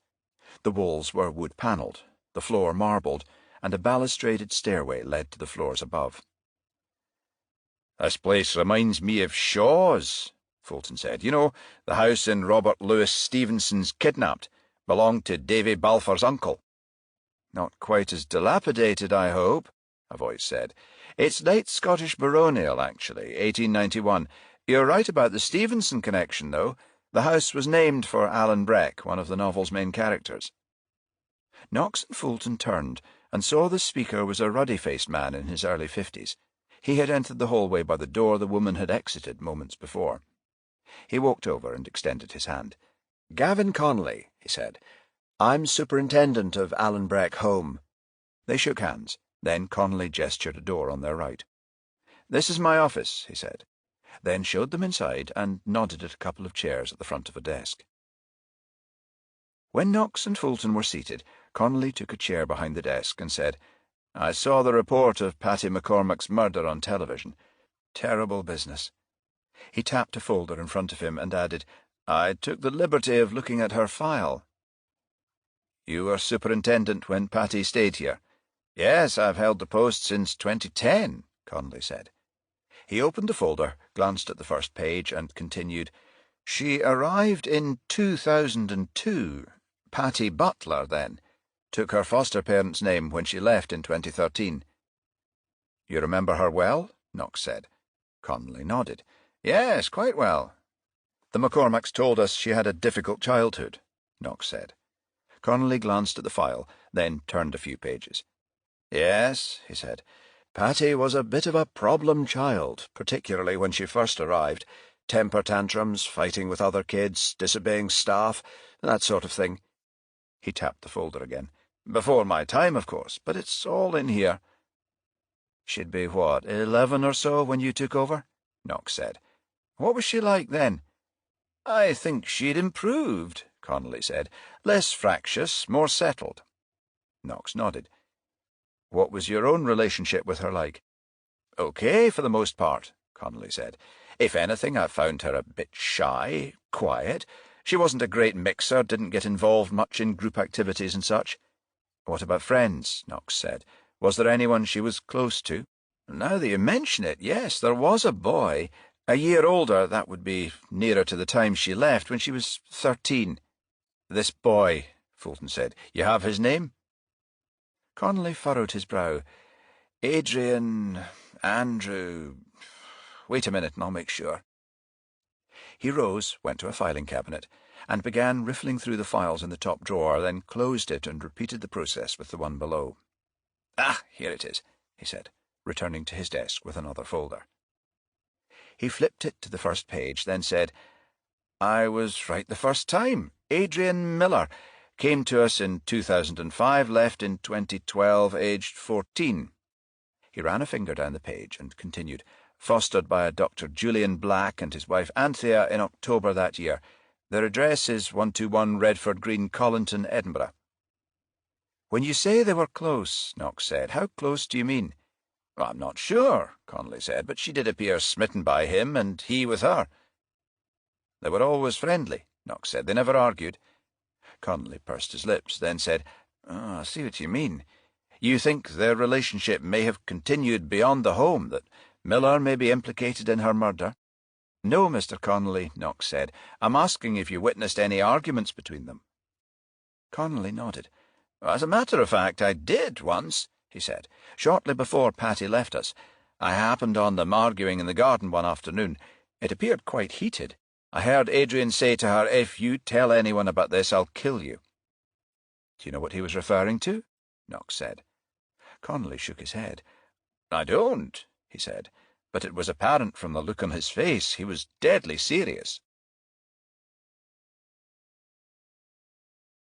Chapter 11. Mason and Hathaway were relieved at 6 by D.S. Aidan Edwards and D.C. Roy Cummings. Edwards gestured to the Balmoral. Anything happening? He said. Taverner hasn't moved? No, Mason said. I don't think he intends going anywhere tonight. The hotel, Cummings said, pointing to the main entrance. This is the only exit. For guests, yes, Mason replied. D.C. Hathaway had a discreet word with the doorman. There are 2 others, one on the Waverley Steps and one on the North Bridge. Both are used by staff. You know, I've been thinking, Hathaway said on the drive back to Gayfield Square. If the kidnapper used Samantha's phone to call Taverner this afternoon, we could get direct phone to tell us where the calls originate. Doesn't help us much now, Mason said. Yeah, Hathaway said. But what if he sets up another meet for tomorrow, then calls from where she's being held? Mason nodded. It's possible, she said. But if he had enough nous to suss the tracker, wouldn't he realise we might run a trace? Hathaway said. Well, he's already used it once, might do so again. Villains get careless. Mason said. Could be worth a try. Her mobile phone rang. Then she glanced at the screen and saw it was Knox. Hello, boss, she said. Yvonne, Knox said. The Tully Allen boys relieve you on time. Yes, boss, 6 on the nail. Taverner stayed at the hotel? Yes, never moved. I thought as much, Knox said. I think it likely another meet will be set up for tomorrow. You're both back at the station? Just driving down Leith Street. We'll be there in a minute, she said. Any joy with the McCormack case? Not yet, Knox said. We've interviewed the girl's foster parents, the supervisor of the home where she was brought up, and a young lad who knew her. Nothing? Not so far. There's still some possessions that were found with her, of course, and some DNA. Knox paused and added, Oh, Yvonne, boss, D.I. Murray was going to stop by the station this afternoon with her handbag. Will you see if it's there when you get back? Give me a ring to confirm. Sure, boss. Thanks, Knox said. You and Mark can knock off then. I'd like you both back at the Balmoral at 6 a.m. to take over from the second pair of Tullyallen men who are working midnight to 6. I think Taverner will have arranged an early rendezvous. OK, boss, Mason said, then added, Oh, before you go, aye. Mark reckons there's a possibility the kidnapper will continue using Samantha's mobile, that we might get a lead on where she's being held. He'd like to ask direct phone to monitor. Good idea, Yvonne, Knox said. Tell him to go ahead. Knox had driven from Fairmile Head to Colinton in just under 10 minutes. 121 Redford Green was a large, pebble-dashed bungalow at the far end of a quiet cul-de-sac. As Knox and Fulton left the car, they were met at the gate by Dr. Julian Black, a patrician-looking man in his early 40s. Knox extended his hand. Thanks for seeing us at such short notice, Dr. Black, he said, then nodded to Fulton. My colleague and I were up at Fairmile Head when I rang. Dr. Black had a rake in his hand. I was doing a bit of gardening when you phoned, he said. Didn't expect you quite so soon. He escorted the detectives to the house and entered the sitting room, where a slim, attractive woman was waiting. This is my wife, Anthea, Black said, then gestured to the officers. Anthea, this is Detective Inspector Knox, and— He glanced at Fulton and hesitated. Sorry, I've forgotten your name. Detective Sergeant Fulton, Knox said. Ah, yes. Pleased to meet you both, Mrs. Black said. Julian tells me you want to see us about Adrian. Yes, Mrs. Black, Knox said. We'd like to ask him about Patty McCormack. They were domiciled at the Allenbreck home around the same time. McCormack? Mrs. Black said. The girl found at Portobello? Yes, Knox said. I see, Mrs. Black said, then turned to her husband. You explained to the policeman Adrian wasn't at home. Dr. Black nodded, then looked at his watch. I told the officers he should be back shortly. He phoned when he left college half an hour ago. Oh, Mrs. Black said. Then, turning to Knox, she added, He's studying architecture at Edinburgh University. I see, Knox said. The superintendent at Allenbreck told you we adopted Adrian? Dr. Black said. Knox shook his head. No, he told me you were his foster parents. Initially we were, Mrs. Black said. We adopted him a year later in 2013. Fulton said, Mr. Connolly needs to update his records. Perhaps I'd better ask if we've our facts straight, Knox said. Connolly told us you fostered Adrian in 2012, that he came to live with you then. Yes, Mrs. Black said. In September. What was he like then? Knox asked. I'm not sure I understand, Mrs. Black said. What sort of personality, I mean, Knox said. Oh, I see, Mrs. Black said. He was very reserved to begin with, introspective. It took us a while to gain his trust. Knox said, Did he say anything about his experiences at the home? No, Dr. Black said, but I know for a fact he wasn't happy there. Oh, Knox said, what makes you say that? He's never discussed it with us. We've tried to get him to, Mrs. Black said, but even thinking about it appears to have a negative effect on him, so we never bring it up now. Mr. Connolly told us at one point Adrian was close to Miss McCormack, Knox said. He never speaks of her either. No, I wasn't aware of that, Mrs. Black said. That's why you want to talk to him? Mr. Connolly told you Miss McCormack and Adrian had some sort of relationship? Yes, Knox said. He said they were very close at one point. Really? Mrs. Black said. How close? Did he elaborate? No, Knox said, just that they spent a lot of time together. Knox had just spoken when they heard a car door closing, and moments later a young man entered the room. He was tall, fair-haired, and had acne. He glanced at the detectives, and Knox saw a hint of panic in his face. Adrian, dear, Mrs. Black said, indicating Knox and Fulton, these men are police officers. They'd like to ask you about the girl found at Portobello. She was at Allenbreck at the same time you were. Adrian's face turned sullen. "What girl?" he said. "Patty McCormack," Knox said. "Mr. Connolly said you knew her." "Yes, I remember her," Adrian replied. "What about it?" "I'm sorry to say she's been found dead in Figget Park in Portobello," Knox said. "We've reason to believe she was murdered." Adrian appeared shocked. "Patty?" he said. Knox said, "Yes, Connolly told us you and she were close friends at Allenbreck." Adrian remained silent for a long time, then said, "We were close friends, yes. I got on with Patty more than anyone else." "Did you ever fall out with her at any point?" Knox said. "Have an argument?" Adrian gave Knox an angry look. "You've spoken to Connolly," he said. "He told you that." Knox nodded. As a matter of fact, he did. "He says he witnessed you threatening Patty." "Wait a moment, Detective Inspector," Dr. Black said. "Are you suggesting Adrian has something to do with Miss McCormack's murder?" Knox shook his head. "No, sir, I'm not," he said. "Mr. Connolly made a statement to us that he witnessed Adrian making a threat during an argument with Patty in 2012. I'm just asking if the superintendent's statement is true." "Surely that's preposterous," Mrs. Black said. "How can a couple of teenagers having a difference of opinion 6 years ago have any bearing on what's happened to Miss McCormack today?" "I'm sorry, Mrs. Black," Knox said, "but I have to ask. I want to establish the veracity of Mr. Connolly's claim." "Which is?" Dr. Black said, "and I'd appreciate if you'd quote it verbatim."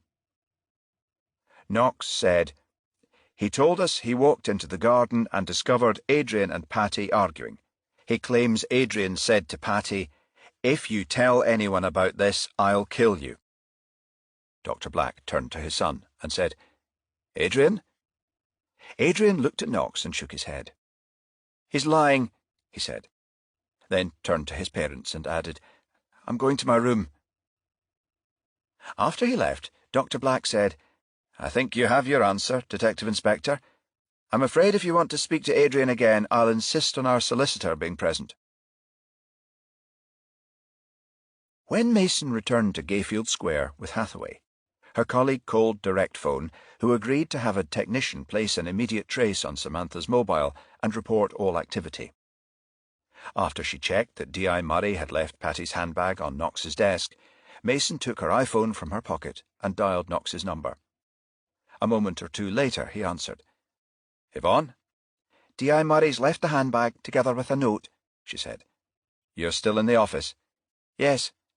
"Bill's away to pick up his car. I'm going to look in on the Tully Allen lads at the Balmoral before I call it a day and head home. Will you read me the note before you go?" Mason flattened the paper on his desk.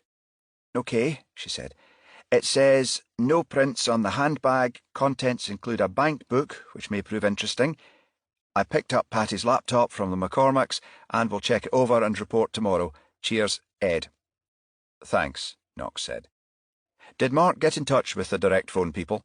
"Yes," she said. "One of their technicians is on it. Mark says they'll keep us informed." "Fine, Yvonne. You can go home now. You've an early start in the morning."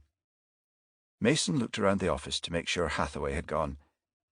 "We still on for tomorrow night? At yours?" she said. "Don't see why not," Knox said, then added, "This time I'll buy the fish suppers." Mason smiled. "Bye, Jack." Chapter 12. Direct Phone contacted Hathaway at 7:30 a.m. His car was parked in West Register Street, opposite the Balmoral Hotel entrance when the call came in. He and Mason were watching a group of tourists who'd exited the hotel and were milling around tour buses which were about to leave on sightseeing trips. "Miss Taverner's mobile was last active at 3:30 p.m. yesterday," the Direct Phone technician was saying. "The call was made at the east end of Rose Street in central Edinburgh." "How long did the call last?" Hathaway said. 3 minutes and 8 seconds, the man said. "I've pinpointed reception to the Balmoral Hotel. The phone was switched off after the call and has stayed off since. I'll continue to monitor, though, and update you if there's any further activity." Hathaway said, "I'd appreciate that, thanks." After the call ended, Mason said, "So Knox was right? The kidnapper did contact Taverner?" Hathaway nodded. "Aye, he said, to set up another meeting, but where? I think we'll have to wait an hour or two to find out, Mason said. When the town is busy, the kidnapper will want to melt into the crowd. When the traffic began to build, Hathaway moved the car nearer the hotel entrance. Mason went to the nearby St. James Centre and bought coffee and bacon rolls, and by the time they'd finished their breakfast, it was approaching 10. Mason looked at her watch. "I've a feeling it won't be long now," she said. "One of us should leave the car in case we have to follow on foot." Hathaway smiled and said, "You or me?" Mason grinned. "I'll go," she said. "Might look suspicious if we switch seats now." As she exited the car, she looked to her left and saw Taverner sprint down the hotel steps and cross to the curb. Mason signalled Hathaway, who started the engine. At that moment, a black cab drew up, Taverner jumped in, and the taxi moved off. Mason hurried back to Hathaway's car, got inside, and her colleague pulled away from the curbside. "Panama hat," Mason said. "I didn't recognise him at first, then I saw the bag." Hathaway pointed to the taxi, which stood at traffic lights 3 vehicles ahead, with its left indicator blinking. "He's turning onto Waverley Bridge," he said. He turned left in pursuit, following the taxi up Market Street, over the ridge of the Old Town to George IV Bridge. Then the taxi turned right into Victoria Street, a cobbled incline leading to the Grassmarket. "Looks like he's heading to the Grassmarket," Mason said. Hathaway shook his head. "Why?" "Saturday market," Mason said. "Always a big crowd. That's where the exchange will take place." Knox arrived at Gayfield Square at 9 a.m. and went over the note Murray had left him. Contents include a bank book which may prove interesting. Murray hadn't elaborated. Knox removed the handbag from the plastic evidence bag as his partner approached the desk. "Murray didn't find any prints?" Fulton said. "No," Knox replied, "but there's a bank book. He says it warrants a closer look." Knox opened the handbag, removed an A6-sized blue-covered book, and began leafing through it. He studied the last transaction, turned back a page or two, then said, "This is interesting." "What is?" Fulton said. Knox traced the last 2 pages of the bank book with a finger, then said, 7 deposits over the last 14 weeks, each of them for the same amount, £250. Before that, her balance was in the region of £40. "I thought the McCormacks said she wasn't working?" Knox nodded. "They did." Fulton said, "Then where did she get the money?" "Good question," Knox said. "The deposits," Fulton said. "Cash or cheque?" "Only one way to find that out," Knox said. The phone on Knox's desk rang at that moment, and he picked up. "Knox?" "Jack, it's Ed Murray. You've seen the bank book?" "Yes," Knox replied. "As you say, it makes interesting reading." "I thought you'd think so," Murray said. "But there's something else. I just checked Patty's laptop, a mix of the usual music websites, movie and book reviews, Amazon and the like. But there's one website of specific interest. Patty visited it a lot. CAT. CAT? Yes, Murray said. The acronym stands for Counselling for Abused Teens. As it says, advice, counselling, but it also has a very active forum. Patty contributed to it on a few occasions. "Did she post anything specific?" Knox said. "Not really. Asked advice from other youngsters who'd suffered sexual abuse and found it difficult to cope." Knox said, "Any mention of her own experiences?" "No," Murray said. "I'm about to email you a screenshot of the site and a link to her posts." "Okay," Knox said. "I'll take a look at them. Meantime, I'm going to give her bank a ring to see if the deposits were made by cheque. Might give us a clue to where the money came from." "Right," Murray said, then added, "Oh, by the way, Jack, Dundee reckons the fibres found on Patty's blouse were wool, dark grey, most likely from a glove. I've asked Uniform to scour Frigate Park to see if they can find one." "Thanks, Ed," Knox said. "Let me know if they do." After he ended the call, Knox rang the branch of National Scot Savers where Patty McCormack had her account, and the manager verified her deposits had been made in cash. When he put down the phone, he turned to Fulton. "The payments were made by Patty herself." Fulton said. "Do you think—" He was interrupted by the sudden ringing of Knox's mobile. Knox took his iPhone from his pocket and glanced at the screen. "Yvonne," he said. "Taverner's at the Grassmarket, boss," Mason said. "I think the kidnapper's about to pick up the money." Edinburgh's Grassmarket cuts a swathe through the southwestern edge of the old town. Roughly a half-mile from end to end and more than 100 yards wide, it had once been a gathering place for cattle drovers and horse traders. Over the years, the market became confined to the northern half, leaving a strip for traffic on its southern edge. The taxi dropped Taverner at the market's eastern entrance, where he made for the stalls, already thronged with shoppers. As Mason exited the car and began following, Hathaway drove a short distance to the nearby Cowgate and found a parking space. There he activated the remote locking and rang Mason. "I've just parked," he said. "Where are you?" "At a tartan gift stall opposite the Beehive pub," she answered. "You see Taverner?" "Yes, he's at an antique stall 30 feet from me." "Any sign of the guy he's meeting?" "Not yet," Mason said. "By the way, I phoned Knox. He and Fulton are on their way." "Okay," Hathaway said. "Be with you in a sec." Mason continued to watch Taverner.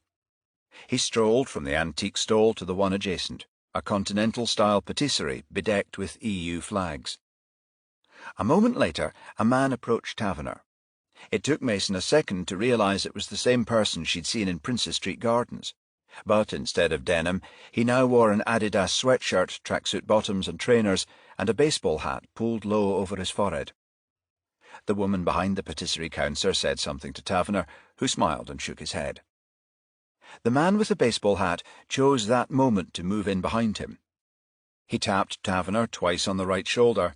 Then the Lochmore distiller's boss let the holdall fall to the ground. The man acted quickly. He grabbed the bag and darted towards the roadway. As Hathaway arrived, Mason pointed to the kidnapper. "He's got the bag," she said. The officers took off in immediate pursuit.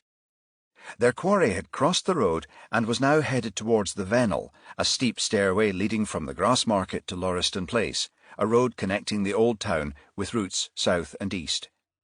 Mason and Hathaway dodged between traffic and gained the opposite pavement, but the man had reached the Vennel and was sprinting up the steps. Hathaway overtook Mason and called out, "Phone Knox, tell him to intercept at Lauriston." Mason retrieved her mobile, speed-dialed a number, and as she negotiated the first of the Vennel steps, Knox answered. "Yvonne?" he said. "Where are you, boss?" she said. "Crossing into George Forth Bridge," Knox said, "about to turn into Victoria Street." "Don't," Mason said. "Keep going. Taverner's passed over the money." "Where's the kidnapper now?" "Coming up the Vennel." "Towards Lauriston Place?" "Yes." "Okay, Yvonne. We'll try and nab him there." Chapter 13.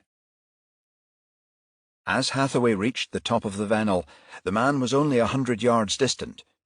He began to narrow the gap, but as he drew level with a cobbled street on his right, a youngster on a tricycle appeared in front of him from behind a low fence. Hathaway jinked left to avoid the child, but caught his instep on a cobble, then stumbled and fell. Mason caught up a few seconds later. "You okay, Mark?" she said. "Only winded," Hathaway gasped. He pointed to where the passageway connected with Lauriston Place. "Keep after him. He can't have got far."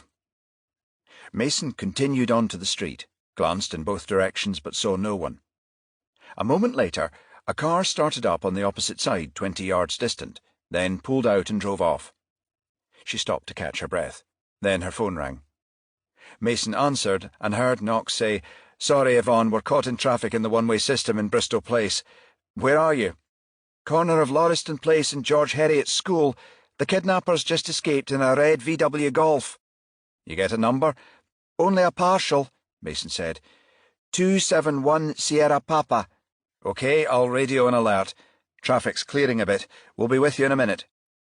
As Hathaway joined Mason, Knox pulled up at the curb, and he and Fulton exited the car. Knox said, "I've just received a message from a patrol car at Toll Cross. They've found the Golf in Leven Street." Hathaway gave Knox an optimistic look. "They got our man?" he said. "No such luck," Knox said. "It was abandoned. They ran a PNC check. It was stolen last night from the Asda supermarket at Brunstein." Mason shook her head. So he'd changed cars? Looks that way, Fulton said. The bugger could be anywhere now. Knox glanced at Hathaway, who winced as he changed stance, shifting his weight to his left leg. You okay, Mark? He said. Mason said, A young kid in a trike came out in front of him at Keir Street when we were chasing the kidnapper. Mark dodged him and fell. Only a skinned knee, boss, Hathaway said, and elastoplast'll fix it. Knox nodded. Did Taverner see either of you give chase? Hathaway said. I don't really know, it happened fast. Knox nodded.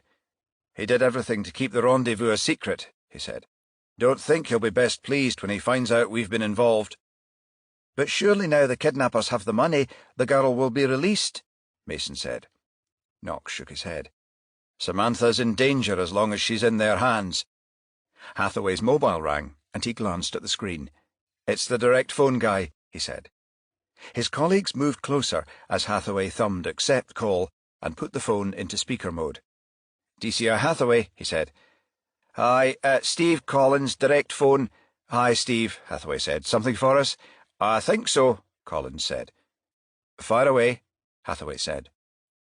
Miss Taverner's phone was switched on again 15 minutes ago, Collins said. At Toll Cross in Edinburgh. A 10-second call was made to an address in Joppa. Her phone was switched off again and has remained off since. The address in Joppa, Hathaway said. You've got it? Yes, Collins said. 121 Seaview Court. I took the liberty of checking Google Maps. It's on the seafront in Eastfield. The call was received at the back of the house. Steve, when this investigation's over, I'd like to buy you a drink, Hathaway said. Collins laughed. All part of the service, he said. I'll hold you to that drink offer, though. Seafield Court in Joppa was a collection of houses 5 miles east of Portobello, a seaside town on the Firth of Forth. The properties were accessed by a lane that led to the promenade. Number 129 lay at the foot of the lane, a 2-story house whose front faced the sea, and the rear a small courtyard with access to the backs of 2 other houses. Knox's alert triggered 4 units into immediate action. The first comprised a tactical command car and van with a dozen officers kitted out in stab vests. These men carried an enforcer, known to officers as the Big Red Key, a manual battering ram specifically designed to smash open any door in as short a time as possible. The second was an armed fast response unit with 2 firearms-trained officers. The third, an officer with the rank of inspector who was a trained hostage negotiator, and the fourth a dog team. An ambulance was also on standby in case medical help was required. When Knox and the others arrived, they were met by the officer in charge of hostage negotiation, Detective Inspector Dave Mackey. Mackey, an avuncular-looking man in his late 50s, approached Knox as he and Hathaway parked their cars. "The property's completely secure, Jack," he said. "Dog team at the promenade side, 2 vehicles at the top of the lane, officers from those units both at the back and the Portobello side." He indicated a dark blue Ford Mondeo parked a short distance away. "Armed unit. We'll call on them only if it proves necessary." Knox said, "You haven't phoned the house yet?" "Not yet, Jack," Mackey replied. "I was waiting until you got here." He motioned to a green Vauxhall Astra with a long aerial protruding from its roof. "I'm about to ring now if you'd care to join me." Knox nodded, then walked to the car and got in the passenger side. Mackey entered the driver's door and indicated a telephone handset nestling behind the gear stick. "DLC ComSet," he said. "Direct link connections, more reliable than mobile networks. It piggybacks onto the nearest landline, gives a clear signal that doesn't break up." "You've got the house's telephone number?" Knox said. "Yes, the direct phone fella gave it to us, 01318285964. He tapped the dashboard speaker and said, "You'll be able to listen in when I get through." He flipped a switch and dialed the number. Knox heard it ring 4 times. Then a male voice answered. "Alistair?" the man said. "I thought you'd have been here by now." "Sorry," Mackey said. "It isn't Alistair calling." "Who is this?" Mackey said. "Who am I speaking to, please?" A short silence, then. "You're the cops?" "This is Detective Inspector Dave Mackey, yes. Who am I talking to?" The question was met with a long silence. Then Mackie added, "We know you've taken Samantha Taverner hostage. I'd like to talk to you about releasing her." "You're outside the house," the man said. "Yes, we are," Mackie answered in a conciliatory tone. "Look, I'd like this to end without anyone getting hurt. Can you confirm Samantha's with you?" Another lengthy silence. Then the man replied, "Yeah, she is." "She's unhurt?" Mackie said. "Of course she's unhurt," the man said, sounding offended. "OK," Mackie said. "Here's how we'd like to proceed. I'd like to establish how many are in the house. Can you tell me that, please?" Another short pause. Then the man said, "Only 2. "Just you and Samantha?" "Yeah." "Can you bring her to the door and keep both your hands in view?" "You think I'm armed?" the man said. "No, I didn't say you were, but we have to take precautions for everyone's sake. You understand that?" A gruff reply. "Yeah." "OK, I'll say it again. Will you bring Samantha to the door and keep both your hands in view?" "Which door?" "Where in the house is Samantha?" Mackie said. The man hesitated, then replied, "She's in the basement, a room at the back." "Is it nearest the back door?" "Yeah." "OK," Mackie said. "Come out at the back, then." A pause. "Will you confirm you'll do that?" A moment's hesitation, then, "Yeah." "Right," Mackie said. "We'll expect you at the back door. Please remember to keep both hands where we can see them." Mackie replaced the handset in its cradle and took a two-way radio from the dash. "DI Mackie to all units," he said. "One suspect. He's confirmed he will exit the rear door with the hostage. I've advised him to keep his hands in clear view. OK to go, but please exercise caution." Mackie nodded to Knox. "We'll give them a minute," he said. "They'll radio back when the girl's free and the kidnapper's in custody." Knox and Mackie sat in silence for almost 2 minutes. Then Mackie's radio burst into life. "4-1 to control, confirm hostage out and safe, 1 male in custody." After the house had undergone a thorough search, Samantha Taverner and Peter Gallagher were taken to Gayfield Square Police Station. Samantha was given a medical examination to assess her health. Then, after an all clear, she gave a short interview to Mason and Hathaway, after which she was taken to join her father at North Berwick. Gallagher hadn't volunteered his surname, but his identity was discovered when his fingerprints were processed through Ident1, the National Police Database. After Gallagher was charged and remanded in custody, Knox asked Mason and Hathaway about the interview. "The medic gave Samantha the all-clear," Knox said. "How did she appear to you?" "She looked remarkably well," Mason said. "She told us Gallagher treated her OK. She wasn't so complimentary about his mate, though, the Alistair guy." "Bill and I are going to interview Gallagher soon," Knox said, "but I get the feeling he won't cooperate. Did Samantha tell you anything about his cohort?" Mason shook her head. "No," she said. "Apparently her contact with him was limited. On the occasions she did see him, he behaved in a threatening manner. She told us he waved a large knife in her face, said she feared for her life." Knox said, "Did she see him before the kidnapping?" "She doesn't think so," Mason said, "but she did get a good look at him on the cycleway. She could identify him and he knew that. It worried her." Knox said, "He'd threatened to kill her?" Hathaway nodded. "Yes," he said, "on more than one occasion." Knox shook his head. "OK," he said, then nodded to the door. "I suppose we'd better have a word with Gallagher." Mason said, "Why do you think the Alistair guy rang Gallagher?" "I think he always intended a double-cross to keep the ransom for himself," Knox said. "When D.I. Mackie phoned the house, Gallagher thought it was Alistair. He said, 'I thought you'd have been here by now.'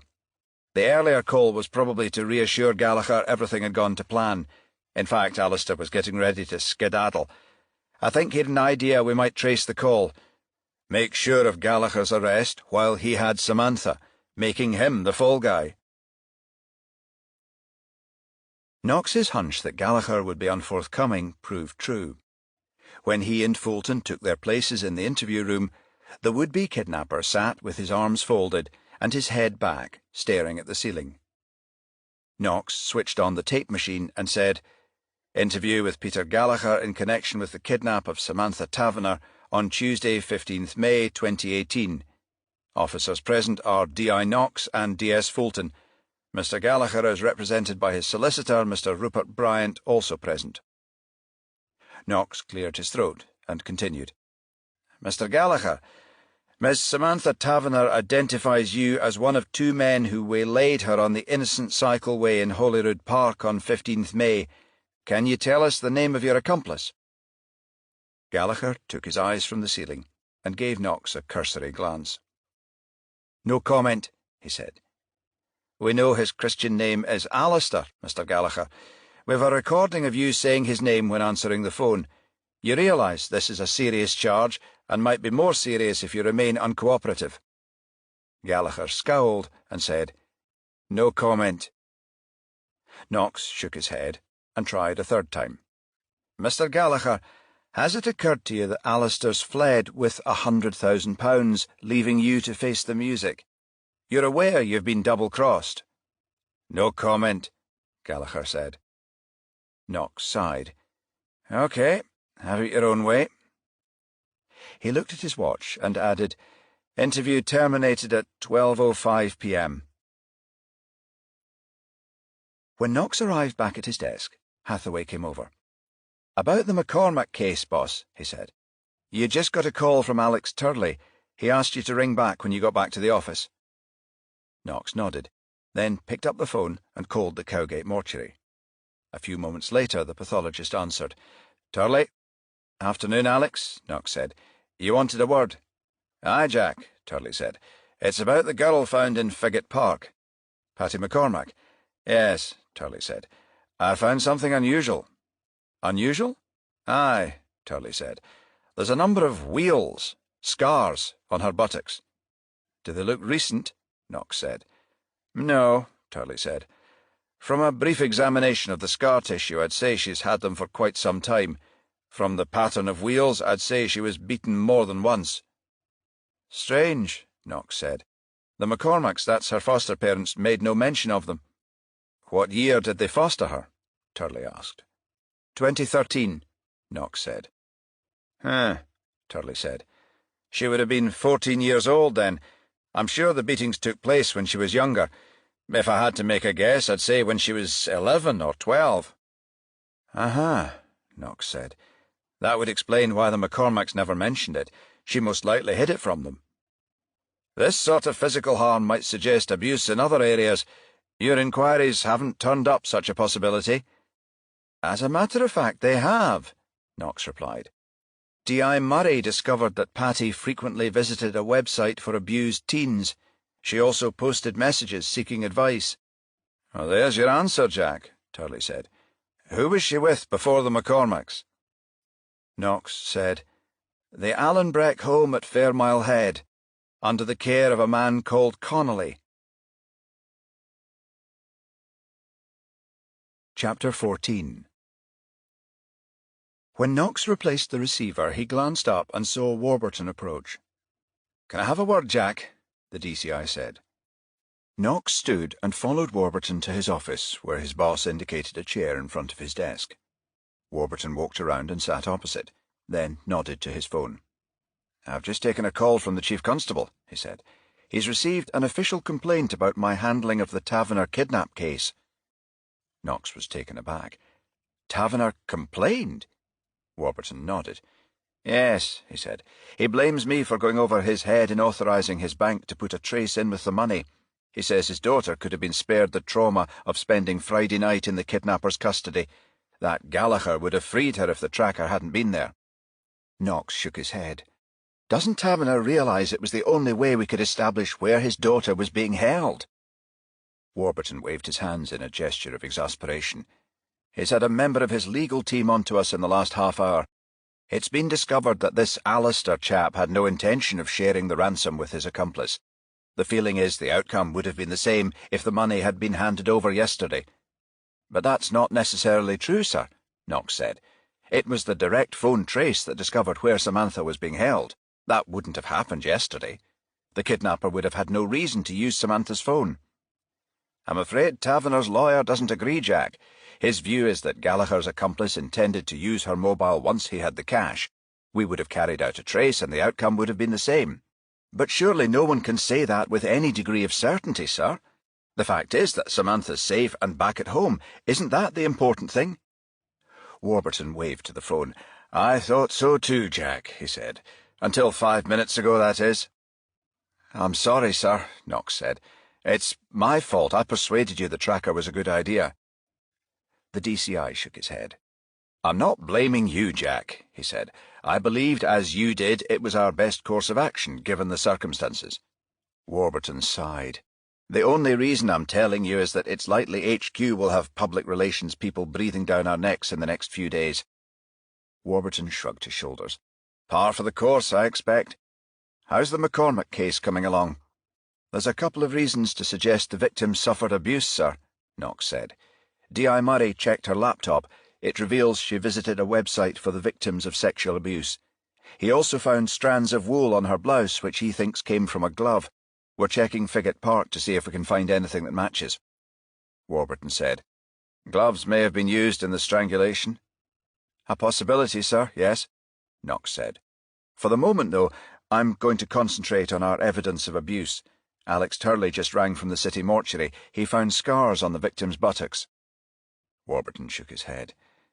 When did this occur? Does he know? He reckons when Patty was 11 or 12, before she was fostered. Warburton said. She was in the care of the Alan Breck home, then? Yes, sir. You've interviewed the superintendent? Yes, sir. I'm Mr. Gavin Connolly. I intend paying him another visit to discuss this new evidence. Warburton nodded. Good. Keep me up to speed, Jack. When Knox and Fulton arrived at the Alan Breck home 45 minutes later, they were greeted by the woman they'd seen the previous day. Yes, she said. We'd like to speak to Mr. Connolly, please, Knox said. Is he expecting you? Connolly suddenly appeared at her back. It's okay, Maggie, I'm here, he said. The woman shook her head and moved off in the direction of the stairs. You'll have to excuse Maggie, Connolly said. She's not much of a people person. He ushered the detectives into his office and said, I didn't expect to see you again so soon. Some new information regarding Patty has come to hand, Knox said, which we'd like to ask you about. New information? Connolly said. Knox nodded. We believe Patty suffered abuse while she was here at Alan Breck. Connolly's brow furrowed. Really? What kind of abuse? Knox looked Connolly directly in the eye. The autopsy indicates she was severely beaten on more than one occasion when she was 11 or 12. We've also reason to believe she was subjected to sexual abuse.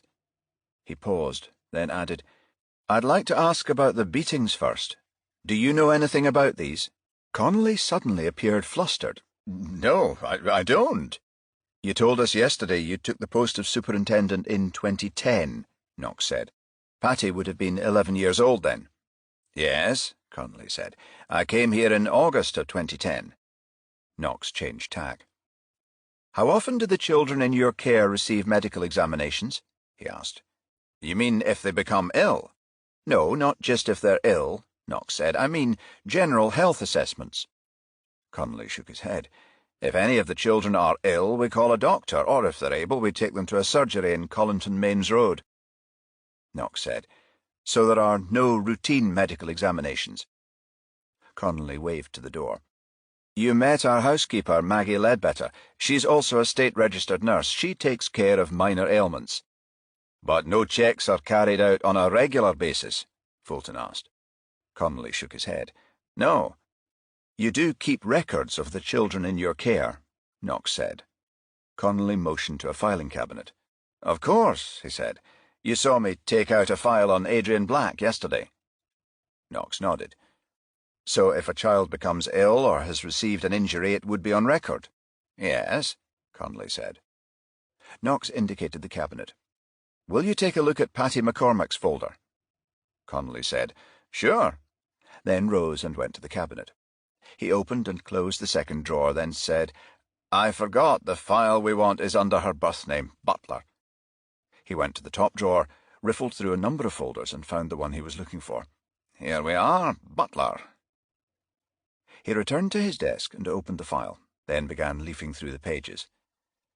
"Medical notes," he said, then studied the papers for a few moments and continued, 6-in-1 jab, pneumococcal jab, rotavirus jab, children's flu jab, 4-in-1 preschool booster. He shook his head. "No, the only visit to a doctor was when she was 8, tonsillitis. She had a tonsillectomy the same year, 2007. No record of any medical attention in 2010 or 2011, Knox asked. Connolly shook his head. No. She must have been lashed with something like a whip, Fulton said. Injuries, which would have required bandaging. No mention of anything like that? Connolly shook his head. No, nothing. Knox pointed to the folder and said, "Who's responsible for updating that file?" "The superintendent is," Connolly said. "That means you are," Knox said. "Yes," Connolly said. Knox said, "If a child has a minor accident that doesn't require a doctor, a cut knee, say, or a sprained wrist, who would attend to it?" "Mrs. Ledbetter would," Connolly said. "Like I said, she's a state-registered nurse." Knox nodded. "And are all such ailments entered into the file?" "Yes," Connolly said. "Who's responsible for making a record of that sort of thing?" "I am," Connolly said. "Does Mrs. Ledbetter report everything of that nature to you?" "She's supposed to, yes." Knox said, "Is it possible there have been occasions when she's forgotten to tell you if she's treated a child?" Connolly shrugged. "I suppose so. Could you call her in, please?"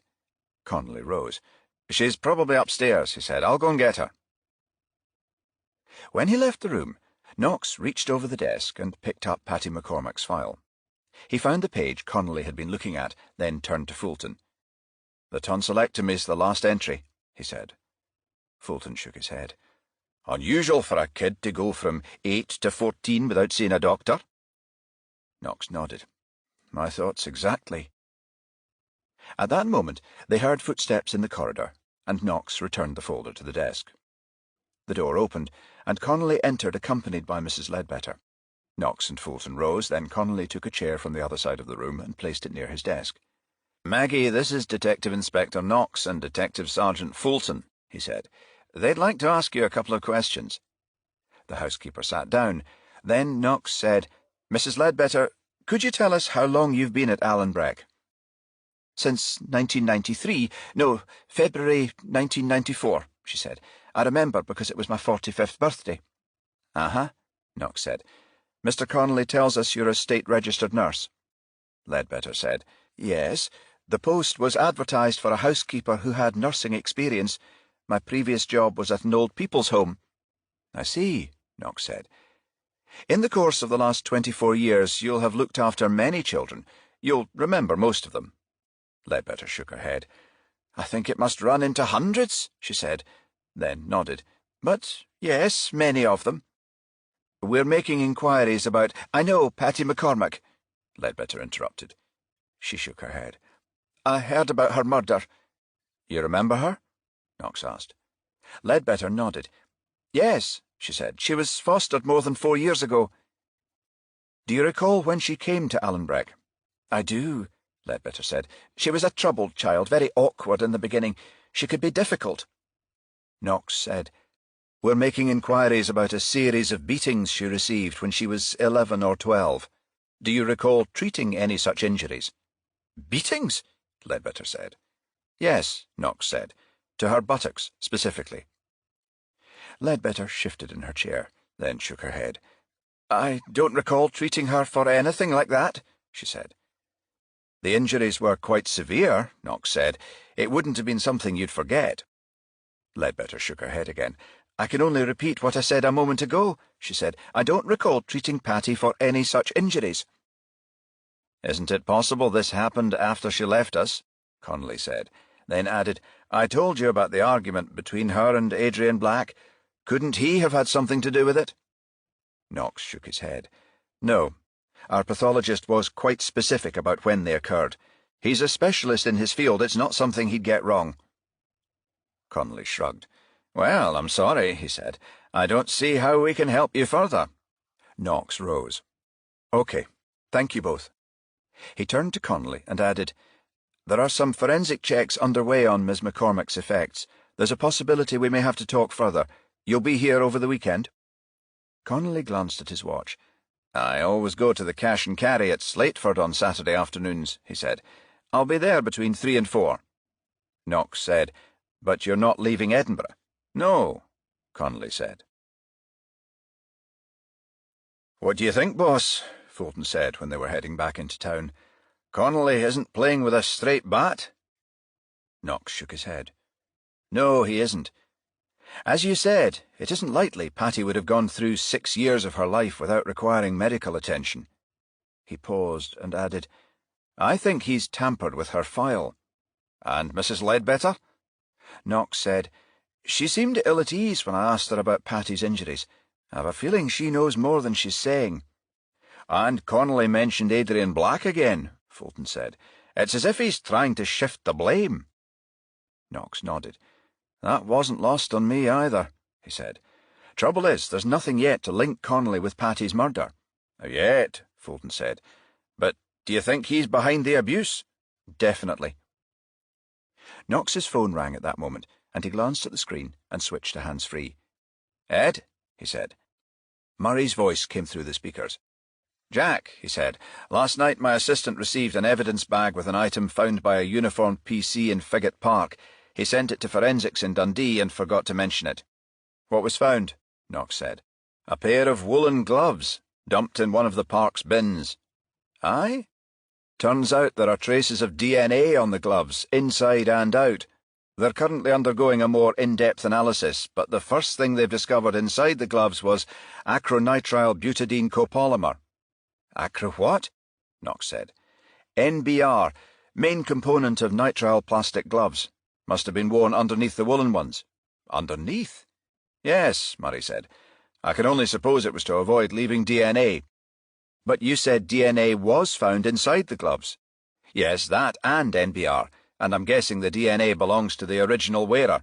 However, more recent DNA was found on the outside of one of the gloves. I'll have the results later today. But there's something else. Go on. A name tag sewn into one of the gloves, written with a felt-tip pen. My assistant took a picture with his mobile before sending the gloves. It reads, Adrian Miller. Chapter 15. Interview with Mr. Adrian Black, Knox said for the recording machine. The time is 2:35 p.m, Saturday 19th May 2018. Those present are Detective Inspector Knox, Detective Sergeant Fulton, Mr. Black's legal representative, Mr. Nelson Ames, and Mr. Black's parents, Dr. Julian Black and Mrs. Anthea Black. Knox and Fulton were in interview room 9 at Gayfield Square Police Station, where they faced Adrian Black and the Black's lawyer. Julian Black and his wife sat behind their adopted son. Both looked concerned. As I explained, Adrian, Knox said, we've asked you to come to the station today to answer a few questions in light of new evidence in the Patty McCormack murder case. I should emphasize you are not a suspect and make it clear that your cooperation will very likely eliminate you from our investigation. You understand? Adrian nodded, his face betraying anxiety. Knox said, For the tape, Adrian, please. Yes, Adrian replied. Knox took an 8 by 10-inch photograph from a foolscap folder and slid it across the desk. A pair of woolen gloves was found dumped in a bin at Figget Park, Knox said. One has your birth name written in marker pen on the inside. Could you confirm the glove is yours? Adrian picked up the photograph and studied it for a few moments, then said, Yes, it's one of my gloves. When did you last see them? Knox said. Adrian gave Knox a hesitant look. At least 6 years ago, he said, when I was at the Allenbreck home. Knox and Fulton exchanged glances. Knox said, You didn't take them with you when you left? No, Adrian replied. May I see the photo, please? Dr. Black said. Of course, Knox said, then passed the picture over. Dr. Black examined the photograph for several seconds, then handed it to his wife. Adrian hasn't possessed a pair of gloves like this since he's been with us, has he, dear? Anthea Black took the print, glanced at it for a moment or two, then said, "Certainly not." Knox nodded. "Adrian," he said, "when I spoke to you yesterday, you appeared upset. Patty's death would have been a surprise, and that's understandable, but I also had the impression you were unhappy at Allenbreck. Is that the case?" Adrian flushed. "What's that got to do with the gloves?" he said. "Nothing," Knox said. "When I said Mr. Connolly had accused you of having an argument with Patty and threatening to kill her, you said he was lying. You left the room and didn't elaborate. Would you do so now? How do you feel about Connolly?" Adrian looked at his adoptive parents, holding Anthea Black's eyes for a long moment. "Go on, Adrian," she said. "Tell him, darling, please." Adrian turned back and held Knox's gaze. "What Connolly told you I said to Patty," he said. "Those were the exact words he said to her himself." "You overheard Connolly say that to her?" Knox said. Adrian nodded. "Yes." "When was this?" "Just before I left," Adrian said. "In June 2012. I went into the garden one afternoon and heard him threaten her. She told me later that he—" Adrian hesitated, glancing at Mrs. Black. "That he had raped her in one of the upstairs rooms." "Did she mention this to anyone else?" Knox said. Adrian shook his head. "No, she was afraid to." "Did Connolly threaten you?" Knox asked. "Not then," Adrian said. "He didn't have to. I was afraid of him too. He beat me, often." Adrian's shoulders started shaking. Then he began to cry. "What I'm most ashamed of is that I said nothing," he said. "Patty and I were supposed to be friends." Mrs. Black rose from her chair and went to her son. "It's okay, darling," she said. "You've nothing to be ashamed about." Adrian said, "I came to stay with you shortly afterwards. I could have said something then." Dr. Black stood and placed a hand on Adrian's shoulder. "It's okay, son," he said. "There's only one person to blame here, and that isn't you." Knox rose and said, "All right, Adrian, you and your parents can go home now." Then to Mr. and Mrs. Black, "I'm grateful for your cooperation." After the Blacks had gone, Knox assembled his team in the major incident inquiry room. A PNC check found that Connolly had been a resident of Narborough in Leicestershire in his 20s, soon after DNA was first used to convict a killer. A man called Colin Pitchfork had persuaded a friend to stand in for his test. The friend later admitted this to investigators, and Pitchfork's subsequent DNA test proved positive. "Connolly's on file, boss," Hathaway said after checking the database. "No convictions, but he was one of the men swabbed in the Narborough murders back in '87. He was 24 at the time." Knox nodded. "This could prove helpful. I'll get on to Dundee and ask them to compare his 1987 sample with that on the glove." He glanced at his watch then and added, "It's almost 3. Connolly said he'd be at a cash and carry at Slateford between 3 and 4. Mark, Yvonne, I'd like you to pop up to Allenbreck and interview Margaret Ledbetter. As I mentioned, Bill and I have spoken to her, but I got the impression she was holding back. Connolly was with her at the time, and I think that's why. Pressure her a little, and I think she'll talk. Let her know Connolly's suspected of murder. Tell her that if she doesn't cooperate, she'll be perverting the course of justice." Knox looked at the phone. "I expect D.I. Murray will ring us soon. If I'm right and the DNA is Connolly's, we'll make an immediate arrest and bring him in." "Knox said nitrile gloves were worn underneath Adrian Black's woolen ones," Hathaway said. He and Mason were driving through Fairmile Head and approaching the Allenbreck home. "Yes," Mason said. "After Connolly murdered Patty, he tossed the gloves in a bin for us to find." "Adrian had left them at Allenbreck?" Hathaway said. "Uh-huh," Mason said, "complete with his DNA and name tag." "Connolly's probably guilty of sexual abuse, but why kill her?" "Knox found a bank book in Patty's handbag," Mason said. "She'd made at least 7 deposits over a period of 3.5 months, all for the same amount, £250, yet she was unemployed." "I see," Hathaway said. "She was blackmailing him?" "Looks that way," Mason said.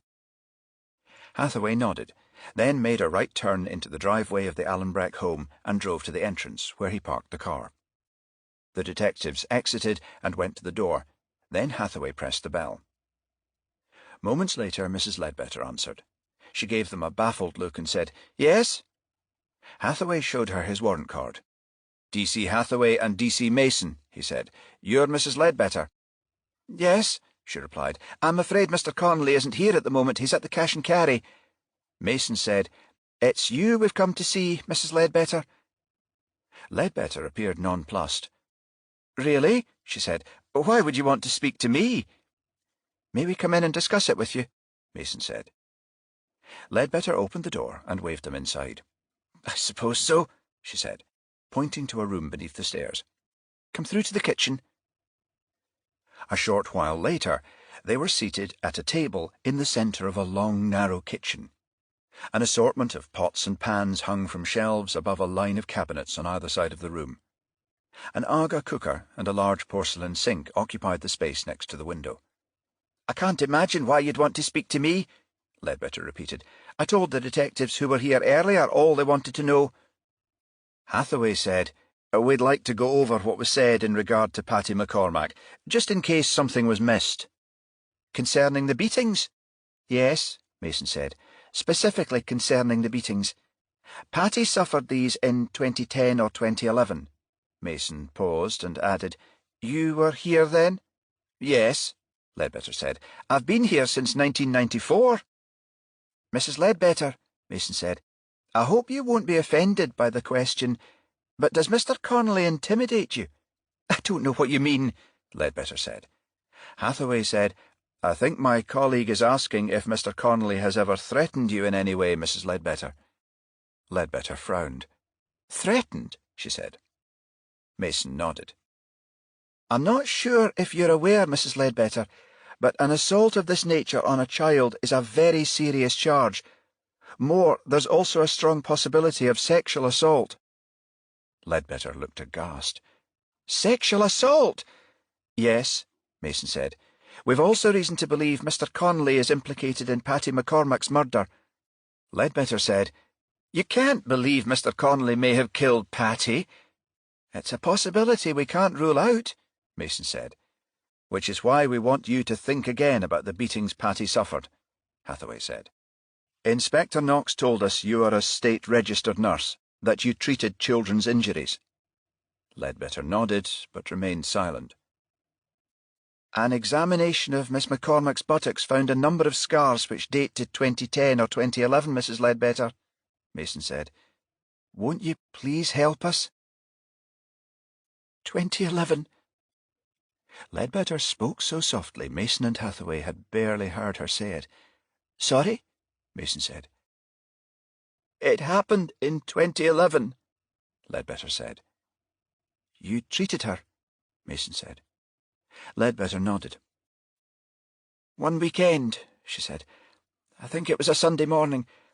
At breakfast, Patty refused to eat kippers. She told me later it was a dish she detested. Connolly became angry and said she was being awkward, that the other girls had eaten theirs. He took her to his office. I found out afterward he had used a long, thin cane to inflict the injuries. When he brought her to me, her underwear was stained with blood. I used wound seal powder to stop the bleeding, then bandaged her. He told me he'd only intended a verbal reprimand, but she began mouthing obscenities and spat at him. He said he had no option but to administer a more severe chastisement." "Did what he'd done shock you?" Mason said. Ledbetter nodded. "It did," she said. "But to my shame I let it go.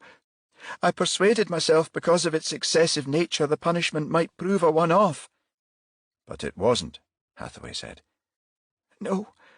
I'm sorry to say it happened again on 2 occasions. I realised the second time it was wrong, but I'd remained silent the first time, and I thought if I spoke out I'd be sacked. So I said nothing." "Did you know Connolly raped Patty in 2012? Mason said. Ledbetter shook her head.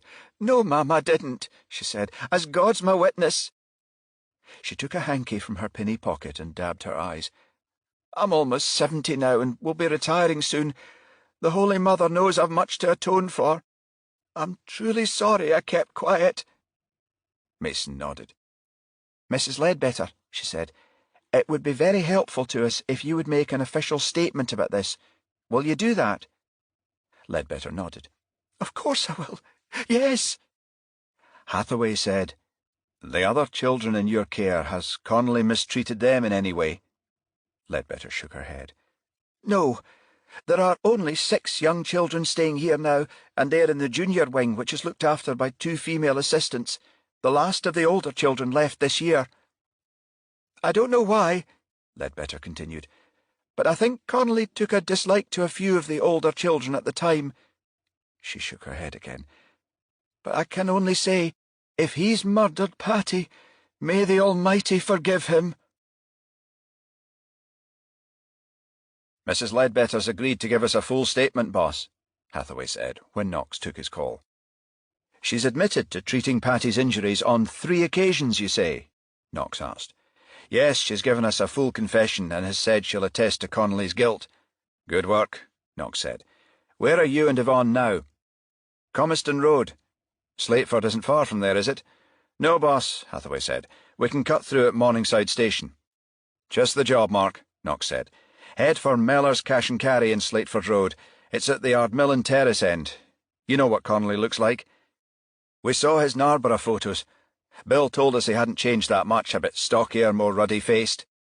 "Exactly," Knox said. "OK, both of you wait in the car park. I'm expecting a call from D.I. Murray any minute. I'll get back to you." "Righto, boss," Hathaway said. Knox ended the call and turned to Fulton. "Ledbetter did treat Patty," he said. "I heard," Fulton said. "She's given us a statement." Knox said, All we need now is a positive on the DNA." As Fulton nodded acknowledgement, Knox's phone rang. Knox answered and gave Fulton a thumbs up. "It's Murray," he said. Then to the phone. "Ed?" "Good news, Jack," Murray said. "A trace sample of DNA found on the knuckle of one of the gloves is recent and matches the specimen taken from Connolly at Narborough. DNA inside both gloves isn't so recent, so I guess it's Adrian Black's." "Thanks, Ed. That's just what I hoped for." After he spoke to Murray, Knox phoned Mason and Hathaway and told them to proceed with the arrest. Connolly was brought to the station, charged, then his lawyer was contacted, and an interview set up. Again, this was held in room 9. "Before I ask you to speak, Mr. Connolly," Knox said, "I'd like to tell you the reasons for your being charged and ask you a few questions. Is that understood?" Connolly studied Knox for a long moment, then said, "Yes." "2 of my officers visited the Allenbreck home this afternoon and interviewed Mrs. Margaret Ledbetter. She's confirmed she attended Patty on 3 occasions in 2011 and treated her for injuries to her buttocks. But before I ask about that, I should also like to tell you we've a sample of DNA taken from a glove found in Figget Park, which yielded a match to your DNA." "My DNA?" Connolly said. Knox nodded. "Yes. You may recall you were asked in 1987 to give a specimen at the time of the Colin Pitchfork case. You were resident in Narborough then." Connolly paled visibly. "You remember that?" Knox asked. Connolly frowned. "Yes, I do," he replied, and lapsed into silence. Knox and Fulton held his gaze. Then Connolly blurted out, "I must have handed the gloves to Black at Allenbreck." Knox and Fulton exchanged glances. Then Knox said, "I didn't mention who the gloves belonged to." You must have," Connolly said. "I mean—" He glanced at his lawyer, who said nothing. Knox nodded to the tape machine. "I can play it back if you like." Connolly's face took on a perplexed expression. "In any event," Knox said, "your DNA on the glove is recent. Our forensic team has dated it to within 3 weeks. In contrast, Adrian's DNA, you're correct, the gloves did belong to Mr. Black, has been dated to 2012 or earlier." Knox paused for a moment, then continued. "Patty McCormack was blackmailing you, wasn't she, Gavin? Her bank book is in our possession. It records a total of 7 deposits of £250 paid into her account over the last 14 weeks, yet she was unemployed. I'm sure if we checked your bank statements, we'd see withdrawals of the same amounts on the same dates." Connolly said nothing for a moment, then shrugged. "Butler threatened to tell the Scottish government about me," he said.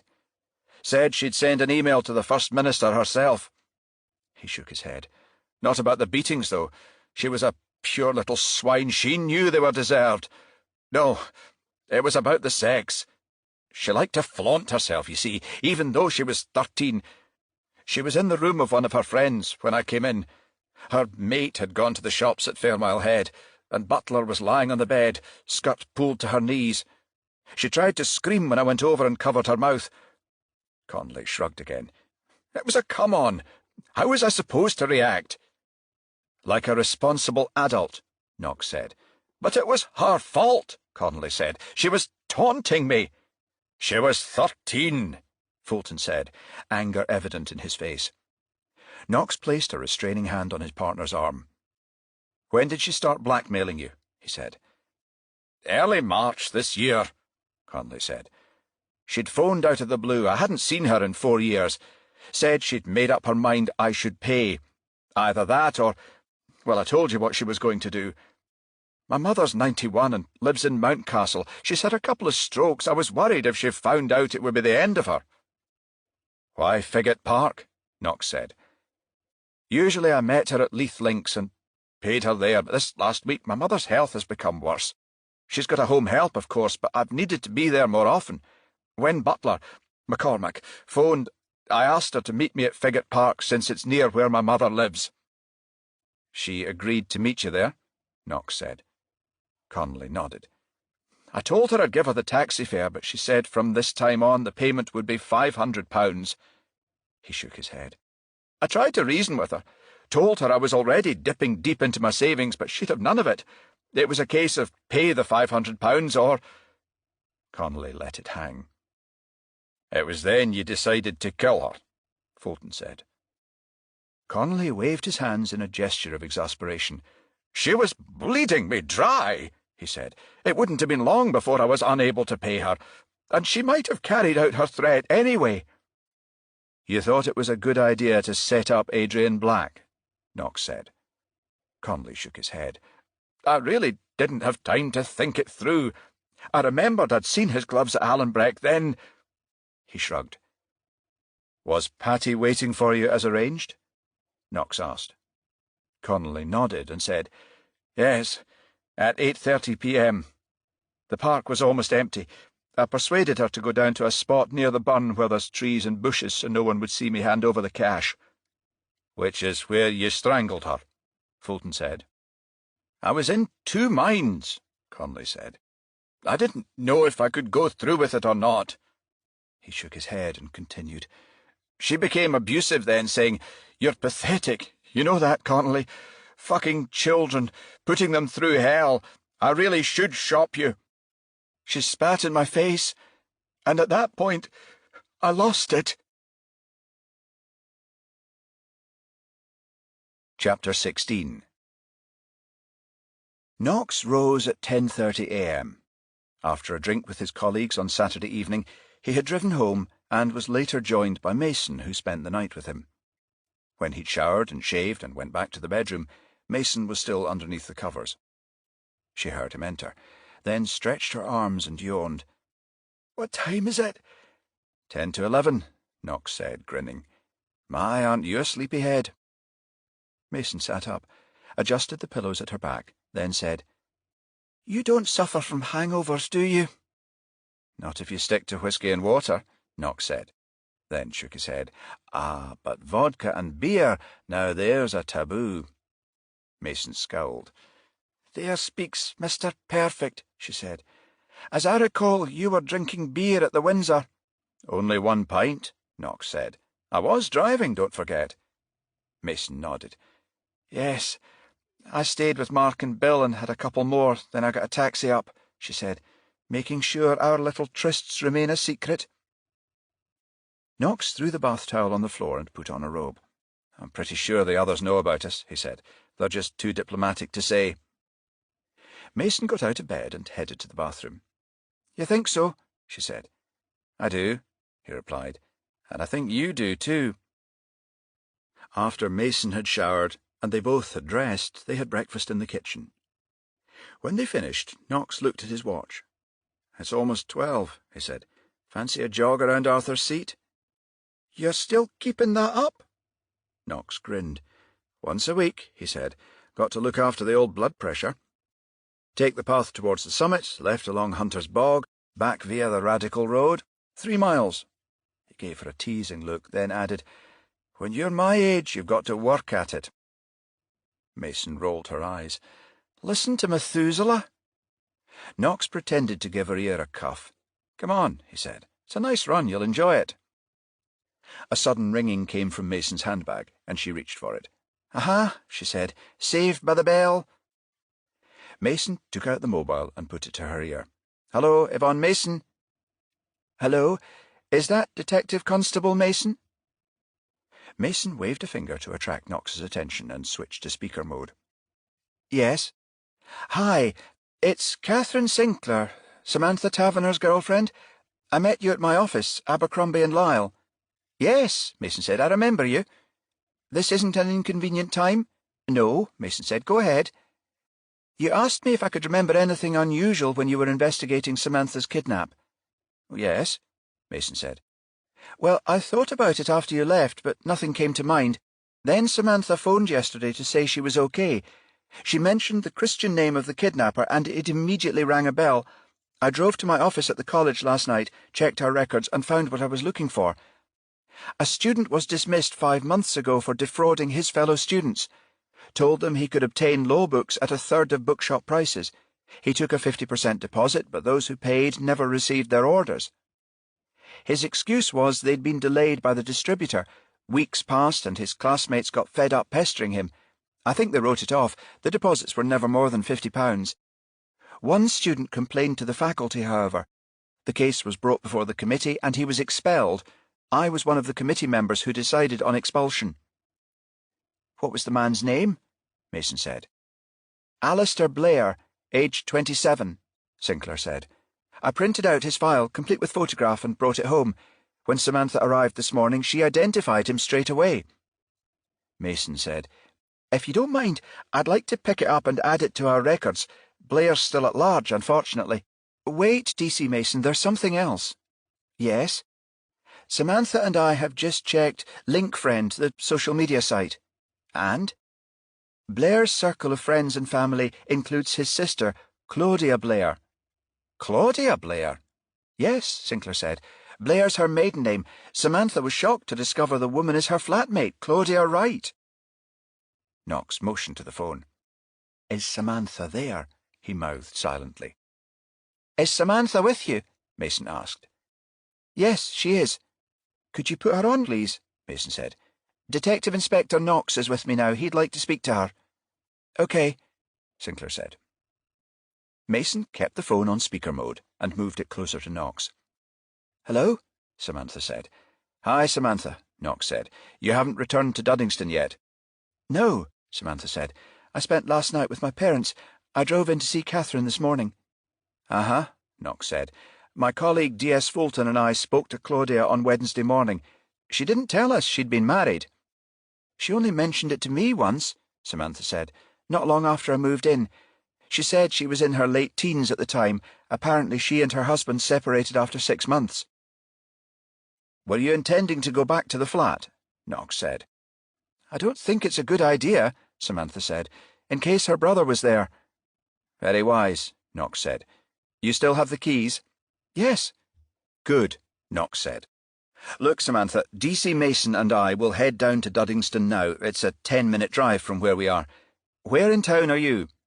Catherine's flat is in central Edinburgh, Samantha said. Nelson Street.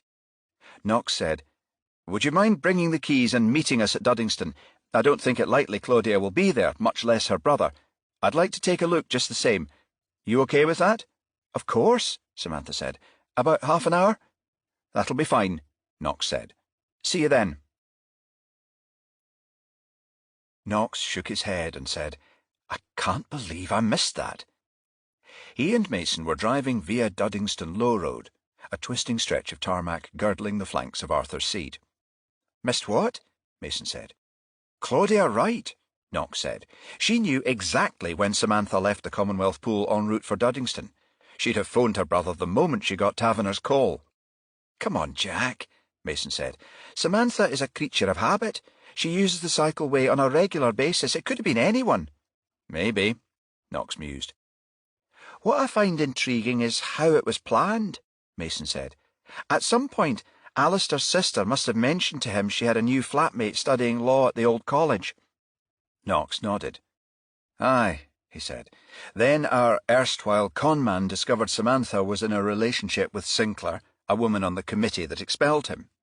Knox shook his head and added, Most important of all, though, her daddy was rich.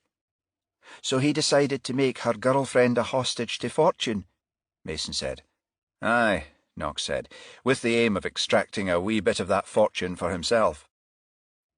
Knox reached the village, where he turned left into the causeway and parked within sight of 62A. 15 minutes later he glanced into his rearview mirror and saw a green Audi pull in behind him.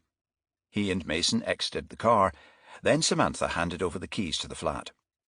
Knox took them and nodded to the door. Like I mentioned, he said, I don't think it likely Claudia or her brother are here, he said, but I'll give you a ring when it's safe to come up. Samantha nodded. Then Knox and Mason crossed the street. A few minutes later, they had checked the flat's 2 bedrooms. The wardrobe of the larger one was empty. All that remained were wire hangers and a strong scent of mothballs. Afterwards, Mason checked the dressing table and cupboards and found no trace of the room's former occupant. She went to the hallway and found Knox, who thumbed over his shoulder. I'm guessing the room behind me is Samantha's, he said. Everything inside looks intact. Mason nodded. Not the other, though, she said. It's been cleaned out. Knox rang Samantha, who came up and confirmed the room Mason checked had been Wright's. All her belongings have gone, she said. Knox indicated the room he'd vacated. Will you make sure your things are okay? He said. Samantha went inside and reappeared moments later. Yes, everything's just as I left it. Your laptop's there too, Knox said. D.I. Murray, our forensics man, looked it over while you were being held at Joppa. I had a uniformed officer return it on Thursday. Yes, I checked, Samantha said. It's inside the bed storage drawer where I keep it. I don't think I could spend another second here, Samantha said, when they were standing next to their cars. You'll stay with me, Sinclair said. I'll have a couple of lads at the office come down tomorrow and fetch your things. Samantha kissed Sinclair on the cheek. Thanks, Catherine, she said, then turned to Knox. Do you think you'll catch Blair, Detective Inspector? Knox nodded. We know a lot more than we did yesterday, he said. I'm sure it's just a matter of time. Samantha smiled. I can't express how grateful I am to you and your colleagues for coming to my aid, she said. Thank you, Samantha, Knox said, but we were only doing our job. I heard my father was unhappy you tried to place a tracker with the ransom money. He told me he made a complaint to the Chief Constable. Yes, Knox said. DCI Warburton, my boss, said as much. Samantha smiled, then leaned over and touched Knox's arm. Please tell him not to worry, she said. I've persuaded him to make a retraction. Chapter 17. 5 days later, at 11:30 a.m., police constables John Allen and Peter Green had been keeping surveillance on the caravans for more than an hour. Both officers wore plain clothes and watched from an unmarked Vauxhall Astra parked at a track partially obscured by foliage. Noel Clifford, the Loch Lomond manager of Highland Vacation Parks, had reported a series of thefts from the establishment's units over a period of 3 weeks. Items stolen from renters included cameras, laptops, and mobile phones, anything portable and of reasonable value. The chief suspect, Clifford told Callander Police, was a 21-year-old former employee called Thomas Bright. Bright had been sacked at the end of April for pilfering the site's stores. Security staff had stopped him with an almost full carrier bag of catering items, boxes of tea, tins of coffee, and packs of jams and marmalade. No charges had been brought, but Clifford thought it likely Bright had copied a master key and was responsible for the current spate of thefts. Allen and Green were positioned near a grove of trees on the periphery of the park. The 3 caravans there were isolated and had so far escaped the thief's attention. Allen, sitting in the passenger seat, was using a pair of binoculars, and something caught his eye. He thumbed the focus wheel and said, "There." "Where?" Green said. Alan handed him the glasses. "The caravan on the right," he said. "Someone lurking in the bushes." Green took the binoculars and trained them in that direction. "You're right, John," he said. "A young guy fits Clifford's description of Bright." The officers watched the man step forward. He looked around, then went to the first caravan and knocked on the door. When nobody answered, he took a key from his pocket, unlocked the caravan, and went inside. "Cheeky wee sod," Green said. "We'd better give him a minute or two," said Alan, gesturing to the other caravans. "It's likely he'll do the 3. We'll collar him then." Green nodded, and a short while later the officers saw Bright leave the first caravan carrying a large supermarket carrier bag. He approached the unit in the middle and repeated the process, knocking first, then, when no one answered, using his key to gain access. A minute or two later, Bright reappeared at the door and moved on to the third. Alan indicated the bag he was carrying. "That carrier looks pretty full," he said. A few minutes passed, then Green said, "He's taking a bit longer with this one." Alan grinned. "Maybe he's found a cache of jewels." Alan had just finished speaking when Bright emerged. As he inched down a short flight of steps outside the caravan, the officers saw he carried the supermarket bag in one hand and a large canvas holdall in the other. "What the hell's he got there?" Green said. Alan shook his head. "God knows," he said, "but it seems to have a bit of a heft to it." Green and Alan exchanged glances. Then Green said, "Time to move in." He started the engine and floored the accelerator. The Astra shot from the clearing and covered the 100 or so yards in seconds. Bright stood like a rabbit caught in the headlights, transfixed and immobile, letting both bags drop to the ground. The Astra came to a halt, and the officers leapt out. Alan pinioned Bright's hands while Green snapped on a pair of handcuffs. "You're Thomas Bright?" Alan said.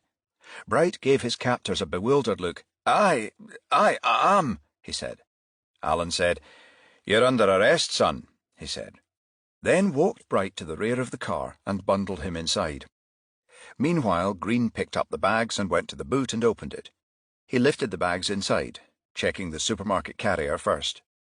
As he expected, it contained an assortment of high-tech gadgets, iPads, cameras, laptops, and mobile phones.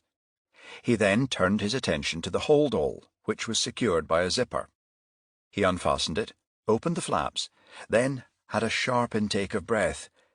"Jesus Christ," he said. Knox spent a greater part of the week tracking Blair's movements. He discovered the kidnapper had leased the house at Joppa 4 months earlier, paying 6 months' rent in advance.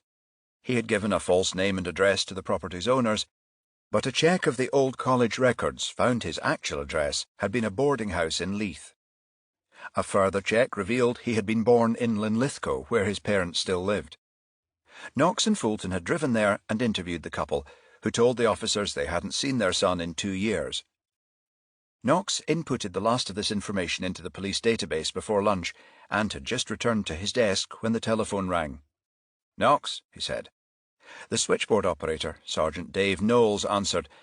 "Call for you from D.I. Bert Fraser at Callendar, Jack." Knox frowned. "Callendar?" he said.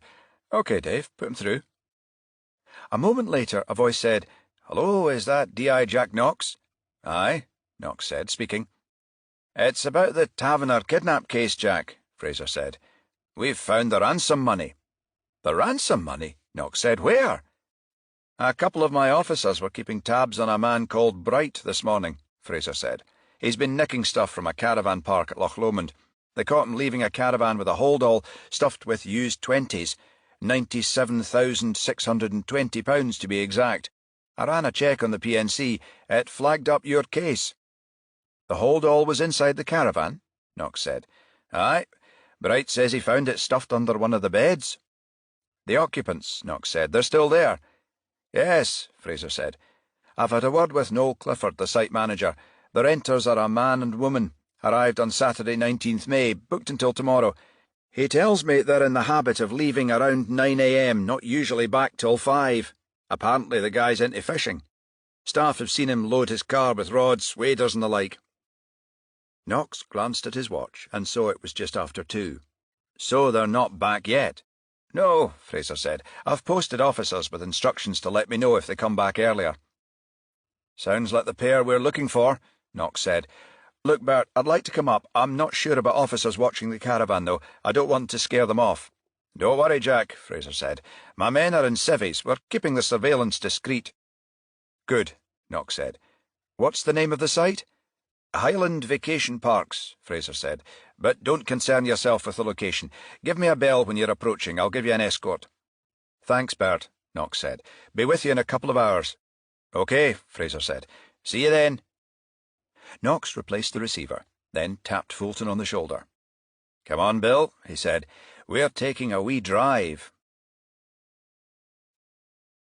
Traffic on the M9 was light, and Knox covered the 54 miles in an hour and 20 minutes. Knox rang Fraser on approach and found the officer's blue Mondeo waiting for him as he drove into Callander. Another 25-minute drive brought them to Highland Vacation Parks, situated on the shores of Loch Lomond. Knox followed Fraser into the site, who drove to the spot where Allen and Green had parked earlier. Knox drove alongside the Mondeo, then Fraser wound down the window and indicated the caravan on the left of the clearing. Have a dozen plainclothes men situated nearby, he said. If Blair tries to make a run for it, he won't get far. Knox nodded. What make of car is he driving, do you know? The staff told us it was a beige Volvo, Fraser said. Knox checked his watch when Blair's Volvo drove into the site and stopped alongside the caravan, 4:35 p.m. The officers in both cars waited until Blair and his sister got out of the Volvo and went inside, then started their vehicles and drove the short distance to the clearing. The detectives exited their cars, and Knox had reached the foot of the steps when the door opened and Blair faced him. The kidnapper looked beyond Knox and saw Fraser and Fulton, then heard his sister say, "Alistair, there are 4 men on the other side of the caravan." Blair gave the detectives a sardonic look, then said, 3 on this side too, sis, and I'm guessing there are others. Alistair Blair? Knox said.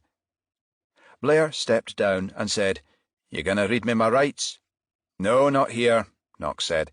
Suffice to say, though, you're under arrest. Claudia Wright appeared at his back. Then a woman PC stepped forward and took her into custody. I see the money's been taken then, Blair said to Knox. Who tipped you off? A chap called Thomas Bright, Knox said.